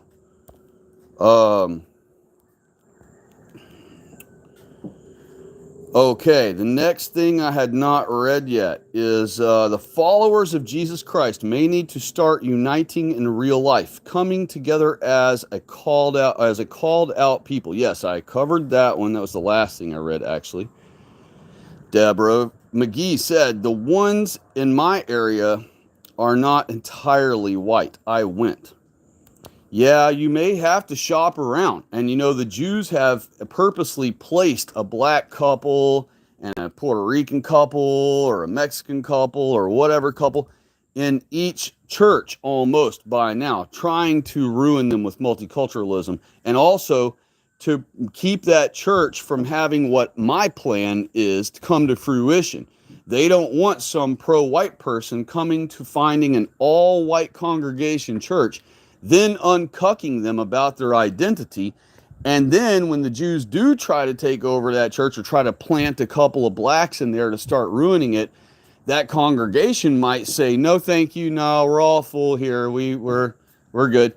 And the Jews be like, wait, what do you mean? You know, we need you to bring these couple blacks in. You know, they live in your area. They need a church. And you're like, nope, we're good. No, thank you. We're all filled up right now. You know, pool's full. And so it very well may be the case that the Jews have already tried to place or have placed a non-white couple in every SDA church. But so that's why I said you're certainly going to have to shop. You're going to have to visit different ones. I will have to also, even though I'm out here in the middle of the country, the middle of nowhere, where there should be no blacks at all. They've built a neighborhood down the road, cleared a whole forest while they're worried about climate change. They cleared a whole forest of trees that took 300 years to grow, and they built a whole neighborhood, and they're already putting blacks in it. So, they're doing that so that pretty soon they can send them to the all-white congregation SDA church or the all-white congregation Church of Christ out in the middle of the country somewhere, and a lot of those churches will accept them instantly. Oh my gosh, we got a couple of blacks now. Wow, we're not racist after all, you guys.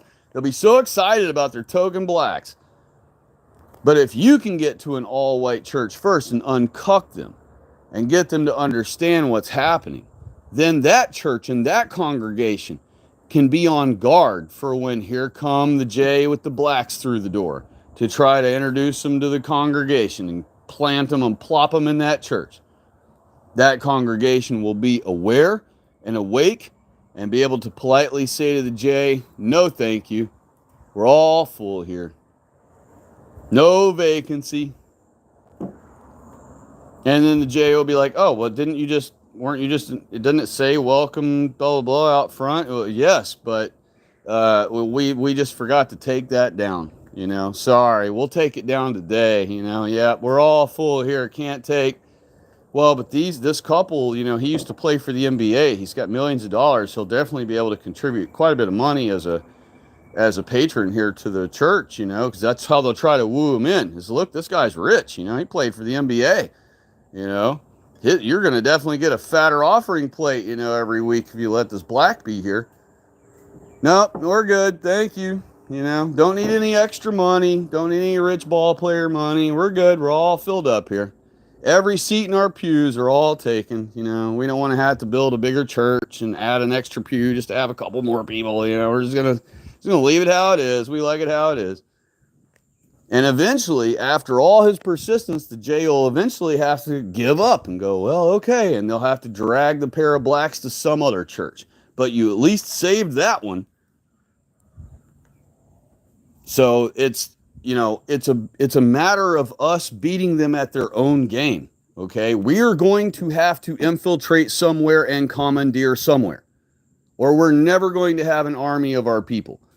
And the only thing we ought to be thinking of commandeering is the only Sabbath-keeping church, which happens to be one of the biggest Christian churches in the world. And they happen to be Sabbath keepers already, so we don't have to uncuck anyone into keeping Sabbath. They're already doing it. They already please our God every seventh day. They already keep all 10 commandments. What better white people to lead to victory than our white people who are already keeping our God's holy day, pleasing him every week? They already have his special additional blessing. Did you know that? Seventh-day Adventists have a special additional blessing on them by God above all the other white people who attend Sunday churches. You probably never thought of that, have you? Seventh-day Adventists have God's special favor and special protection above and beyond all Sunday-keeping supposed Christians. And it makes sense and it's logical that they would. God is more pleased and happier with and gives more blessings to whoever obeys him. He's not going to give the same blessings and the same protection to people who walk all over his Sabbath that he does for people who do keep his Sabbath every week faithfully and love his Sabbath and revolve their life around his Sabbath like he taught us to do. He's of course going to be more favored to them. He's of course going to appreciate them more. They're going to be his favorite children. So guess what? They get all the blessings. And the ones who disobey and defile his Sabbath and ignore it every week like it doesn't exist and keep all 9 of his commandments otherwise don't get the same special favored blessings. So what? You want to try to uncuck and take over a church that has none of God's blessings yet? And then on top of all that, you got the massive uphill freaking curve of trying to uncuck them all into keeping Sabbath, which is never going to happen.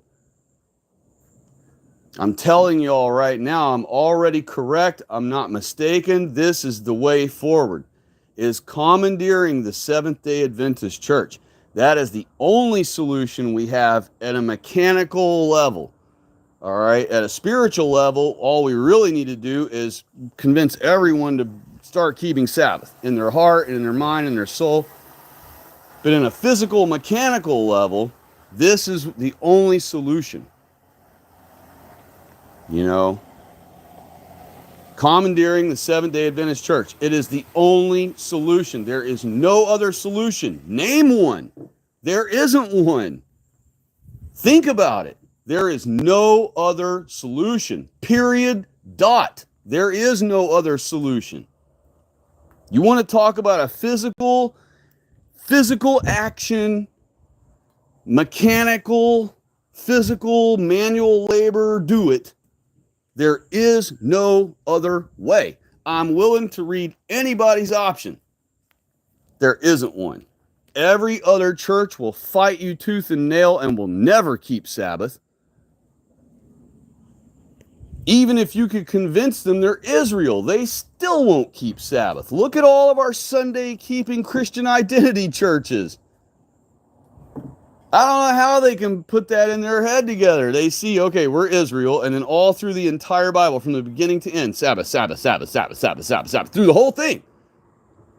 And you get to the end of it all, and they're like, okay, well, all we ever heard about and read about and saw about was Sabbath the entire time. We're going to keep Sunday, y'all. What?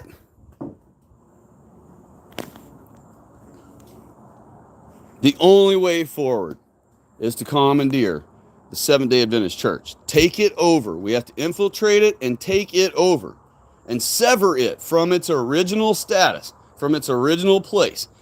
And then after we've caused a separation in that church, the original church members will all more and more want to come over to our side. It will happen.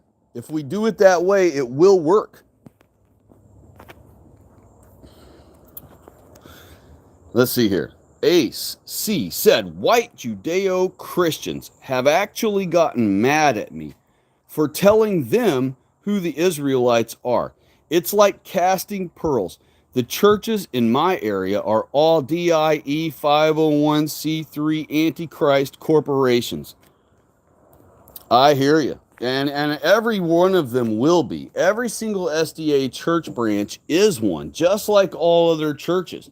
So I'm not saying it's going to be all bells and whistles and they're going to be, oh, cool, this is the last piece of info we were looking for. I mean, yeah, they're going to put up a fight about, identity a little bit, stuff like that. But, excuse me, whew, got a lot of gas building up after I've been walking back and forth for 7 hours here. Got a lot of hours of walking in tonight, though. My goodness. They're going to put up a little bit of a fight about identity. But, that is a nothing burger fight compared to trying to take over a Sunday keeping church and uncuck them into keeping Sabbath instead. Our chances at a Seventh-day Adventist church of only taking them that one step further into Christian identity, and then their whole entire understanding is fully complete. Their connection to God is 100% accurate and solid and solidified, and it's done. It's a done deal. Whereas any Sunday Christian church that we ever try to take over, what are you trying to take over a regular Cuckservative Sunday church for? You know what I mean? There's no point in that. The only church we should ever even desire to want to take over is the Sabbath-keeping church. And so that is ultimately our fate. That is our destiny.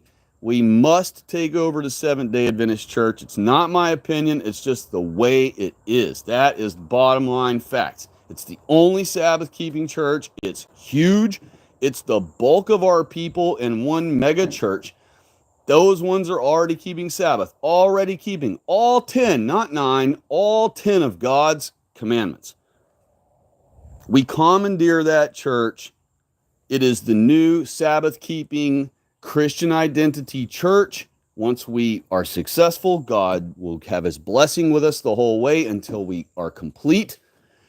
and we will have successfully converted the once dudded, not all the way correct Seventh-day Adventist church into white people's Christianity. You know, the real and true and only Christian church. And then from there, all the other denominations packed full of white people, they're all going to wonder, what's up with this new church? What's up with this new church? They're going to have seen and watched and read about how the SDA church was going through this huge turmoil as these white racist supremacists start taking it over. And for some unexplainable reason, it's completely inexplicable. All these people are leaving the Seventh-day Adventist church in droves and signing up to this new version of the Seventh-day Adventist church of these white racist bigots. And next thing you know, all the other denominations are going to be watching it, and just at first they're all going to be watching it with glee, because they're going to think, all right, this is going to cause so much strife among the SDA church that a bunch of those white people are going to leave, and a bunch of them are going to end up in my church paying my offering plate. So they're going to first watch all that drama going down as we're taking over the SDA church, and they're going to think, ooh, our pockets are going to start getting a little fatter pretty soon as they run all their crowd off. But in fact, we're not running anyone off. We're stealing their people. So they're going to leave the SDA church, and they're going to come to our version of the church. They're going to denounce the old version, and they're going to baptize themselves into the true church, Christian identity, the Church of Israel. You know, and at some point, once we are successful, we can successfully link, if Pastor Gaiman and his men there who are in charge would want to, we could merge with the Church of Israel, Missouri, follow their ways, allow their teachings to be what guide us through the future. They already are seasoned, and they are against all the world's opposition. This church has stood for 50 plus years as the true church in our country, and in the heart of our country, by the way. The very center of our country is practically exactly where this church is. So in the dead center heart of our country, we have the one true church still standing, with a group of white people still holding down the pro-white, only white people, white only Israel, Sabbath keeping, pro-white church. They have been holding that down since the 50s. So that means they've been maintaining that church for like 70 something years. In face of all this anti-white opposition, they have been maintaining a perfect, proper church, pleasing God in every way. And it doesn't matter if they've thought all this time that Trump, is hopefully on our side. That don't even matter. All that matters is that God is pleased with them, very pleased with them. They keep Sabbath, and they know our identity, and they're the only church doing so. So believe you me, God is extremely pleased with them.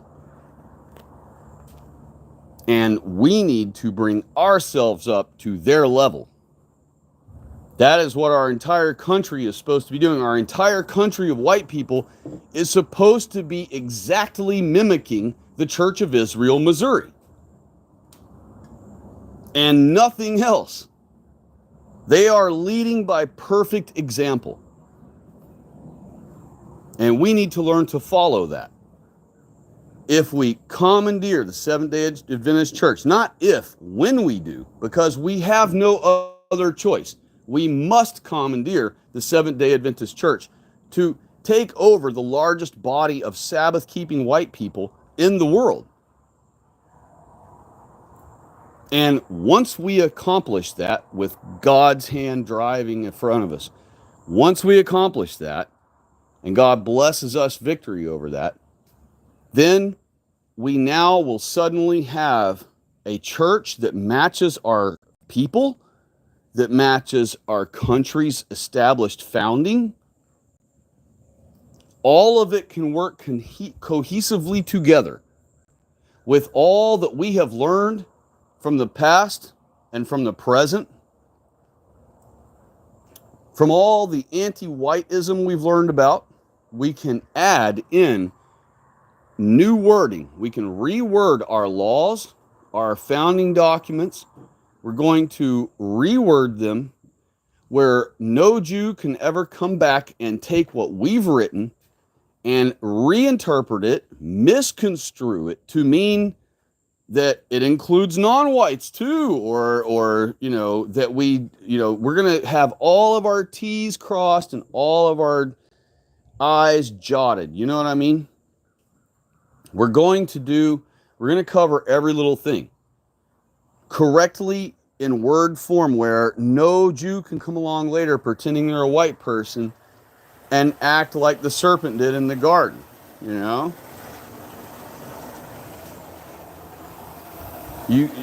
That's how the Jews work. They find things that we wrote, like our ancestors wrote, all men are created equal. Well, the Jews said, oh, good, then all non-whites are created equal with you. You're no better than any non-whites.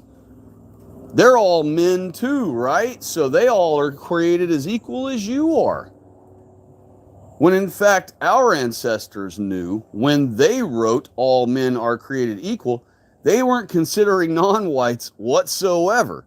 Non-whites to white people back then were beasts. Because everywhere we went in the world and found them, they lived like animals in squalor, with no intelligence, with no enterprise, with no architecture, no art, no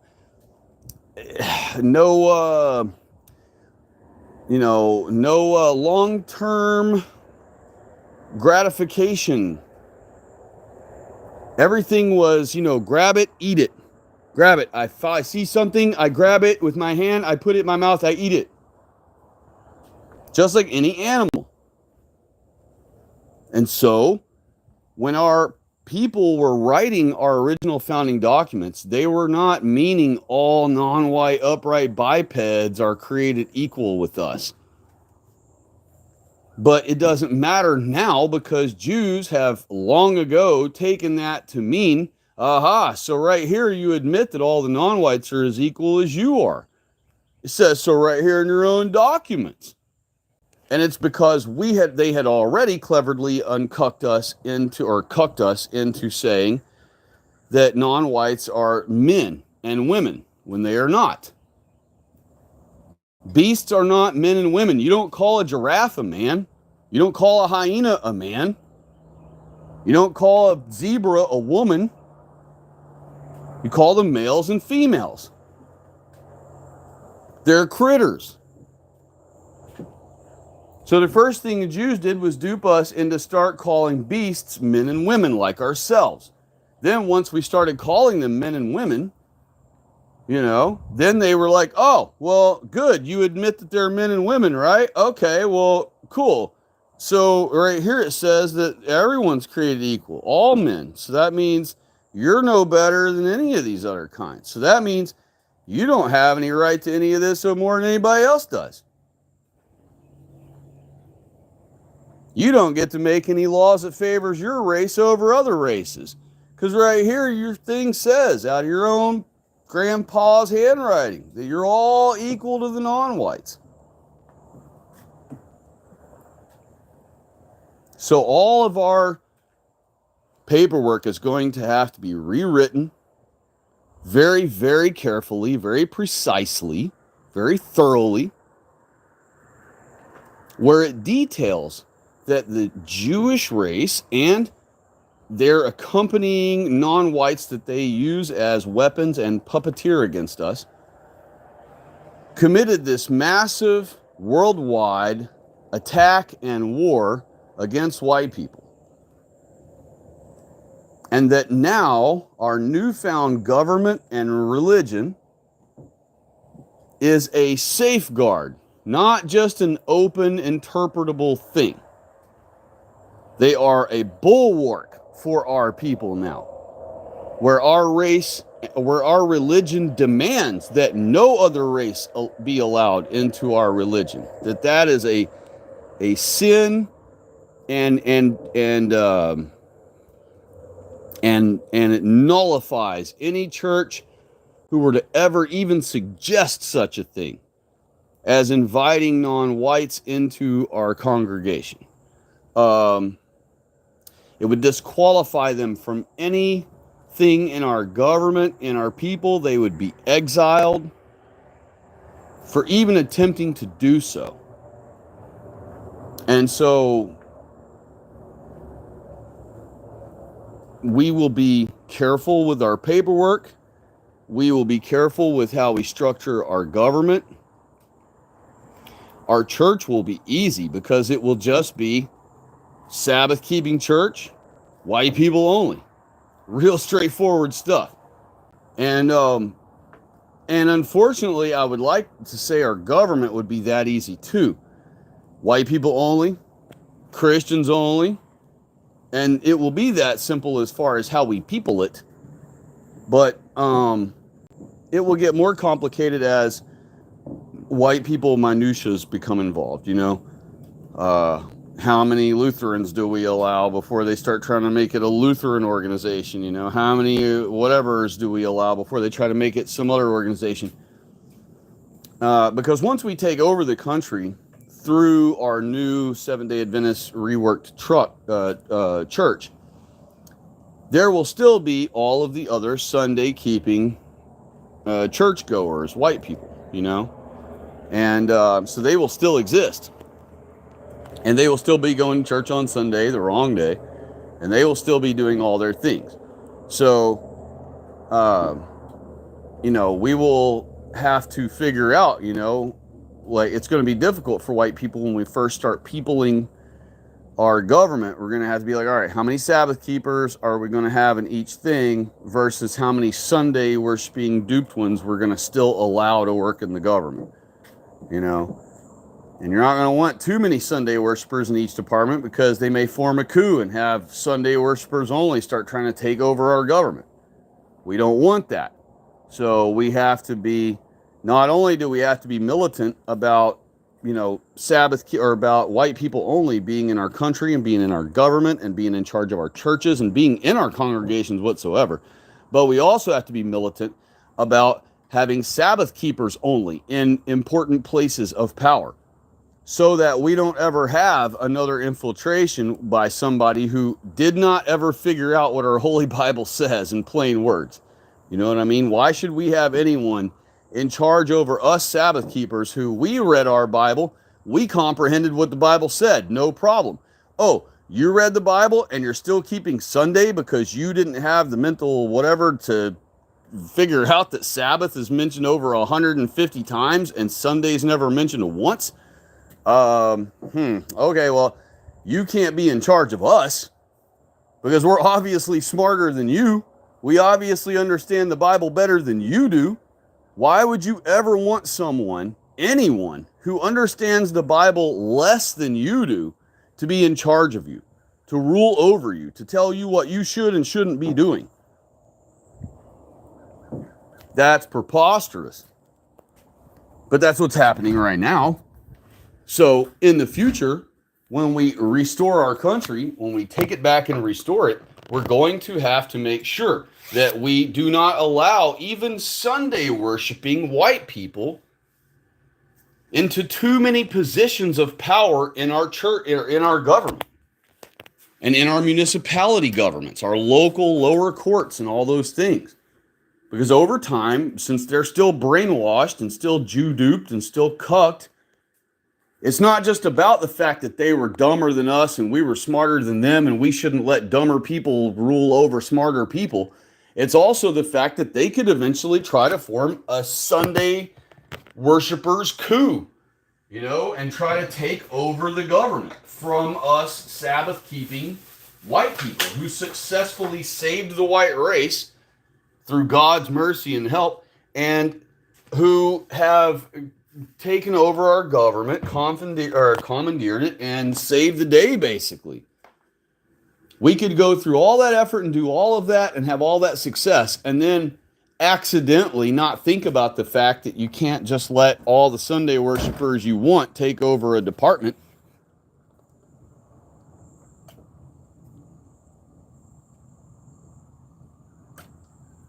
So think about that. That's how crazy our world is and how bad we've become.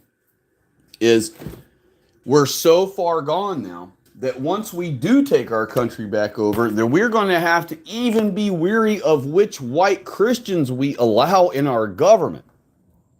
How many white Sunday-keeping supposed, quote, Christians we allow into each department. We're actually going to have to worry about that. In an all-white world, a proper all-white world that was never defiled and never invaded and never ruined and perverted and inverted by the Jews, we wouldn't have to worry about any such thing. Sabbath keepers got along with Sunday worshipers. We all got along. We're all brotherhood of white people. And we didn't have coups and conflicts. We just lived, together in peace. And over time, slowly, we were uncucking one Sunday worshiping family at a time over to Sabbath keeping. But, we have been interrupted by the Jews, and now everything is their game. But you folks have the power. I have the power. You have the power to infiltrate these churches, one person at a time, and through one person who's a member at that church at a time. You show them the truth, just one person at a time. Have a sit down with them after you've befriended them. Somebody will want to be your friend. Befriend them. Start showing them. Explain to them that you're there to hope to teach others. Don't tell them you're there to infiltrate and commandeer the branch, but just tell them you're there to be around other Sabbath keepers and show them things that they may not have learned yet in their Bible. And not all of them will accept the message. Not all of them will. But a lot of them will, a lot of them will. And all it takes is a good portion of a congregation to agree with you, to cause a split.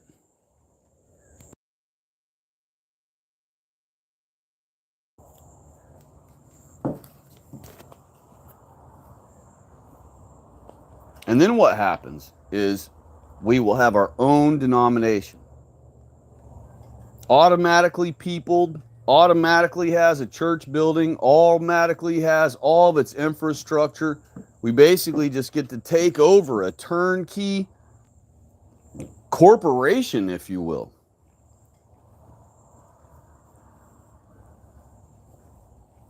In all the decades they've worked hard and saved up and bought all this stuff and built all these places and established all this stuff, and it all just becomes ours. Like the booty of conquering another people. Only this time, instead of conquering our own enemies, or conquering enemies, this time we'll be conquering our own people that we love and care about. And so they don't lose their church building. They keep going there every Sabbath like they always already did. They don't lose any of their daughters to being raped and murdered. They don't lose their wife to being raped and murdered. They don't end up getting murdered. Instead, they keep their church, and their faith gets elevated greatly from us conquering their branch, one person at a time. We go and conquer branch after branch. I successfully conquer one. You successfully conquer one. Someone else successfully conquers one. It sounds big when you say the word conquer. But it doesn't start off conquering. It doesn't start out, you don't kick the door in and bang, you conquered it.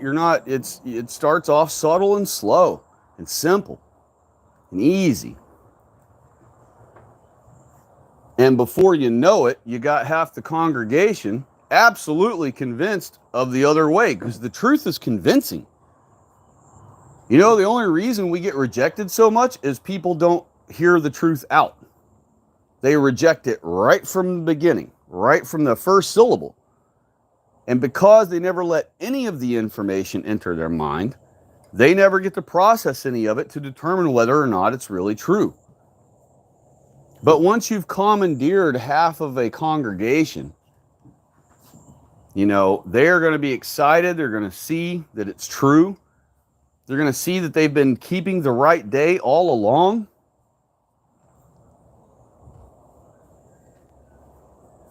And you come along and explain to them why they've been keeping the right day all along. They think they already know why, and they don't even know why for real. They think that they're the church, and that's why they should keep Sabbath. They don't realize it's because they are racially Israel, and that it really, truly is their birthright.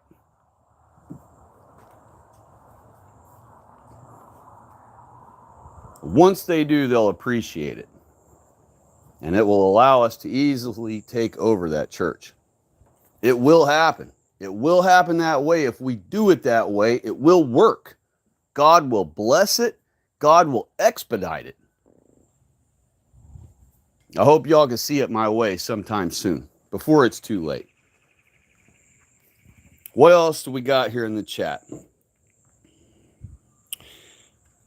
Deborah said, I love the Church of Israel, Missouri. I have learned a lot from them. Yes, they're the only true church left, Ace C said, also check out Charles Jennings with Truth in History. Also Doug Nelson with Gideon Warrior Network. Now, I've never heard of Doug Nelson. Let me screenshot that. Never heard of him. I will look him up and sub to him and give him likes and all of that. Pastor Jennings, I already do listen to his sermons and give him his like every time he posts and give him a comment. I haven't commented every single time, but most of the time I do. But I always give him his view and his like. And I hope, and he understands Sabbath, but for some reason he still is maintaining Sunday service. So I'm hoping that I could slowly win him over to Sabbath keeping. I sure wish I could have met and got to Pastor Peters in his lifetime, but unfortunately he passed before I could ever get to him. Ace C also said, family can often be our biggest foes. That's true. Jesus has brought the sword. My family is the same way and pretty much despise the truth. Yeah, I was even going to bring up Jesus mentioning that earlier when I was talking about how we're going to sever the church. That is what Christ is talking about, is exactly what I'm talking about. By commandeering and taking over the Seventh-day Adventist church, that is bringing a sword and severing that church, okay? And what's going to happen is some of the older crowd perhaps might not, and I ain't one of these people that blames the older people on not being up to date and up to snuff and up to speed with all the truth and reality. But in this particular case, some of the older traditional types may not want to accept the truth while the youth may accept it. And then this, when we separate the church and the youth want to go to our church, and some of the parents who raised them up in the Seventh-day Adventist church do not want to switch to our church, there's your severing. There's where Christ is severing the child from the parents. That's exactly what we'll be doing. But he doesn't say they stay separated forever. He doesn't say just because the child gets severed from the parents that the parents end up being doomed and the child ends up being saved all by himself. No, it never says what ends up happening to the parents after that.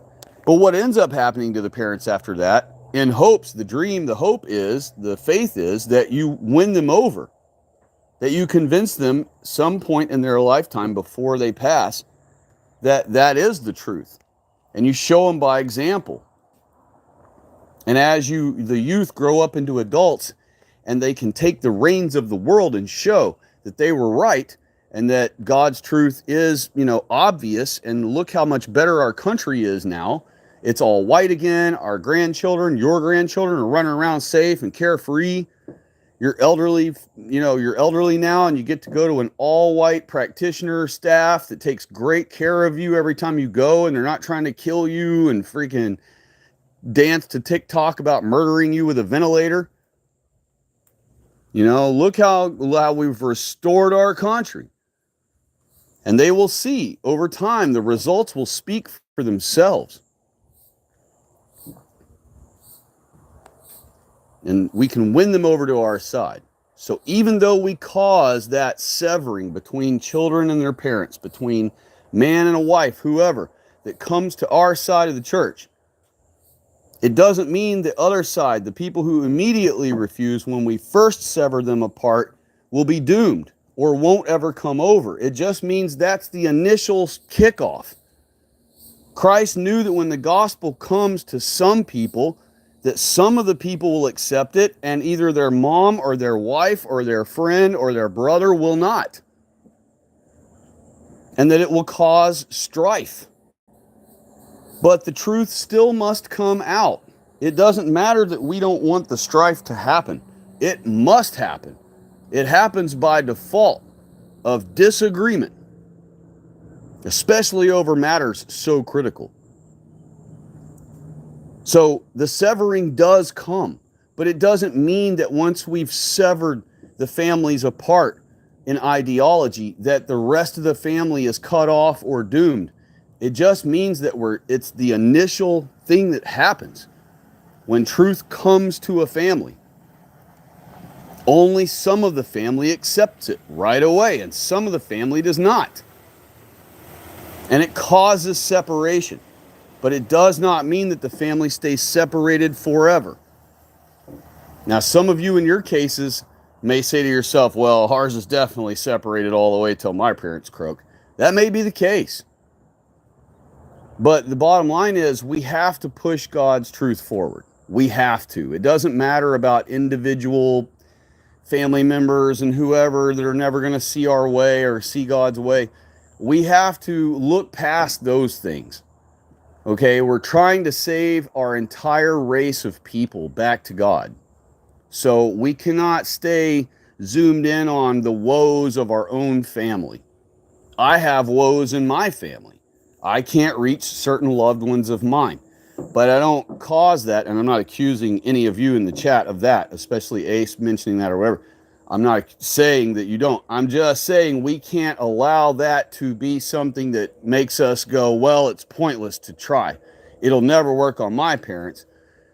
Well, it might not work on our parents, you know what I mean? But it will work on other people who end up being parents of other white people.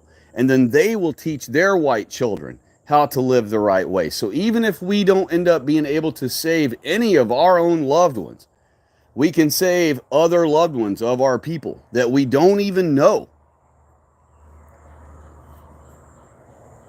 And it might not sound like, oh, well, that's not the greatest idea I've ever heard. I'd almost rather save my own family. But you're not going to be able to do that if they are willingly not going to learn. If they're purposely not going to learn the truth and they outright reject it their whole life, there's nothing you can do about that. But you can save your own self, and you can try to save hundreds or thousands or perhaps millions. One of you folks listening may be the one who ends up, through some butterfly effect, causing 1 million souls to come to Christ, who otherwise would not have. And then, guess what? Now you're going to be called great in heaven. Not the janitor, not someone that just made it in. Like, whoo, you know, I made it in with a C minus, you know. No, you're going to be called great in heaven. I promise you. Bad. I had some technical issues there for a minute. We're back and rocking. I didn't actually think the stream would continue when I had the technical issues, but it did. So here we are. But anyway, I was wrapping up anyway. I was literally about to shut down the stream here in a few. I just was trying to finish up my point that, you know, if we go through with all of this, you know, and we really do it, God will be on our side. It's obvious that he'll be on our side. He's wanting us to spark off something like this. He's waiting. He's tapping his foot, waiting on us to do something, you know, to prove to him that we're willing to try, that we're willing to put forth effort. The left try all day, every day. They go out in the streets, they organize whole things, which granted the Jews do most of it for them, but they do all kinds of things. They put effort into their faith, you know, and we have to do the same thing. We have to do it in our ways. God gives us even easier ways than they have to. They have to go out in the streets and be naked and run around in front of kids to push their agenda and push their faith.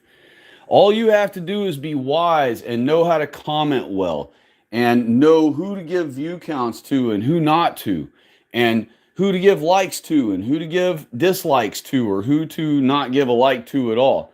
Um, Doing things like that, as simple as they sound, it helps manipulate people on the world's most active information source. And I realize that we have Instagram now and TikTok and Twitter, but honest to God, YouTube still is, and by a large portion too, the number one information platform. So it really matters when you make comments and you leave and you do likes or whatever on other people's comments. You know what I mean? You're in a video and you see someone's comment and you agree with it, give it a like, because it really does matter. You know, they are artificially pushing the non-whites to having thousands of fake views and thousands of fake subscriptions because they know that YouTube is the biggest information site. So if they give the non-whites all of these fake views and fake likes and fake huge numbers of subscribers, they know that that dupes other cucked white people into believing that this black has 500,000 subscribers or 3.5 million subscribers, and he's a foodie, or he's a car review guy, or he's a bird watcher, or some other thing that blacks have nothing to do with. You know what I mean? And so we already have a Goliath that we're up against. We are the size of David going up against them the size of Goliath. And all we need is y'all's little stones to put in our slingshot. You know what I mean? We know how to aim. We know how to hit it right, or hit the thing right on the forehead between the eyes, but we need y'all's little stones. And I don't mean for my channel. I don't mean for y'all giving my channel likes on every comment or whatever. Though I hope y'all do. I hope y'all support each other's comments, give each other the thumbs up on the comments and stuff. I do that for y'all. I give y'all all your likes on my comments.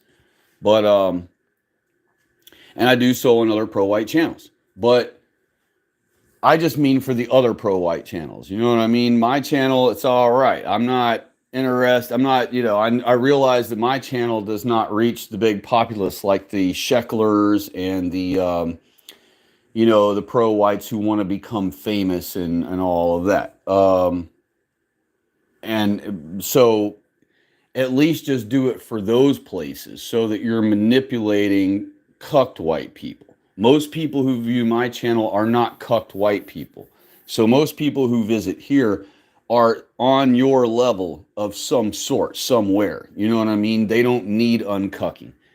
We are the uncuckers. So we meet here at my channel and convene about what we need to do to continue uncucking people. But we don't have cucked people at this channel. So that's why I'm not concerned about people giving me or giving my commenters likes and stuff, though I support that and hope you would, just because it obviously helps Al Gore on my side here. But it's really for you to manipulate our people on the Cuckservative channels, the Sheckler channels, the you know, stuff like that.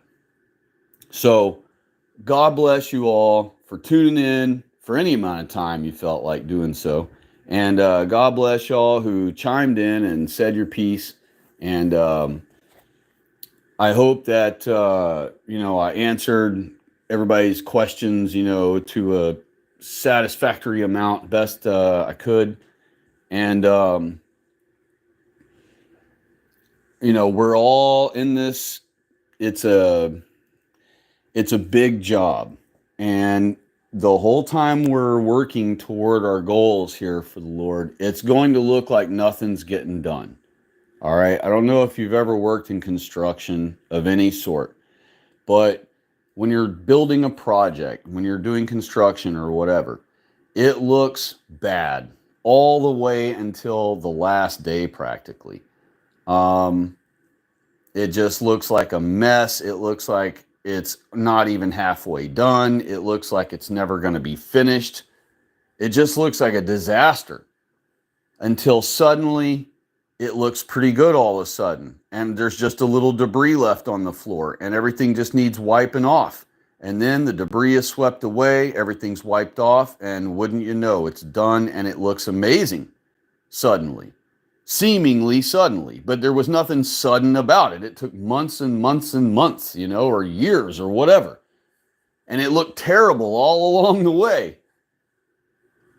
But all of a sudden, when it's finally done, we will have our country back and we will have it restored.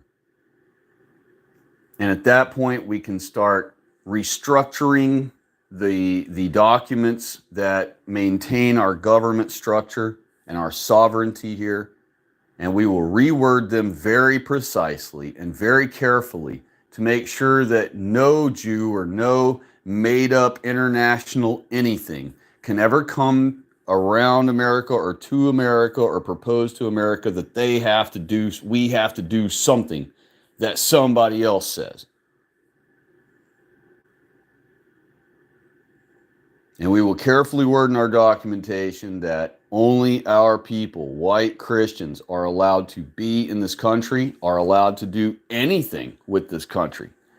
And only through much bureaucracy of competent and honest people in our government will we allow white people to buy and allow our government to allow certain non-white imports to our country so that we can have a Honda vehicle if we want, or a Toyota car, or so we can buy a Kawasaki motorcycle.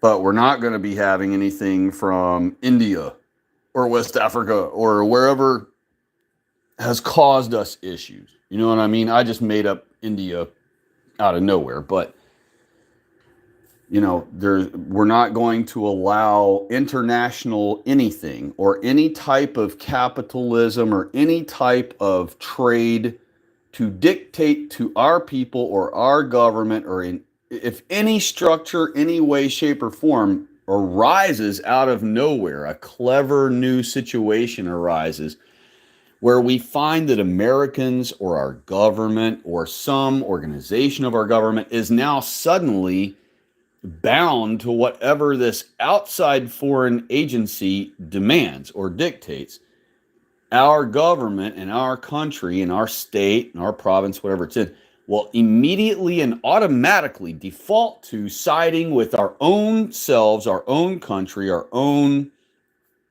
side, if you will, again, in the matter, no matter what. And it doesn't matter if our side is in the wrong or in the right. Our side will automatically default to siding with our side, and we will never side with some foreign agency like our governments do right now, like our politicians do, where they openly say we have to obey the UN contract, the UN pact, the UN treaty, the whatever. There will be no such thing as that. We will have detailed written in our documentation that our government and our country will honor no former treaty or pact, and we will not make any new treaty or pact ever. And any treaty or pact or accord or any garbage that's ever thought up internationally by internationalists will be null and void, will always be considered frivolous and null and void when it comes to America and American government. And it doesn't make a crap if France accepts it as true, and if New York accepts it, or if, I didn't mean to say New York, if anywhere in Europe, like if England accepts it's true, we do not, period, dot. think about like how the California has that what is it called, Article 65 or whatever, and so anything you buy from California, when you get it to your house, it has a little sticker on it that says, oh, Article 65, this piece of plastic could, if you handled it for 20,000 years and swallowed it and rubbed it all up your pee hole, it might give you some little smidgen of cancer someday. um, if it has a little sticker like that on it, and you think about that Article 65, every other state ignored that, okay, except for California. So you don't have that stupid little extra bureaucracy where Californian politicians, or some other state's politicians, it would be in that case, get paid this extra little bit of money off of your product, and they put their little sticker on it saying that your product could cause someone to have cancer. It was just a money grift is all it is. But the bottom line, it doesn't matter what it was. The bottom line is, notice how all the other states, all their 49 states, completely ignored it. And only California does that, right? Well, that's how America will be. America will be like one of those 49 states. If somebody else tries to acknowledge some international treaty or pact or accord or whatever garbage somebody tries to think up, multinational bullshit, our country, regardless of however many countries accept it, our country will be completely, will just disregard it as though it's, irrelevant garbage. And so between all of those things, between having a church for our people that honor Sabbath as a whole people nationwide, and with having all of our papers reworked, reworded properly and precisely and correctly based on what knowledge we have now in the future, far beyond where our original founding documents, when they were written, we will be set for another 150, 200 or so years in the future. And at that point, and some point in time, that many years later, by default of prophecy and God's word, our people will have to fail at some point, 100 and something, 200 and something years later, once we've finally achieved this goal. It will take a whole 200 years for them to screw it up. And eventually, 200 years later, our people will fail. And they will allow the non-whites to take over again. The Jews will take over again. And then the Jews will, of course, by default, start handing over all of our positions of power over white people to the non-whites, blacks especially and particularly, because that's what they love to do. And then our white people will find themselves in the same situation 215 years from now that our people are right now. And it will progress rapidly on them, and they will fall quickly, and that will be the time of Jacob's trouble. And then after that time is over, or actually I should say, as that time is jamming along, Christ will suddenly come.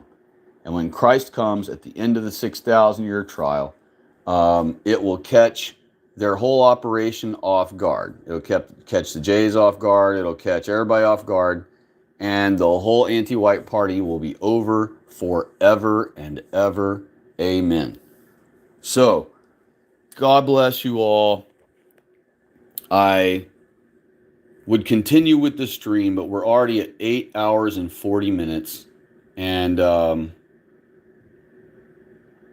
really ought to go to bed for a little while. So I don't, I don't have any problem going even longer when it's feasible. But I really ought to get a little bit of shut-eye today, because I do have to accomplish a few things, at least by the end of this day. And they're going to take me a little time. So I'm going to go ahead and shut it down. But I was hoping to get more interaction about the Trump thing, but I did get some. A lot of you folks did chime in, actually. But maybe people who didn't visit tonight will be able to chime in later on after the fact, and they can put in their opinion in the comment section whether they, think it was a hoax or think it was real. But based on the totality of circumstances that I observed, I deduce it's a hoax. And we'll see. We'll have to just keep an eye on it. Of course, we aren't going to really have to keep an eye on it. It's going to be blasted in our face all day, every day, nonstop. This is going to be the main news for the next, I don't know how long. I mean, we're probably going to hear about this every day, nonstop for the next 6 months to a year. Last night, they made history. Whether it was fake or not, it's big history news and so it's going to be babbled about nonstop every day for a long time now. This is like a Cuckservative 9/11 that happened yesterday. So, their guy got shot in the ear, got scratches on his face. Are they going to be able to keep up that fake scratch, those 2 fake scratches on his face from now on for the rest of his life? Or are they going to slip once in a while and forget to do the scratches or miss the angle and not do the angle perfectly enough? Oh crap, the makeup artist forgot the stencil.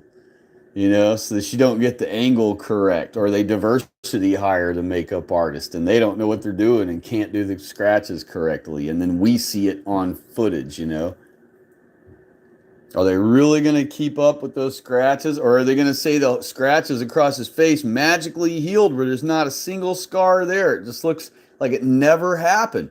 It's just magic. Wow, a guy his age, where if you damage the skin, it makes a mark and takes forever to heal. That's the other thing, is if it heals really quickly, we'll know it was BS. All right? Because the man's in his 70s. When you get a skin wound in your 70s, it takes forever to heal. Ask anyone in their 70s. They'll tell you. So if it all of a sudden his scratches are gone in, say, 4 or 5 days because they don't want to keep up the gag for too long, it starts becoming annoying for them to have to keep it up, and they just go, it's been 5 days, let's just call it good on the scratches. We can say he's healed up by now. That'll let you know that those scratches were fake, and that dude has not healed in any 5 or 6 or whatever days because he's in his 70s. Those face scratches would be permanent scars on his face. And they definitely won't heal in any 4 or 5 days.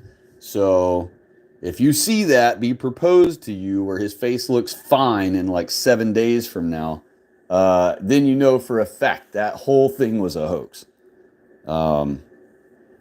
But I already deduce it is based on everything I've seen so far. So, but I look forward to seeing what the rest of you folks who chime in later on have to say about it. I'm really appreciative for Ace C and Deborah and Vorpus and everybody that came in tonight and chimed in. I mean, we had so many visitors. We had Peter C and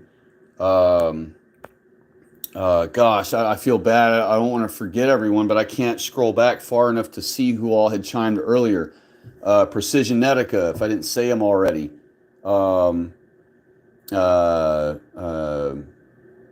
We had Jason. We had, we had a lot of people. A lot of regulars came by and had something to say. I appreciate all y'all for stopping by. And if I didn't get to read your comment, or if you posted a comment and it just never showed up, I'm sorry about that. I don't know what to do about it. I don't have an answer for that because they're, it's their platform and they've got some little scheme going where they're just doing that, or they have, a YouTuber, some little YouTube employee, probably a little self-loather or whatever, or a yiddy diddler that works there that's doing it. But I apologize that y'all didn't get through, but I would recommend that everyone update their YouTube app just in case it's happening to everyone at the same time, because all of us now need to update our app because YouTube did some weird thing and we're all going to be hosed until we finally update our app. So that's my only other recommendation I could say, is that we all need to try that, because that did hose me the exact way that you folks have been dealing with. So maybe that'll work. But in the meantime, I hope all of you have a great first day of the week. Get done whatever you've been needing to get done before you start your day of work tomorrow. And I hope all of you had a wonderful and relaxing and grateful to God Sabbath. I hope all of you remembered to say your Sabbath prayers. If you didn't, all right, next week, start next week. You know, nobody's trying to come down on you. Just start next week. Don't even beat yourself up about it, even though, you know, you should sort of. But just focus on next week and make sure that you prepare on Friday. Get your groceries you need for Sabbath. Make sure you get animal food. Make sure you get whatever it is you needed, you know, so that you have it for Sabbath. And then focus on your Sabbath. Enjoy it. Make sure you say your prayers on Sabbath to our God. Itemize your thanks for all the things you're grateful for. If you're attractive, thank God for your attractiveness. If you're wealthy, thank God for your wealth. If you have a wonderful area that you live in, free from all of the riffraff, thank God for your location. Thank Him for all the things. Just go through and itemize and spend time with Him. Remember, when we end up facing Him in the 24 elders, yes, I said that once the book of judgment is closed, whoever gets saved, and whoever doesn't, and all of those things are true.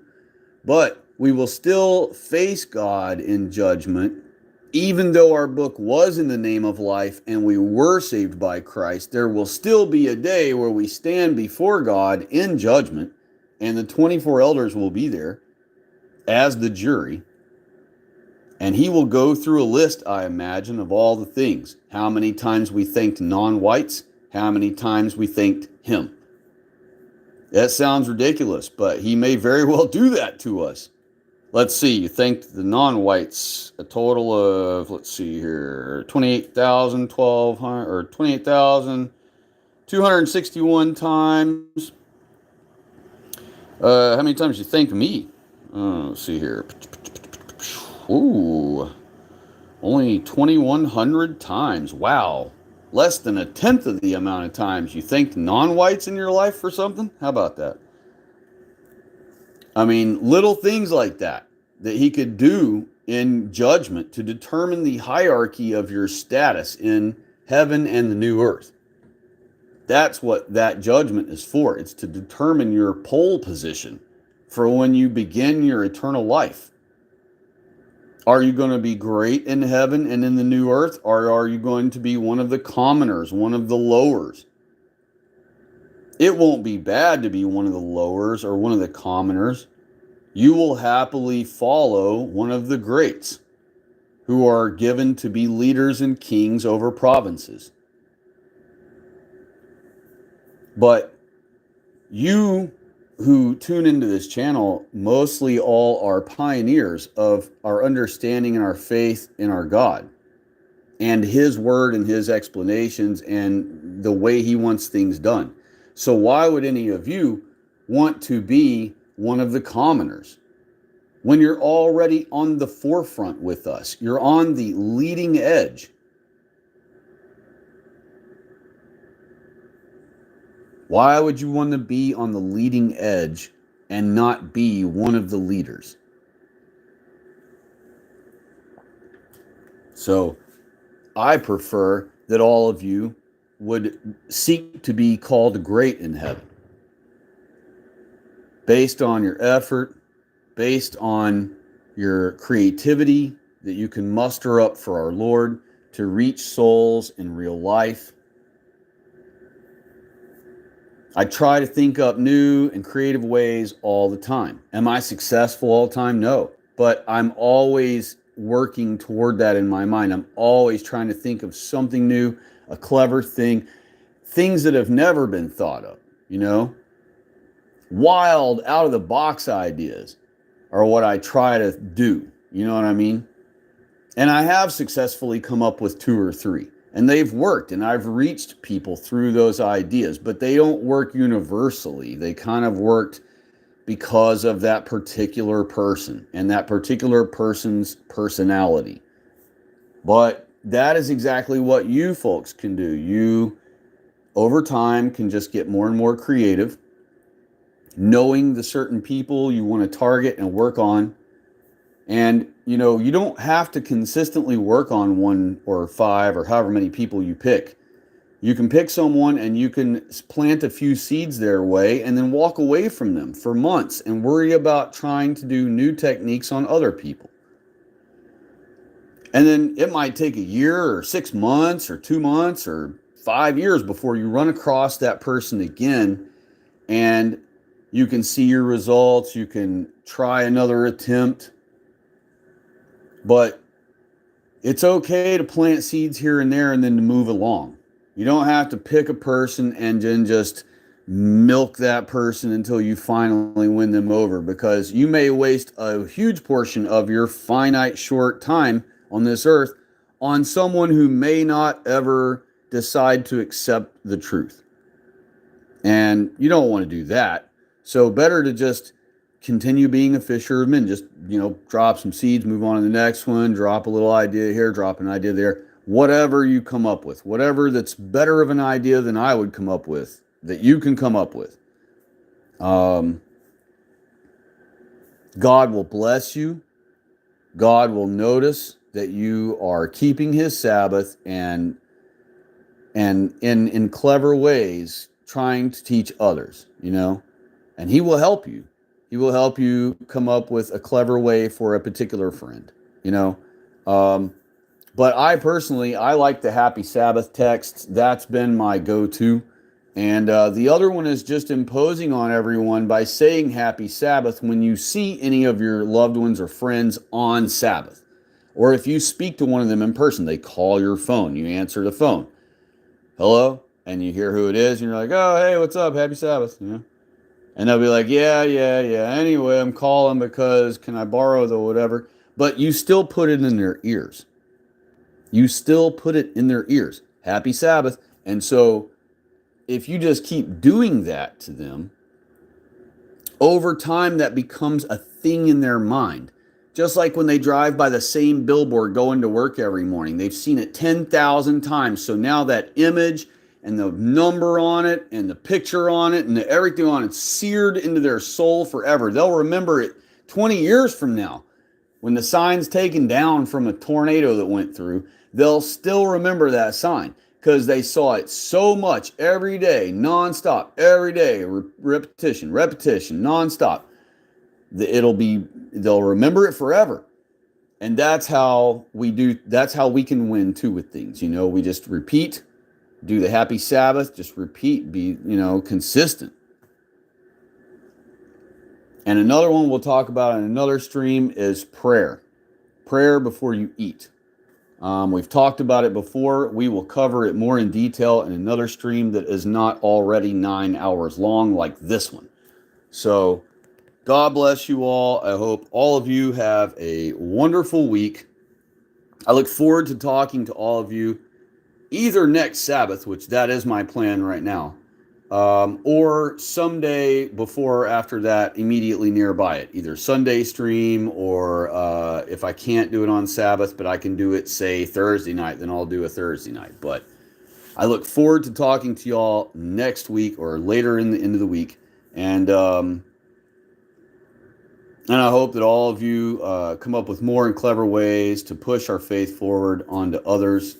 I know you can do it. You'll come up with things. They'll be better than what I would have ever thought of. And there'll be a why didn't I think of that kind of genius idea. And we will all follow it. And it will work great. Somebody come up with some. Good luck to all of you. God bless you all. I'll talk to you soon, all right? Take care.